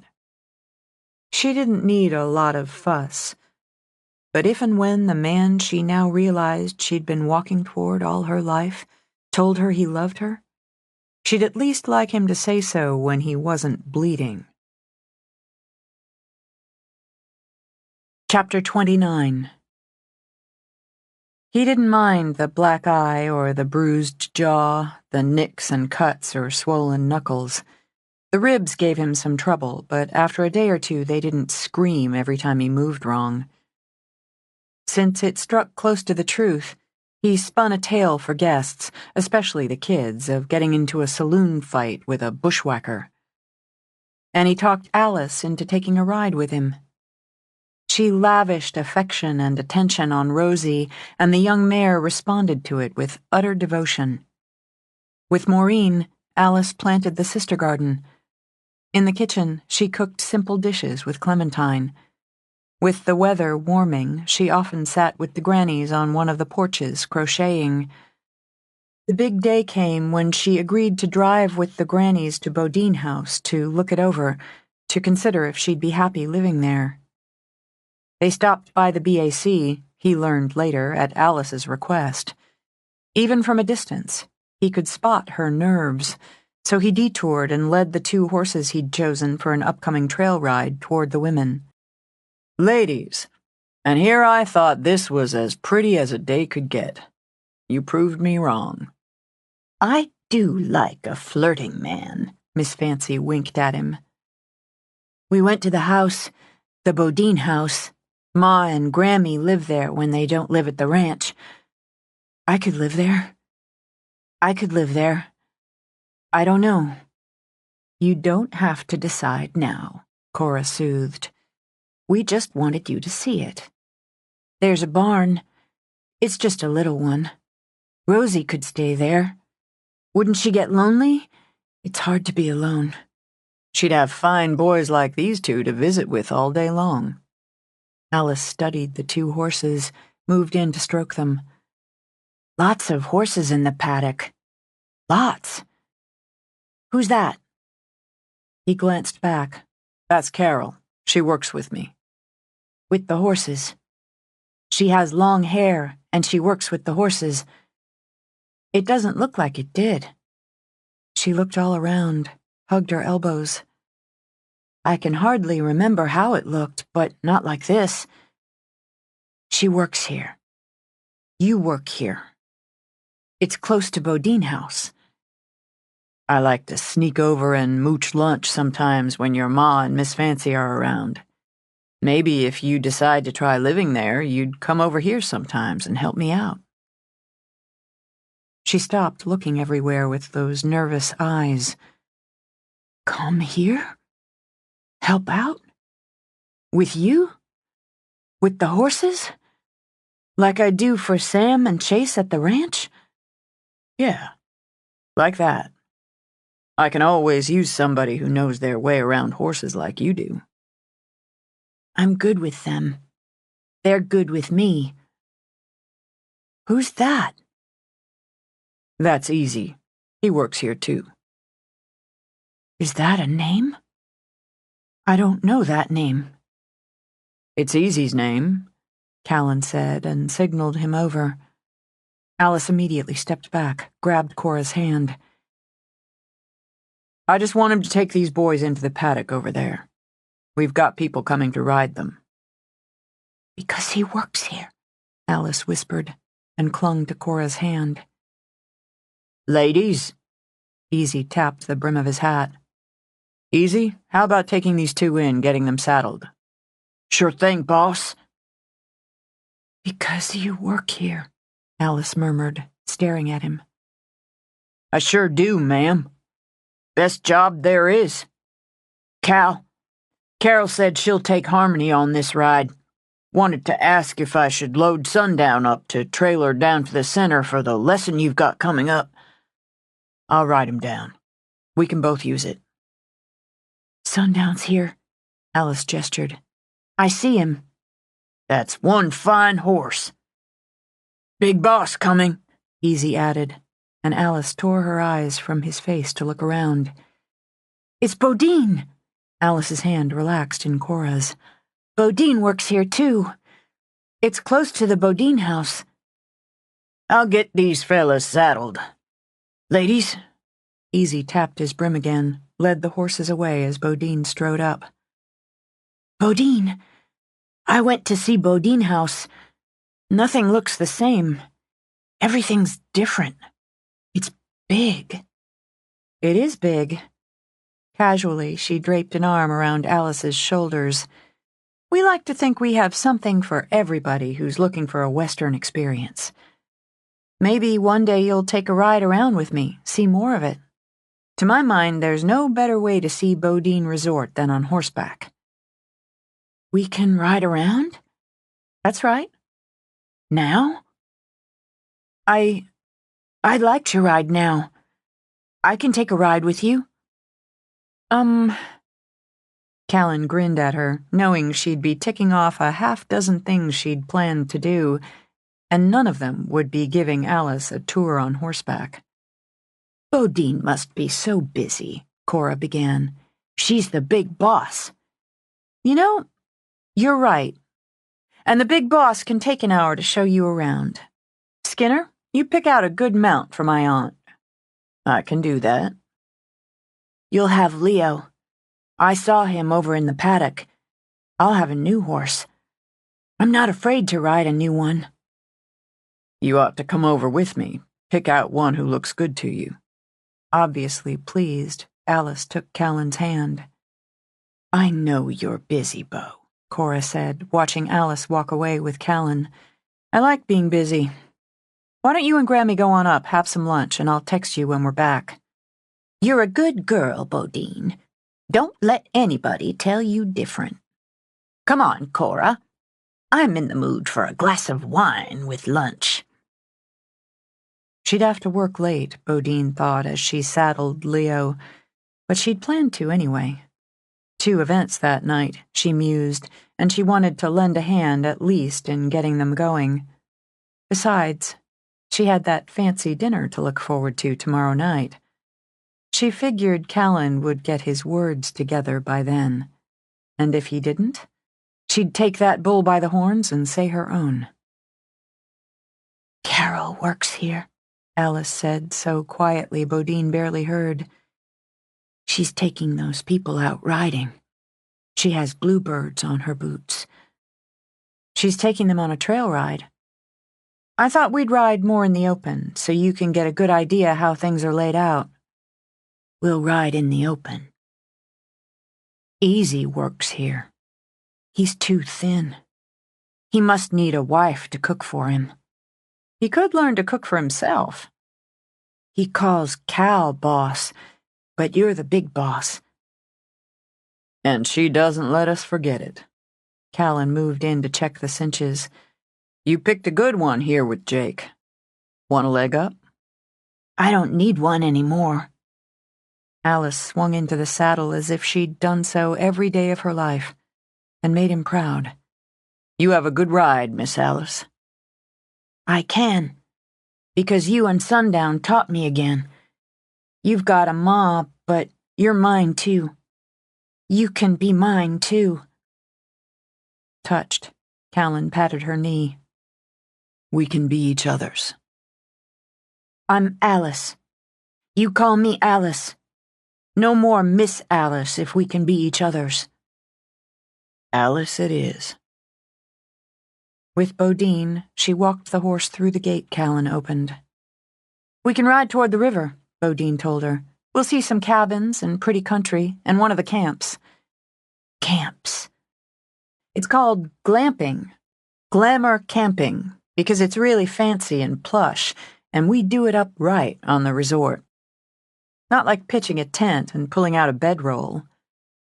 Do we have to meet more people? No. Recognizing her nerves, Bodine tried an easy smile. I mean, we could go by somebody who'd say hi, but you don't have to talk to anybody if you don't want to. I get nervous when I do if I don't know them. I'm better. I think I'm better. Alice, you're so much better. I met Carol and Easy, and that's enough for one day. Smiling, Bodine looked over, and saw tears standing in Alice's eyes. "What is it? What's wrong? Do you want to go back?" "No, no, no. I was happy to see you. Happy to see Cal. I get happy to see Chase and Rory. You're not mine. You're not mine. He took my babies away. All my babies. And they're not my babies now. They're my babies and not my babies.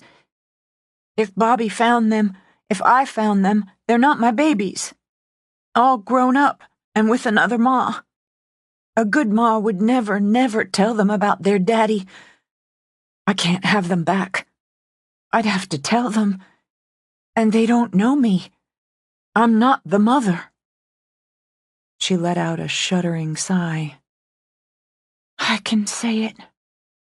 I can tell you when we're riding. It hurts in my heart, but it hurts more when I think of telling them. Cal says I'm brave. It's braver not to look, not to find, not to tell. But it hurts. I can't even imagine how much. Bobby put the man who shot Cal and Sundown in jail. He'll put Sir in jail when he finds him. But I have to tell him not to find my babies. I have to tell him that. And protect them. If I ever have a daughter, I'm going to name her Alice." Alice gasped, and though tears shimmered in her eyes, they widened with stunned joy. "Alice?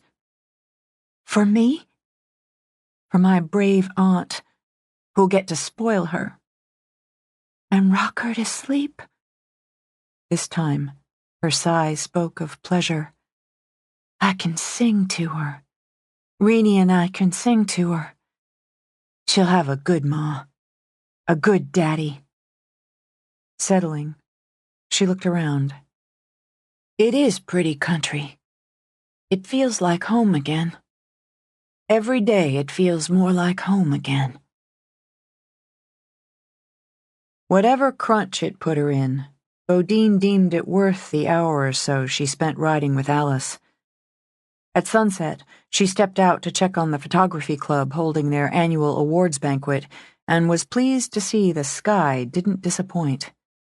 All 38 members worked to capture the brilliance of light and color, the billows and streams. A number of guests there for the first outdoor concert of the season did the same. Satisfied, she went to check on their headliner, the musicians, ran into Chelsea and Jessica. "Have the waitstaff light all the candles in about 15 minutes, Jessica said. "I want the porches, the patios, the gardens to sparkle as soon as it's dark, and we need at least 2 waitstaff circling out here." "On my list," Chelsea assured her. "I was about to hunt you down, and here you are. Chelsea, did you pick up those samples for the summer setups, the napkins and rings and candles?" "Yesterday. I left them on your—" She slapped a hand to her face. "Crap! I left them on my kitchen counter. I walked right out without them, and you wanted them today. I'll run home and get them right now." "You've got a full list right now. It can wait." "I'm sorry, Bo. I know you wanted to look them over, show them to your mother and your grannies, and it won't take me 10 minutes to get them and come back." "You're going to be running around here nonstop in about 5 minutes," Jessica reminded her. "I can slip out in about an hour." They weren't top priority, Bodine thought, but they were on the day's agenda. "Why don't we do this? I can just swing by and get them on my way home. I'm hoping to leave all this to both of you in about an hour. It's easy for me to go by the village on the way home, if you don't mind giving me a key." "I'll get it for you. I'm really sorry." "It could wait, but I'm going to be showing it to a bunch of women. I want to give them time to argue about it." 2 minutes. Just put it under the mat when you leave. I'll give the waitstaff a heads up on the way." "She'll kick herself for a week." "She shouldn't," Bodine said. "She did me a favor picking them up when I was crunched for time. In any case, I'll be here for another hour, longer if you need. Just let me know if you need a hand with either group. With Chelsea's key in her pocket, she circled around, slipping into the dining hall to check on setup, then over to the mill to do the same. She came back out to Callan standing with the horses under the rise of a full red moon. The music started up with the lusty nothing on but the radio. She considered it perfect. "I thought you'd have headed home by now." "I'm about to," he said as she walked to him. "I wondered if I'd put it off long enough for you to be ready." "Not for about an hour. You'll lead Leo home for me? I'm going to steal one of the Kias." "Then I better give you these now." He pulled a clutch of flowers from his saddlebag. "You bought me flowers?" "I stole them from here and there on the way. I guess the sunset put me in the mood, and that moon did the rest. You said once you like getting flowers from a man." "And I do." She took them, smiling at him. "That's something I wouldn't expect you to remember." "I remember a lot when it comes to you. I've got those words." "Oh, but—" "I planned to put them together tomorrow, after that fancy dinner. That'd be more standard. But look at that moon, Bodine. That big red moon hanging up there. It says more for people like you and me than champagne." She looked up at the big, brilliant ball in the endless sky. It did say more to people like him and her. He knew her. She knew him. "I want you to know what I'm going to say I haven't said to another woman. My mother, my sister a few times. Not enough times, but I'm going to work on that. But never to a woman. Not when I was here, not when I was gone. Because saying it changes things. So I've been careful." She looked down at the flowers. Wild ones, she thought. Nothing hothouse, but flowers that came wild and free. And back up at him. His face still bruised, his eyes blue in the moonlight. "That's a lot of words already, Skinner." "I'm working up to the important ones. When I came back, when I saw you again, it gave me a jolt. Not just that you'd grown up, gotten prettier, but seeing you made me realize I'd thought of you a lot when I was gone.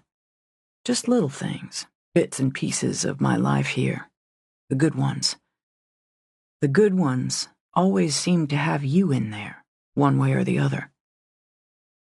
I didn't come back for you, but you made coming back right.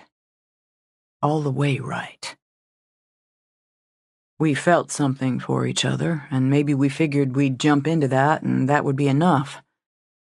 It's not enough for me. And I'll do whatever it takes so it's not enough for you.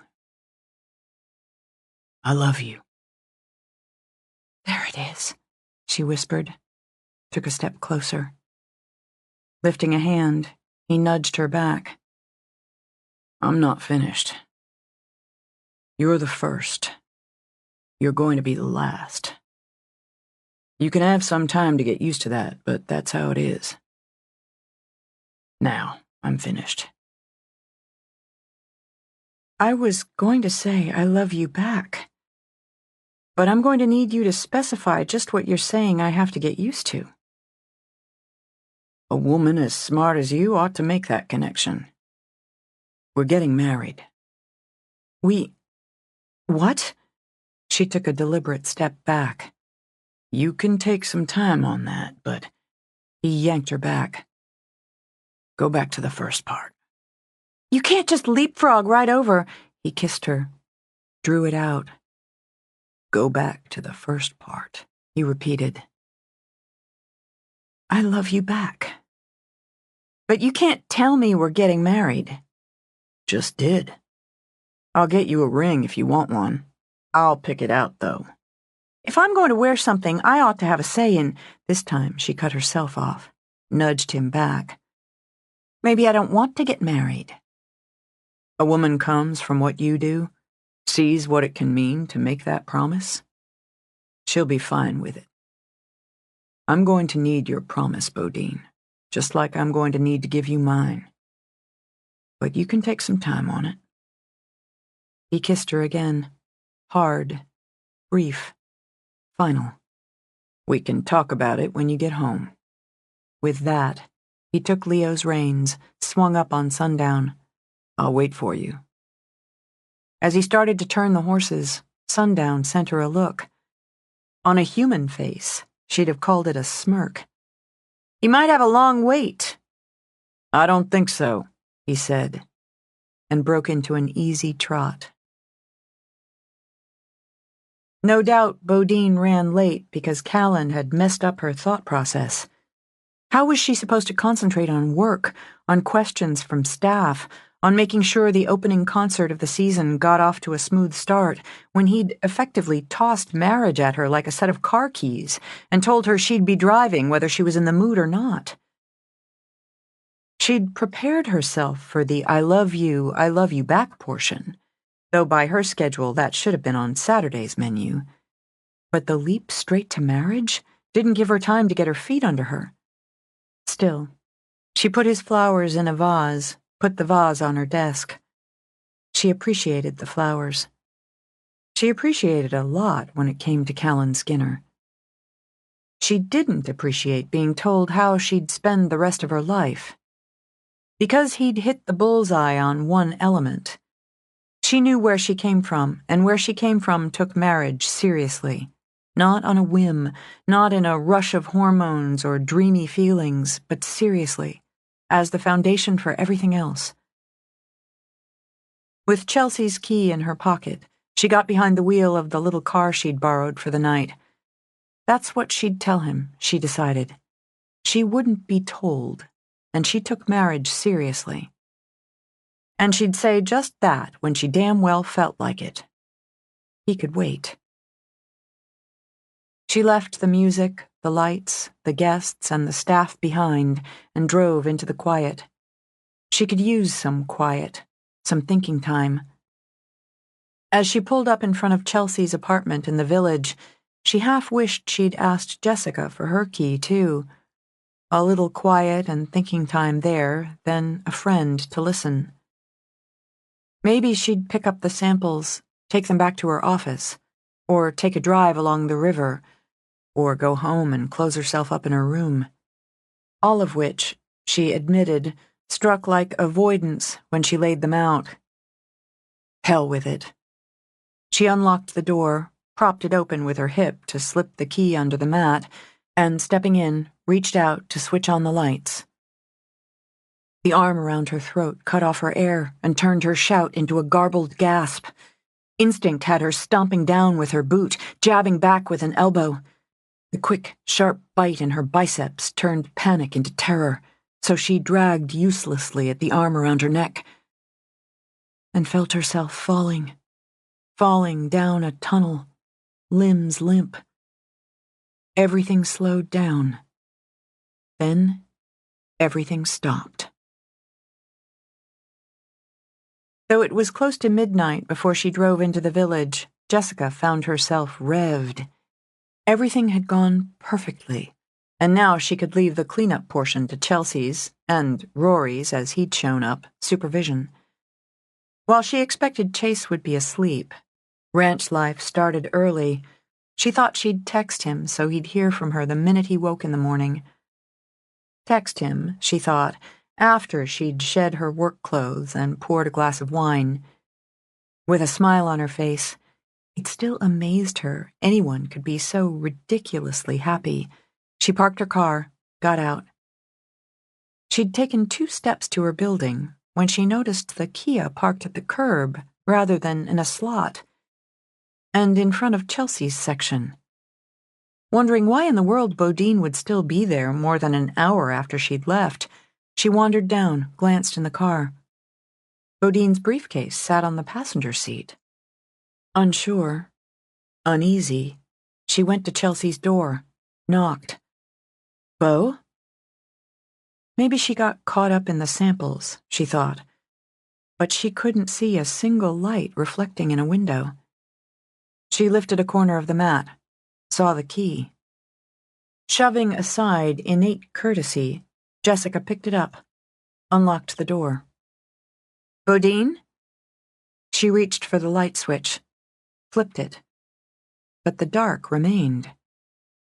When she took another step, her foot hit something. Bending down, she picked up Bodine's hat. The fact she made him wait didn't trouble Callan. She wouldn't be the woman he loved if she'd been biddable. Added to it, he liked knowing he'd knocked her off her stride some. The woman had damn good balance. So he'd wait. A man could do worse than sit out on a pretty spring night under that big red moon, waiting for his woman. He considered wandering back inside, getting a beer, maybe a book to while the time away. Chase flew out of the house, and Callan surged to his feet. His heart had bounded straight into his throat before Chase said a word. "Somebody's got Bo." Something was wrong. Something was very wrong. Everything blurred. Everything muffled. Her vision, her mind, her hearing. She wanted to call out, but couldn't form any words. She felt no pain, felt no fear, felt nothing. Gradually, she became aware of light, like a lamp with a dirty shade, and sound, an indistinct clicking. No color, but shapes behind the dirty light. She couldn't think of names to go with the shapes. As she struggled to find them, the pain awoke with a vicious pounding in her head. She felt the moan move in her throat as much as heard it. One of the shapes moved closer. Man. Man. The shape was a man. "You're not the one. That's not your house. It's your own fault. It's not my fault." He moved away again, and through the ugly pounding in her head, the too rapid beat of her heart, she began to make out other shapes. The names for them. Walls. Sink. Hot plate. Floor. Door. Box. God. She tried to move, to push up, and the world rocked. "For horses," she heard him say. "I didn't use too much, just to keep you quiet, to get you here. But not you. Wasn't supposed to be you." Chelsea's apartment. Key under the mat. Dark inside. She concentrated on moving her fingers, then her hands, then her feet. Something weighed on her left foot. Left foot. And when she heard the rattle of a chain, she knew. The trembling started deep inside, shuddered its way out. Alice. Like Alice. "Gotta make the best of it." He came back, sat on the cot beside her. "That's what we gotta do. You're young, and you're pretty."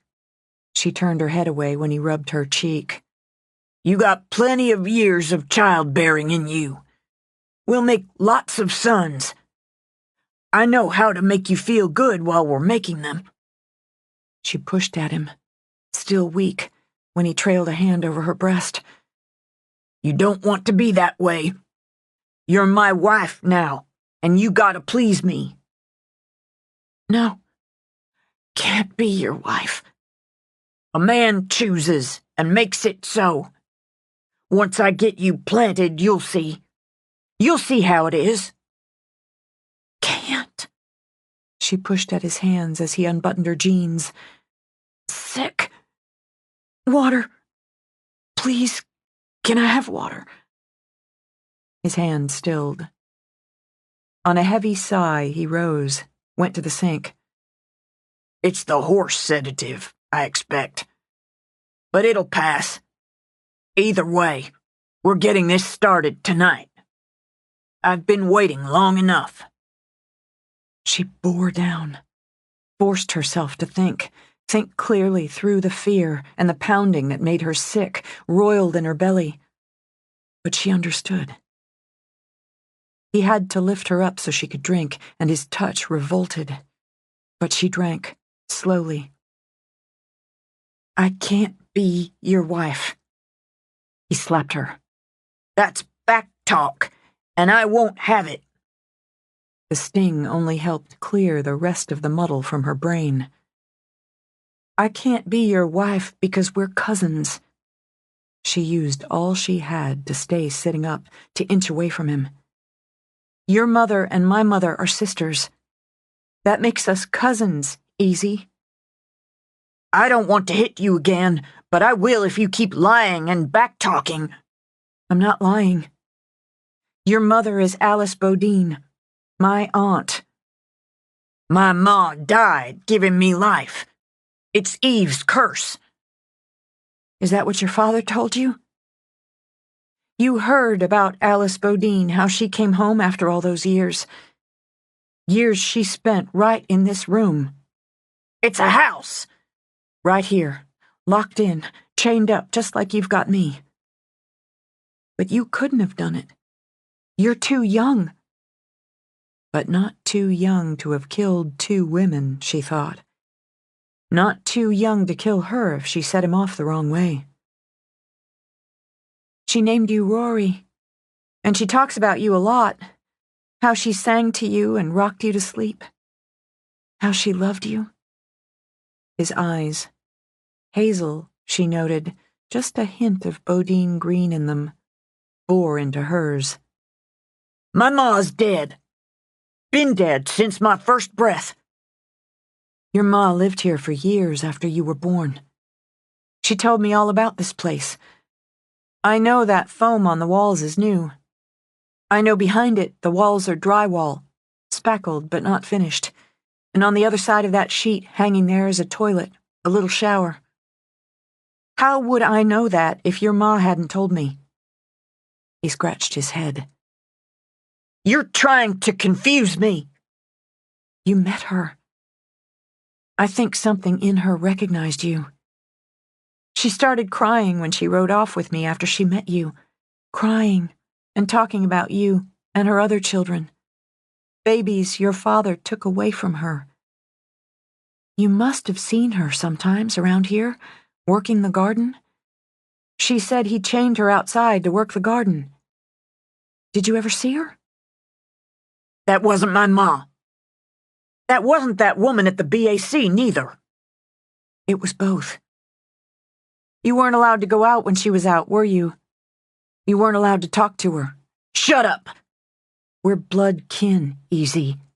He slapped her again, harder. Hard enough she tasted blood. But tears stood in his eyes. He told you her name was Esther, but it's Alice. You know I'm not lying. He lied. He lied to you and took you away from her. You just shut up! He shoved off the bed, began to pace. There was a dog, a mean dog, and a horse, sway-backed, a milk cow and some chickens. There's a cabin. He kept her there first, in the cellar. You were born in that cellar, lived there with her for about a year until he took you from her.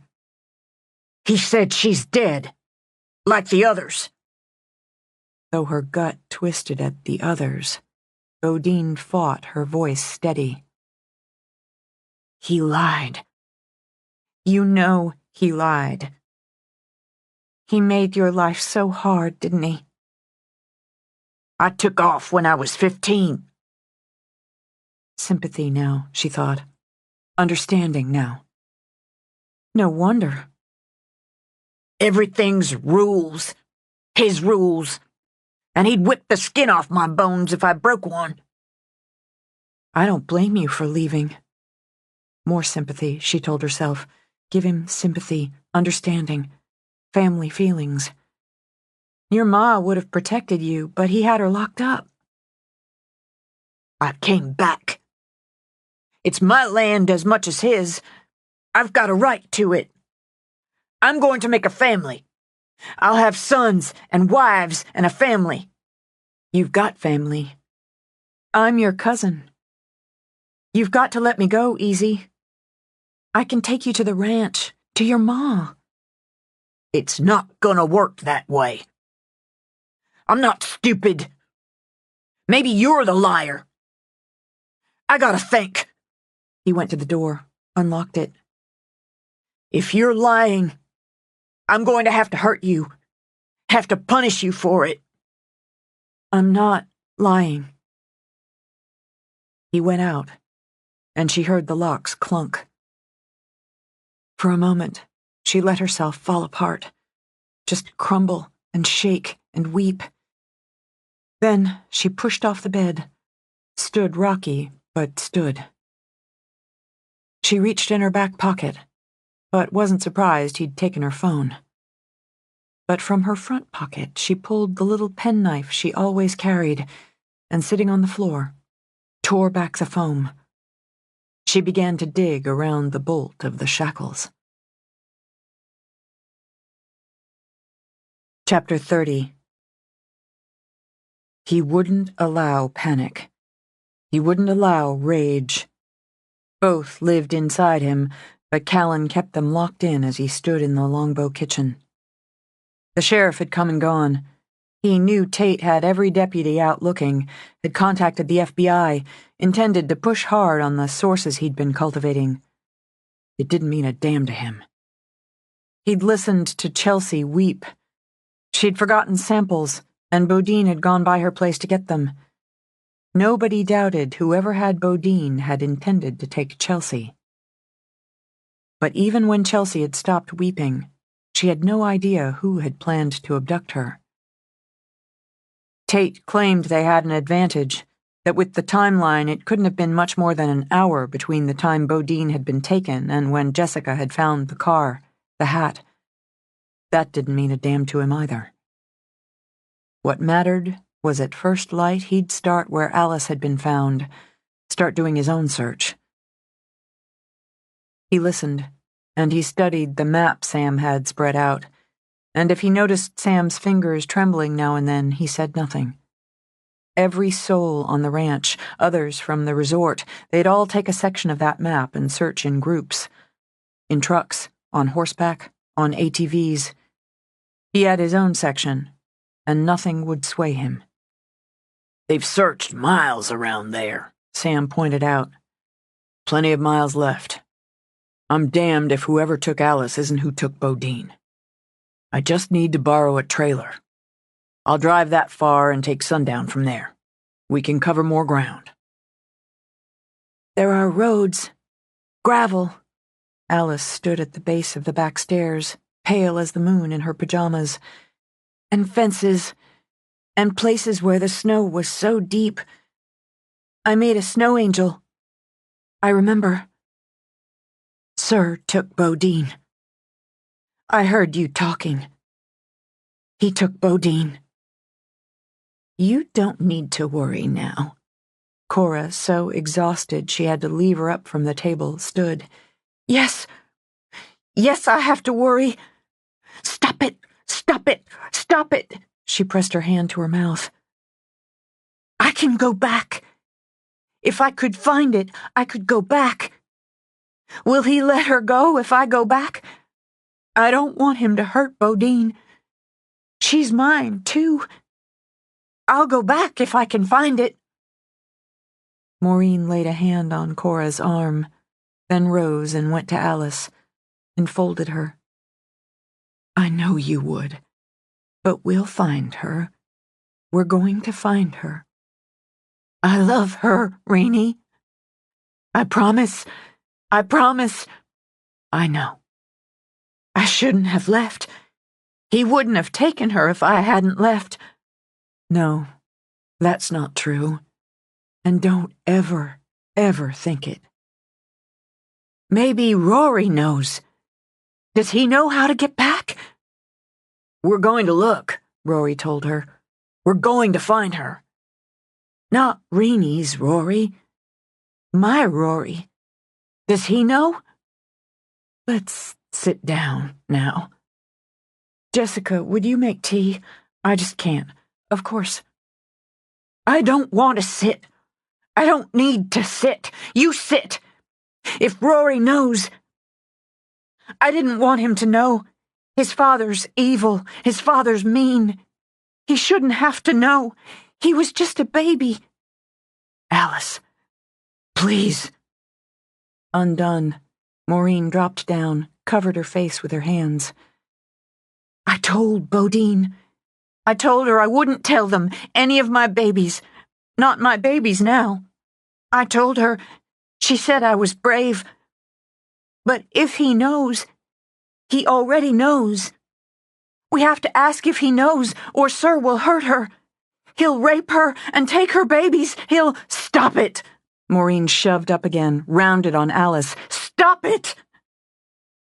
But Callan nudged Maureen clear, laid both hands on Alice's shoulders. How would we find him to see if he knows? You know? I can't think of it right now, Alice. I can't get my mind clear.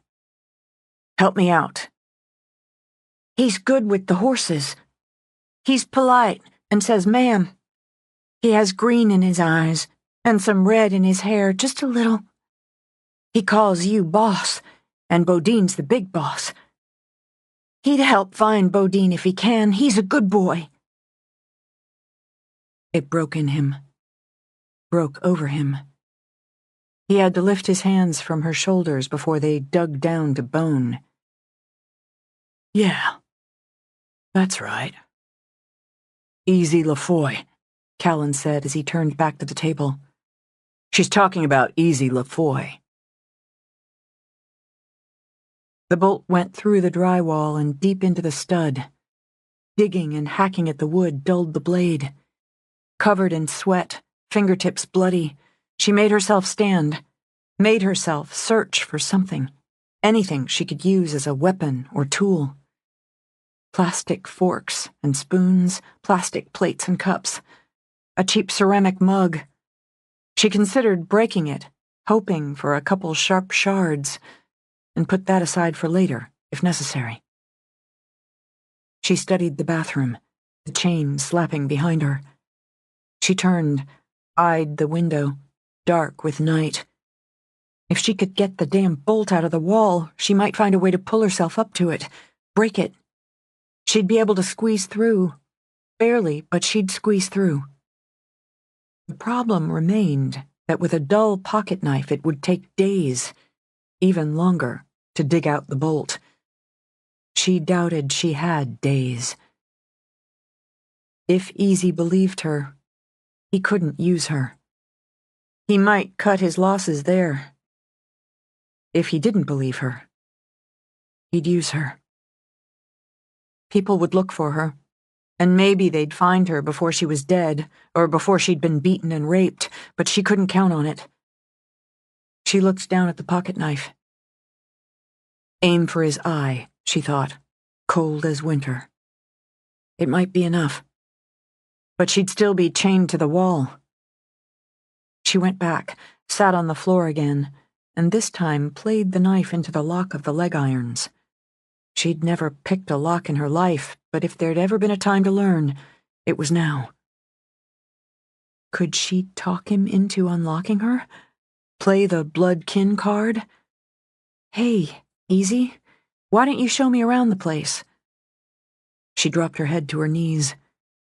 Just breathed in, breathed out. The man was crazy, as indoctrinated as Alice had been, and without the 18 years Alice had had for foundation. No love for the father, she'd seen that. Could she use it?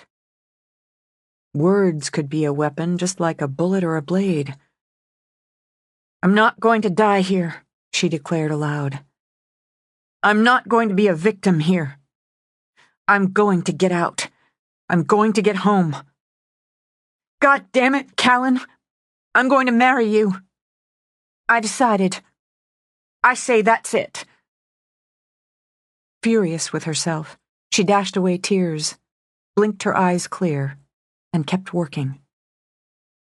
At one point she dozed off, shocked herself awake. She'd sleep when she got home. Take a hot shower, drink a gallon of coffee.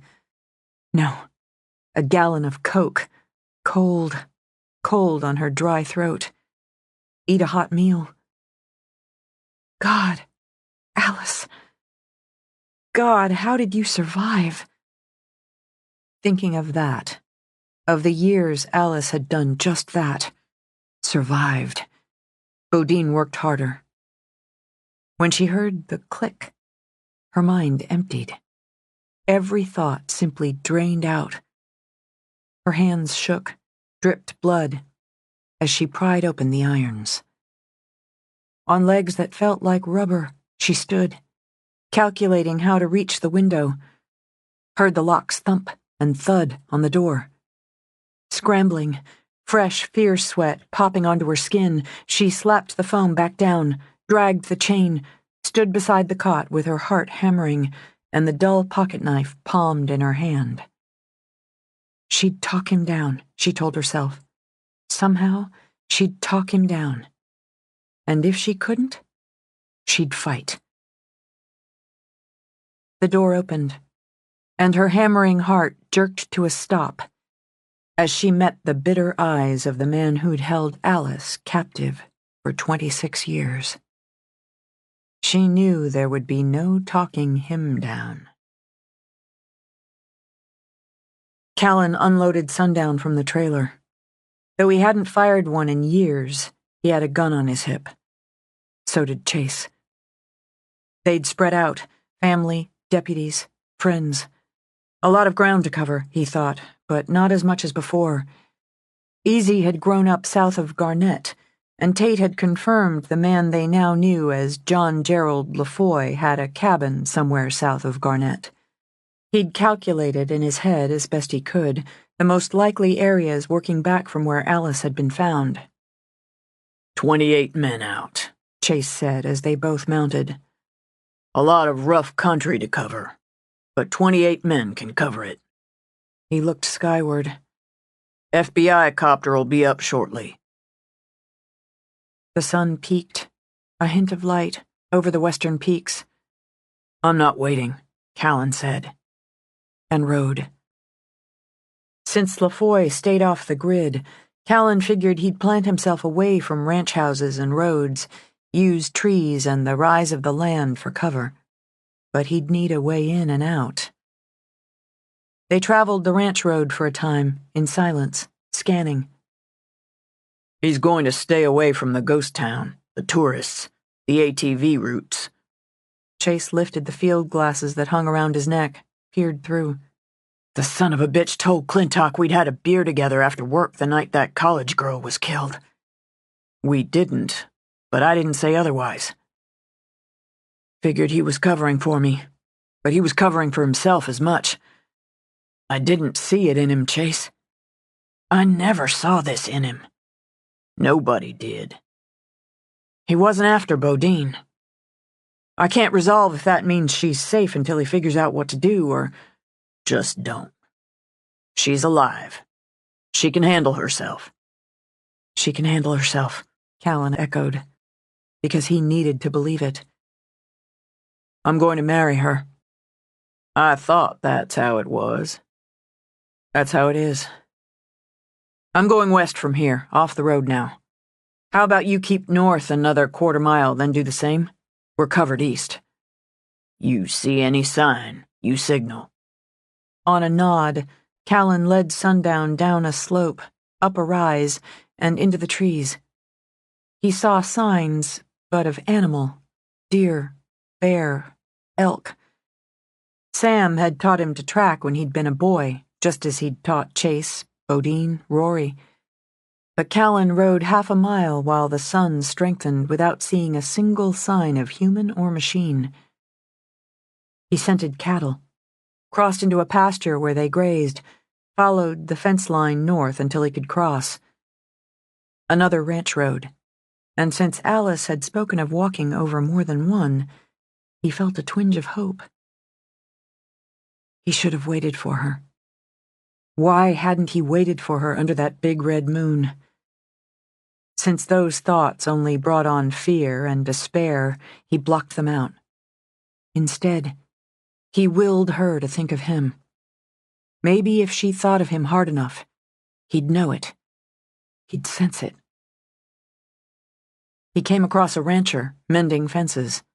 Pulled up. You lost, son? The man pushed up his hat, gave Callan and the gun on his hip a cool, hard stare. No, sir. This your land? That's right. I expect you've got reason to be on it. I do. A woman was taken last night. We've got reason to believe she's being held in this area. You got a badge? No, but others out looking for her do. She's my woman. Well, I ain't got her. Maybe she ran off. She didn't. Bodine Longbow. The hard look shifted into concern. I know the Longbows. Bodine's their girl? The one who runs the resort? That's right. I'm looking for the LaFoy place. John Gerald LaFoy. He's got a son goes by Easy. Don't know it. Can't place that name. He's got a cabin, at least one outbuilding, an old horse, a dog, a milk cow, some chickens. Living off the grid.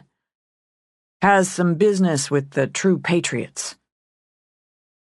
Don't know the name LaFoy, but there's a place about a mile as the crow flies. He gestured northwest. Mad Max. My boy called him that. My boy and his friends used to like riding up that way till they got too close to that squatter, and he's nothing more than that. And he ran them off. I had some words with him about that, but that's 10 years back, easy. Sovereign citizen. Half crazy, you ask me, but live and let live. We steer clear of each other. Hope, stronger, brighter, ran steady through Callan. Have you got a phone on you? I do. I need you to call Sheriff Tate. Tell him what you told me. Tell him where to find the cabin. You think he grabbed her up?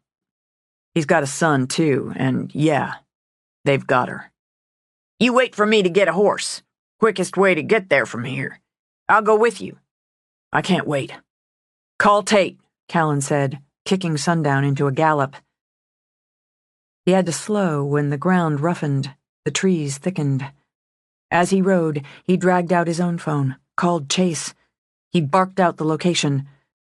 I'll be coming in from the north. I'm a half-mile out, Callan said, and shoved the phone away. He'd barely done so when he heard the gunshot. LaFoy studied Bodine as he shut the door. Leaned on it, she noted. Braced, like he needed the support. His color looked sickly, his eyes red-rimmed. Easing her hand behind her thigh, she slid the dulled blade between her fingers. She'd fight. He had a gun on his hip, a knife sheath on his belt. She'd fight. Knew he was up to something. Sneaking in and out of here the way he's been. Insulated the walls, I see. Maybe he's not as stupid as he looks. He cut his gaze to the bed, back to her. Doesn't look like he's taken his rights yet. And that's for the best. The son honors the father. I'm the head of this house. The house I now provide for you. You're Myra, my wife. You'll call me sir, and obey in all things. Take off your clothes and lie on the bed. You look sick. You look like you need a doctor. She needed him to come closer. Close enough she could use the knife, get his gun. Take off your clothes, he repeated, starting toward her. I will take my God-given rights, and you will bear me sons. She stood her ground. If she backed up, he'd see her leg wasn't shackled. Please. She let some of the fear show. Please don't. Don't hurt me. He grabbed her shirt in one hand, tearing it, backhanded her with the other. With her ears ringing, eyes watering from the blow, she struck out, jabbed the knife into the side of his throat. The shock of it had him stumbling back a step, dragging her with him. As blood spurted and ran, she got her hand on the butt of his gun. A violent coughing fit pitched him forward. She went down under him, cursing, screaming, jabbing again as she fought to free the gun from his belt. His hand closed around her throat, squeezing with shocking strength. She heard another shout, not her own, and the weight, the pressure released. She saw Easy hurl his father against the wall. She's mine! I'll beat you bloody, boy! You lied! Now Easy's hands clamped on his father's throat. I could have killed you in your sleep. I nearly did. As she crawled, wheezing, she saw LaFoy's fist plow into Easy's face, and they set on each other like animals as she gained her feet and ran. Rough ground, a sway-backed horse, an old cow that hadn't been milked, a chain spiked into the ground, and an old dog collar. She thought of Alice, and in panic started to run toward the woods. A cabin and 2 trucks. She forced herself to change direction, to not give in to the visceral need to run, just run. One might have keys in it. She heard the shout, kept running, but when she heard the sound of running behind her, she whirled, lifted the gun. She aimed it at Easy, center mass. I swear, I'll shoot you. I won't think about it twice. He stopped, his mouth bleeding, held up his hands. Actually smiled. It's okay. It's okay now. I stopped him. He shouldn't have tried to take what's mine. It's okay for you to be my wife. I thought it all through. It's like Adam and Eve, the children of Adam and Eve. We're going to start a family. In a little while, I'll get Chelsea, too. She likes me. You'll have a sister wife. We're not. You're not. On your knees. I can make you feel good. I know how. When he took another step, she braced herself to shoot, to kill if she must. Don't make me do this, she warned. Then she swung the gun away from him, toward the man charging out of the prison with a knife in his hand and murder in his eyes. Honor thy father, LaFoy shouted, and Bodine fired. Fired a second time when he barely slowed, and a third before he dropped to the ground. You shot him. His tone curious, his head angled. Easy stepped over, nudged his father with a boot. I think he's dead. I'm sorry. He was a mean son of a bitch. It's why he couldn't keep a wife. Kept having to bury them. I didn't want to be mean to the 2 I picked out before. That wasn't my fault. I won't be mean to you. Please, don't make me shoot you. Please don't. Her hand shook. Shook so hard now she feared she wouldn't be able to steady it enough to pull the trigger. He just smiled as he started toward her. They both heard the horse coming, turned in time to see Callan pull the gun from his hip as Sundown sailed over the fence. On the ground, Easy. Face down on the ground, or I'll put you there bleeding. Callan swung a leg over Sundown's neck, dropped lightly to the ground. Now. It's my land now. I've got a right. Callan took the simple way. 2 punishing lefts. Keep him there. In response, Sundown set 1 foot on Easy's back. Leaving Easy face down on the ground with the horse guarding him, Callan strode to Bodine. Let's have that. He took the gun from her shaking hand, stuck it in his belt. Let me see. Let me see where you're hurt. It's not my blood. It's not mine. I'm not hurt. You sure? He shoved his gun in its holster, trailed his fingers over the bruise on her face. I shot. Shh, he gathered her in. You're all right now. He heard the sirens and the hoof strikes. You're all right now, he repeated. My legs are going. Her knees didn't buckle. They evaporated. It's all right. He scooped her up. I've got you now. I shot. I stabbed him. I stabbed him in the throat. I think the throat, with my pocket knife. Couldn't dig out the bolt, but I stabbed him.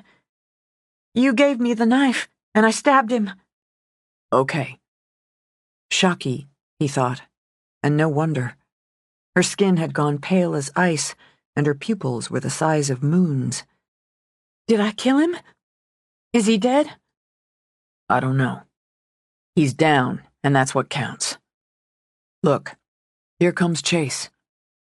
Your dad and Rory, they're coming. And Tate. Hear the sirens? I was going to go out the window, but he came through the door. Sir, not easy. I'm not making sense. I can't think straight.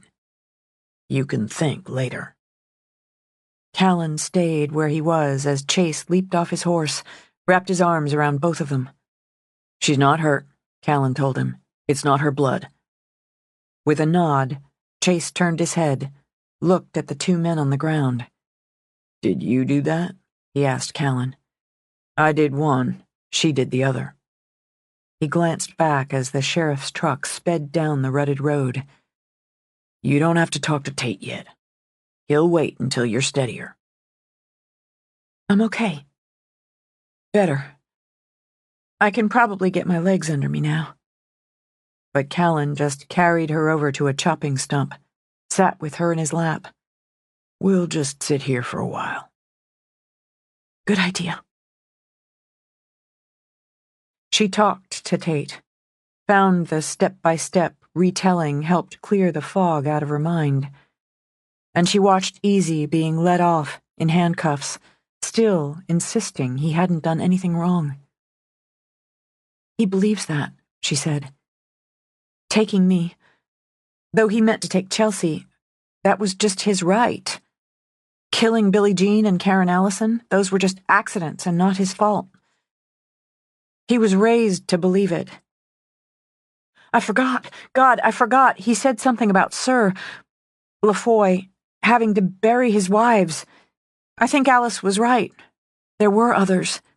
We're going to look into that. He was going to kill his own son. He came running out with the knife. He wouldn't stop.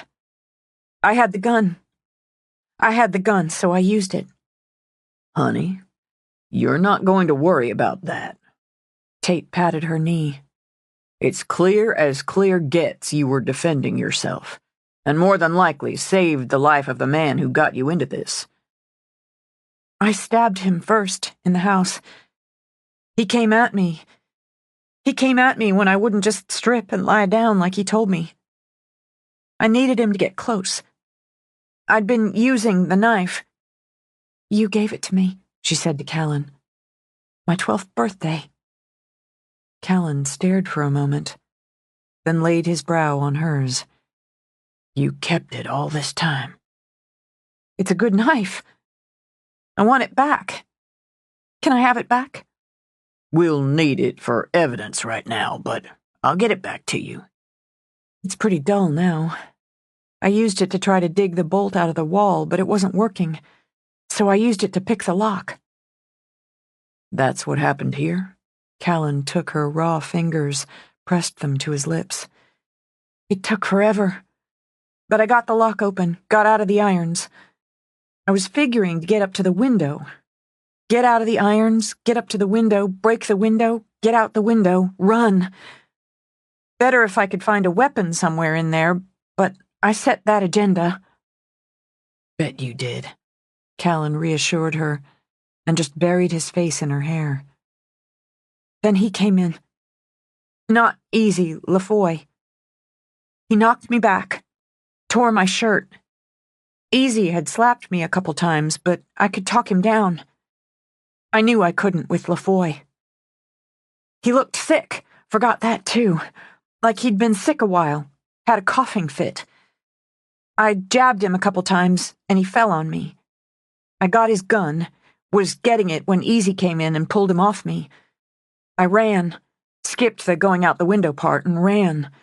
I saw the trucks, so I headed for them. Maybe I could get away in one of them. Then Easy came running after me. I thought I'd have to shoot him, and what would I tell Alice? But then Lafoy came out with the knife. Then Callan rode up. After, when I thought I'd have to shoot Easy again. That's enough for now. I'm going to come out and see you after we're all done here. There's your dad now. I need to stand up, show him I'm okay. Bare seconds after Callan let her up, Sam swept her off her feet again. It would be harder to tell Alice. She knew it just as she knew it had to be done, and it had to come from her. She drove home with her father. He needed it, and kept her hand in his the whole way.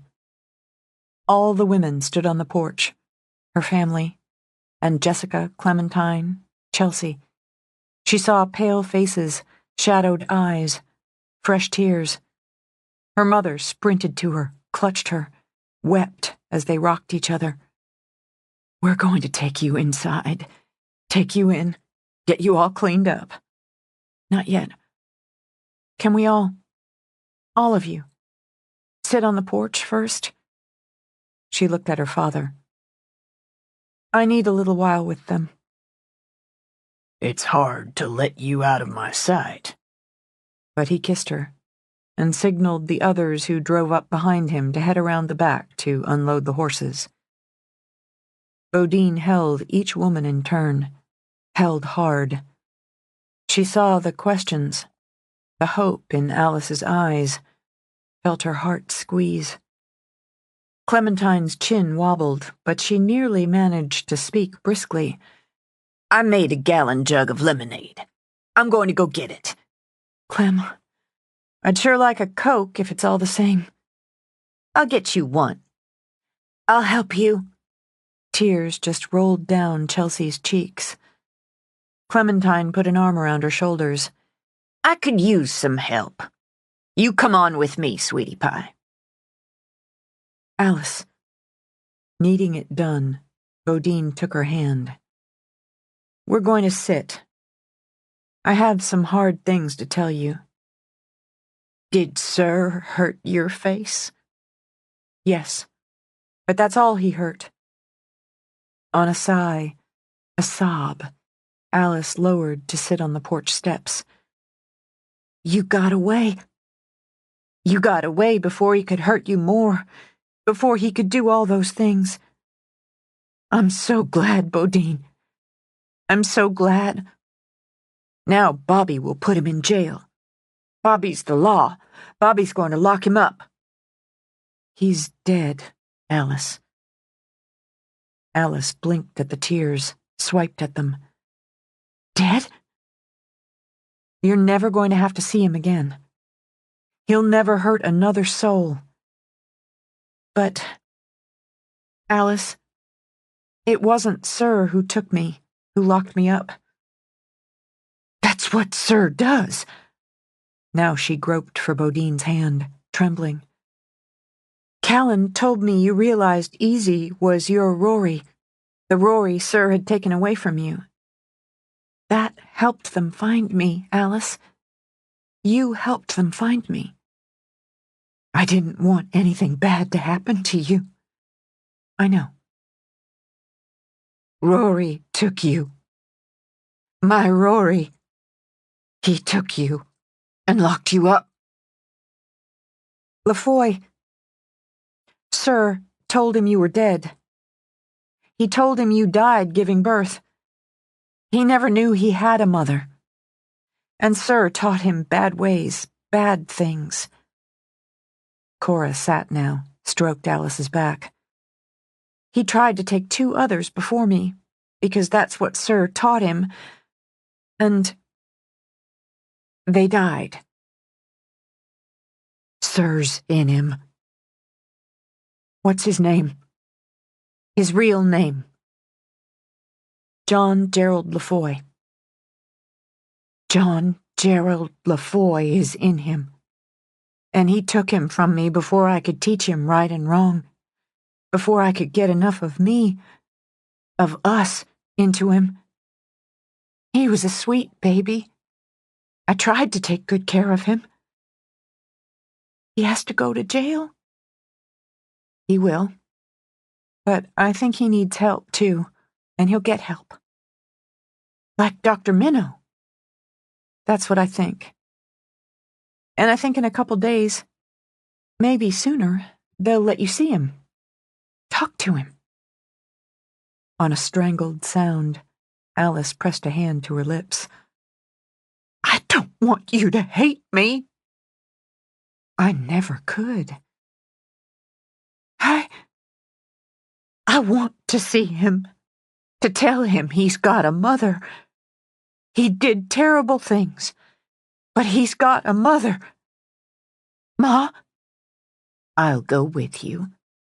So will I, Miss Fancy told her, gripping Maureen's hand. Rainy? I'll drive you.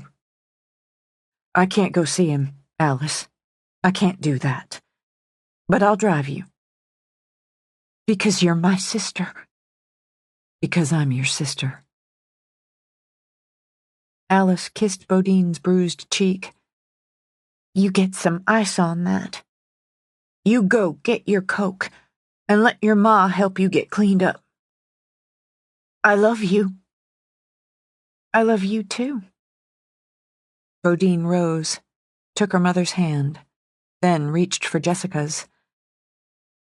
We're next to sisters now, and I could use some help.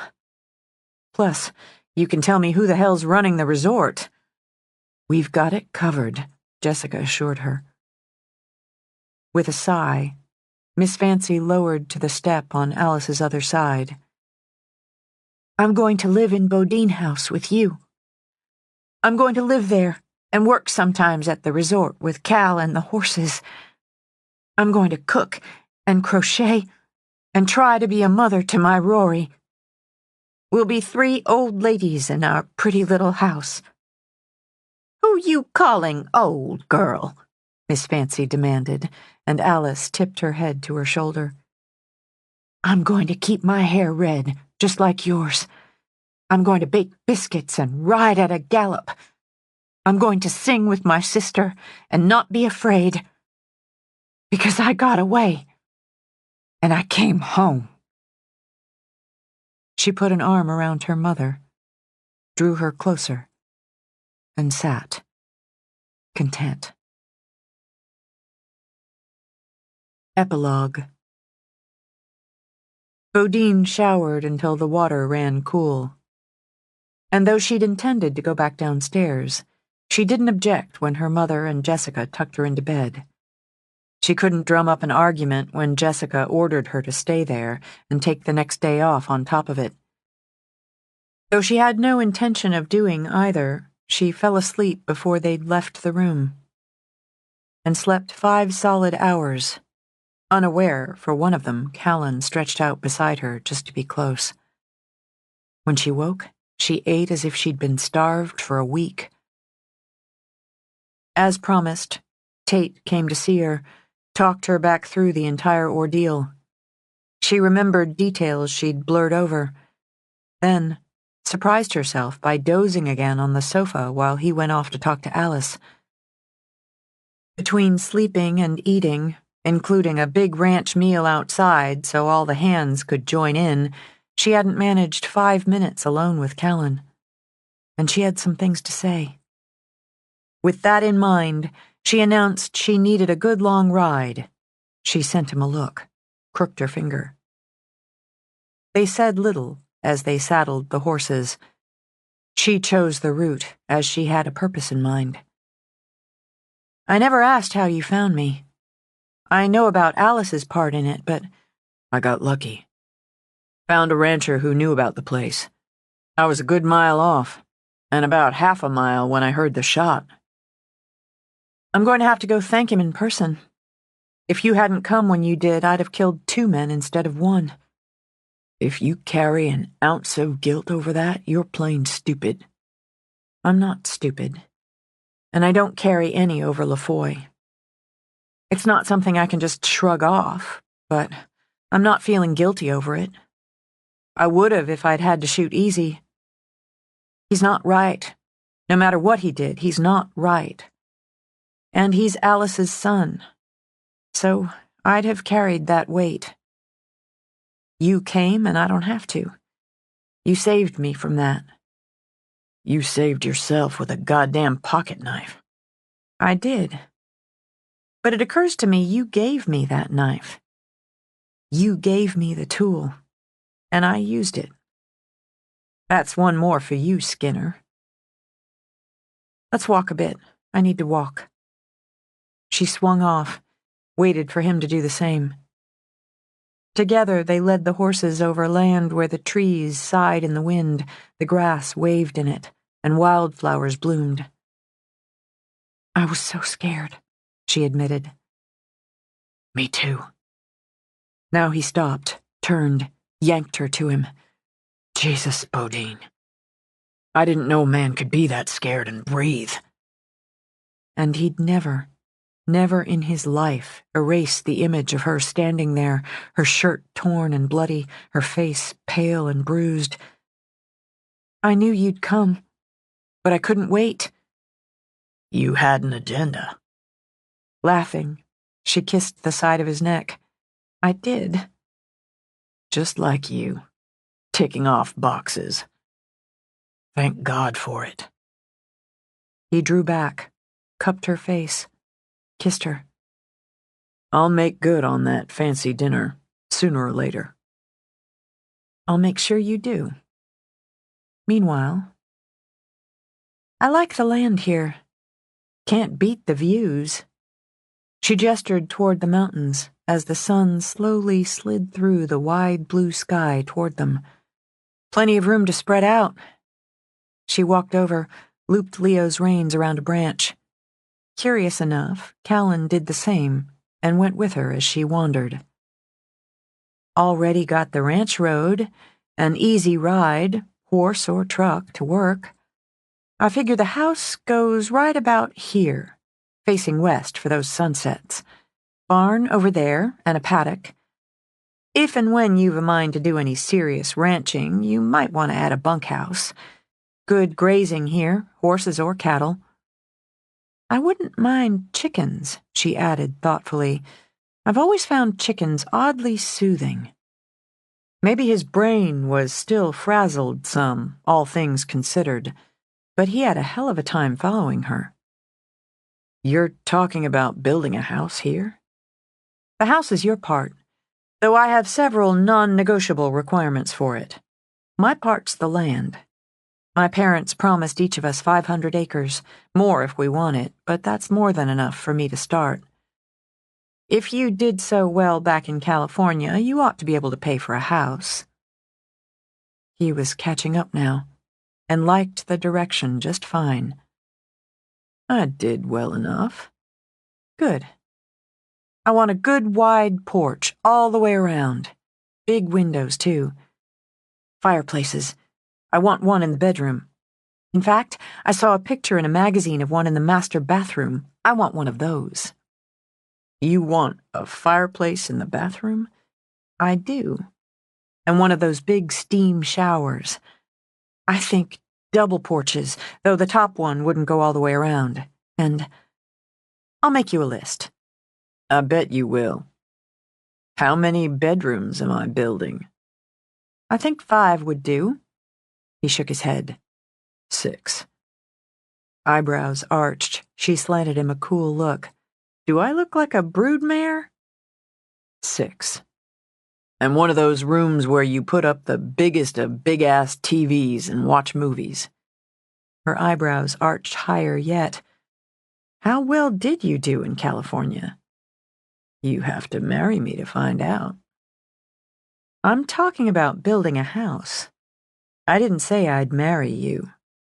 You'd better. He only had to glance back at Sundown to have the horse give her a solid headbutt, sending her into his arms. You're outnumbered. Let's build a house, Bodine. Let's make a family. I knew you'd come. She laid her hand on his cheek. I was so scared, but I knew you'd come. I couldn't just sit and wait, but I knew. I wonder now if I always knew you'd come back. You'd come back home, and you'd come to me. I couldn't sit and wait, but I wonder if I knew. It's nice to think so. One thing's for certain. When I had the knife you'd given me all those years ago, and I worked on that lock, I knew when I got out, got away, I'd come back to you. I'd come to you and marry you. She wrapped around him for the kiss, swore she felt their roots planting together on that spot. I love you, Bodine. You'll know it every day. I love you back. She looked into his eyes. I love you so much back. You hear that? Callan swooped her up, gave her a spin. Sundown gave a whinny of approval, hip-bumped Leo into a snort. With a laugh, Bodine leaned her head on Callan's shoulder. It's going to be a hell of a sunset. Every night. Speaking of nights, 5 bedrooms. 6. He boosted her into the saddle. And I'll throw in a hot tub on the top porch for the master bedroom. Bodine looked at the land, imagined the house. A hot tub, she murmured. Grinning, Callan swung into his own saddle so they could ride the land and talk of tomorrows, while the sky turned to glory.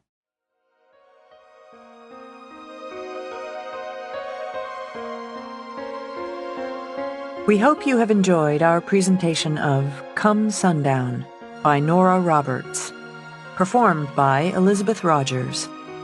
Performance copyright 2017 by Brilliance Publishing, Inc. All rights reserved. For further information concerning this program or other Brilliance audio titles, please call the following toll-free number, 1-800-222-3225, or visit our website at www.brillianceaudio.com. No part of this recording may be played for an audience or reproduced in any form. It may not be streamed, downloaded, broadcast, or copied without written permission. Address all inquiries to Brilliance Audio, P.O. Box 887, Grand Haven, Michigan, 49417.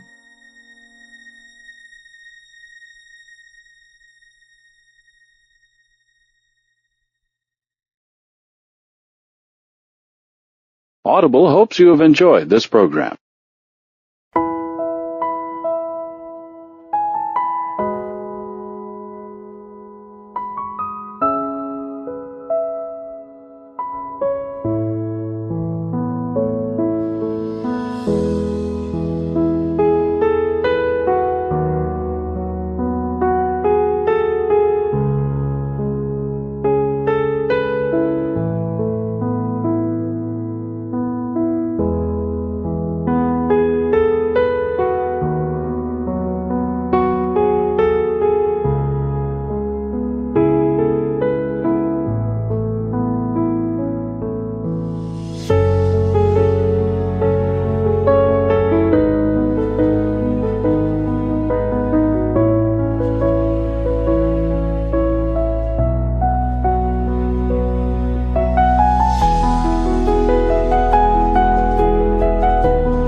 Alice blinked at the tears, swiped at them. Dead? You're never going to have to see him again. He'll never hurt another soul. But, Alice, it wasn't Sir who took me, who locked me up.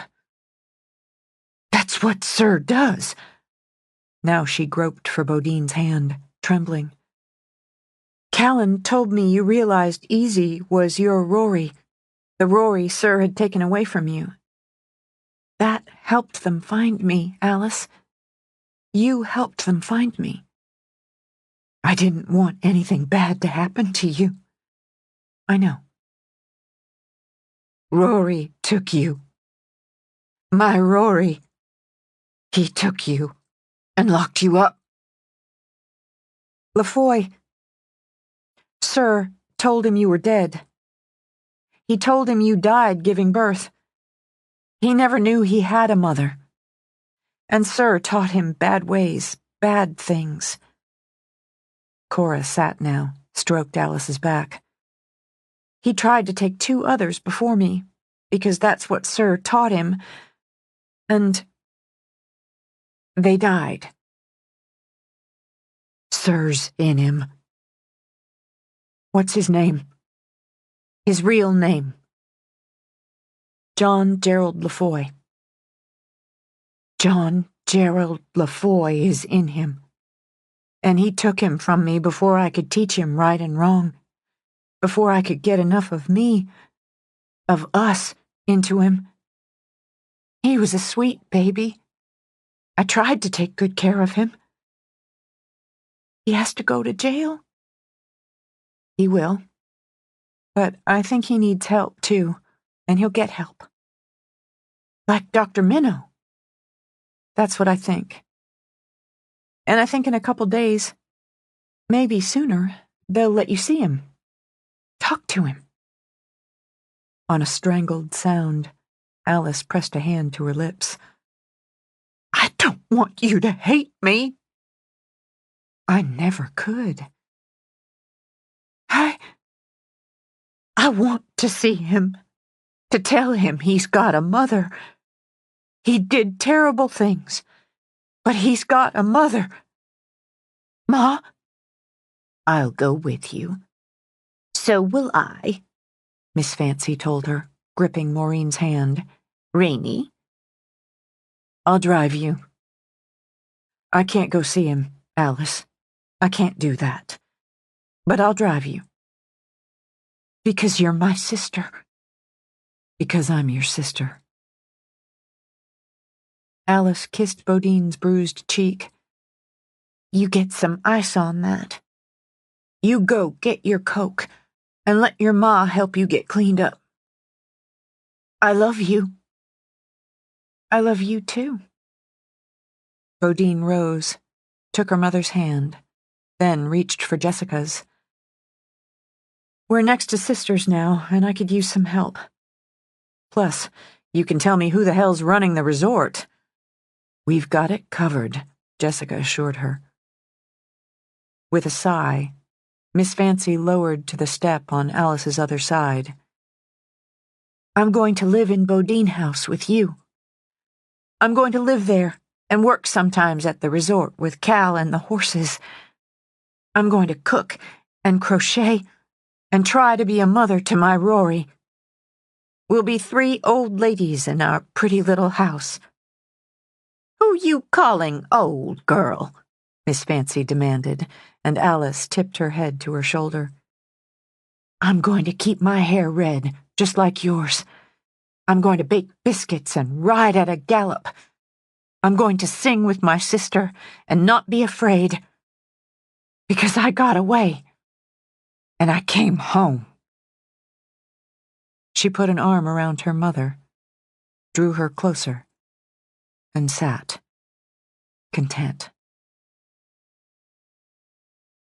Epilogue.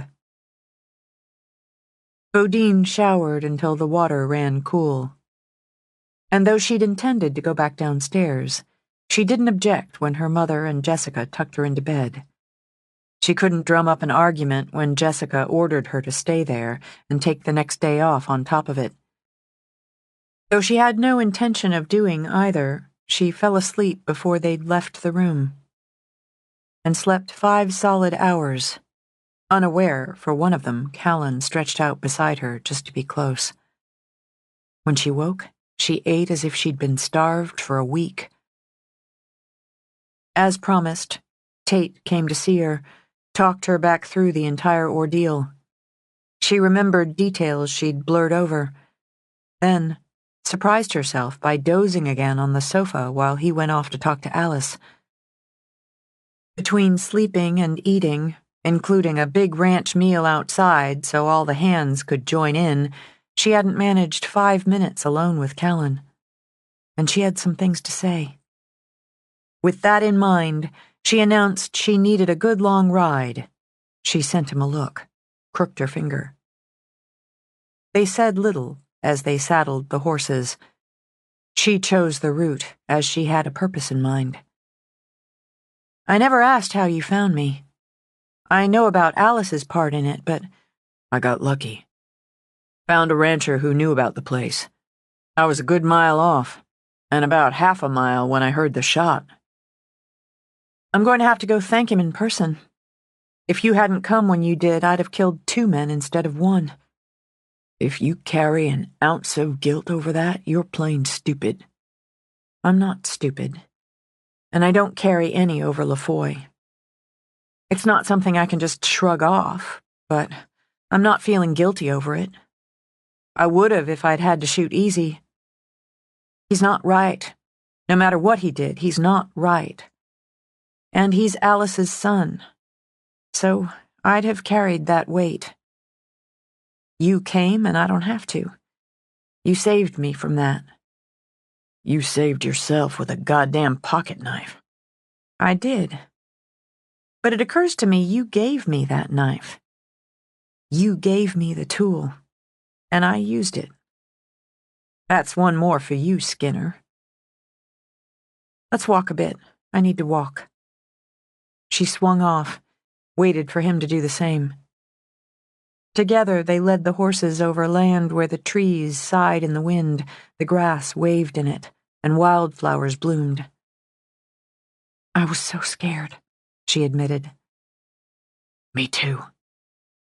Now he stopped, turned, yanked her to him. Jesus, Bodine. I didn't know a man could be that scared and breathe.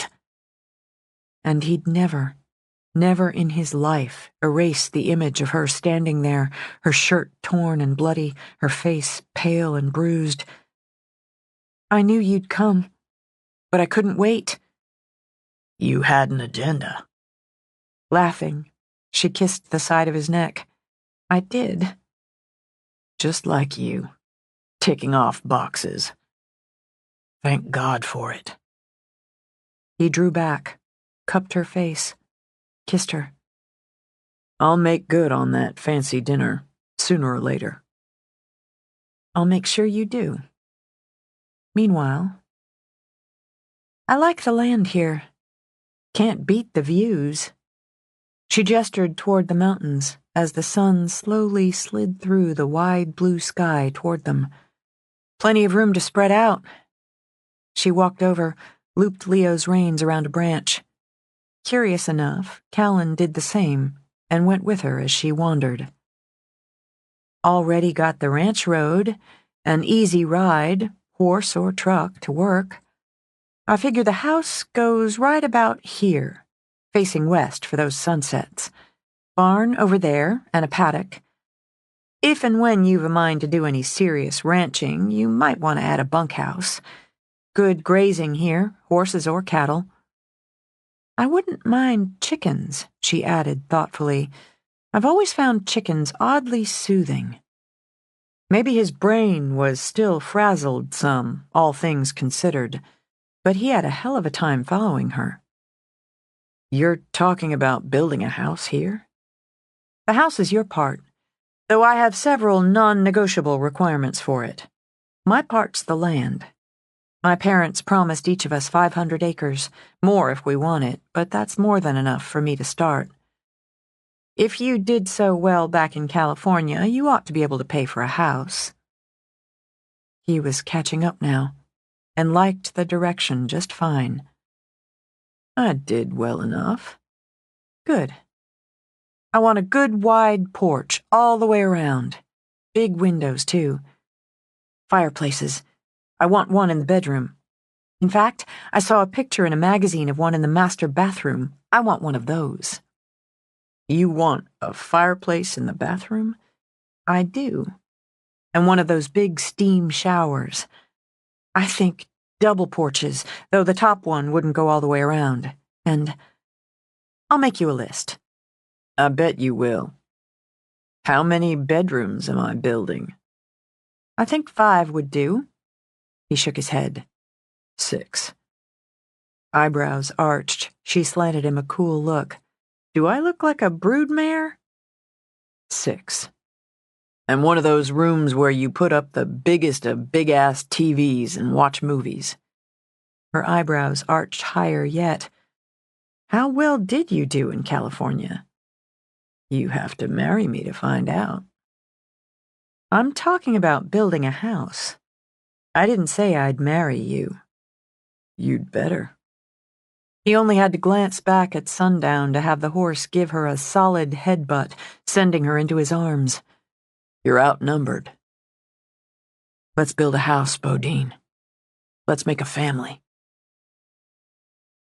I knew you'd come. She laid her hand on his cheek. I was so scared, but I knew you'd come. I couldn't just sit and wait, but I knew. I wonder now if I always knew you'd come back. You'd come back home, and you'd come to me. I couldn't sit and wait, but I wonder if I knew. It's nice to think so. One thing's for certain. When I had the knife you'd given me all those years ago, and I worked on that lock, I knew when I got out, got away, I'd come back to you. I'd come to you and marry you. She wrapped around him for the kiss, swore she felt their roots planting together on that spot. I love you, Bodine. You'll know it every day. I love you back. She looked into his eyes. I love you so much back.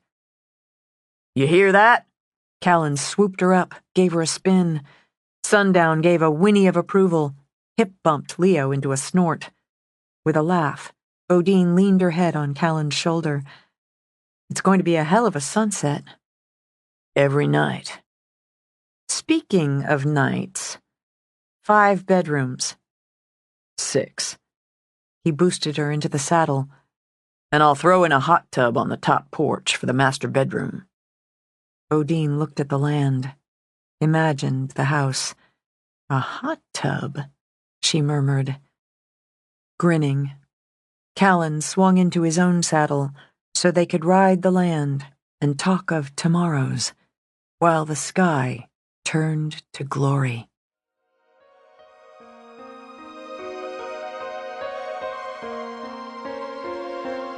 We hope you have enjoyed our presentation of Come Sundown by Nora Roberts, performed by Elizabeth Rogers. Performance copyright 2017 by Brilliance Publishing, Inc. All rights reserved. For further information concerning this program or other Brilliance audio titles, please call the following toll-free number, 1-800-222-3225, or visit our website at www.brillianceaudio.com. No part of this recording may be played for an audience or reproduced in any form. It may not be streamed, downloaded, broadcast, or copied without written permission. Address all inquiries to Brilliance Audio, P.O. Box 887, Grand Haven, Michigan, 49417.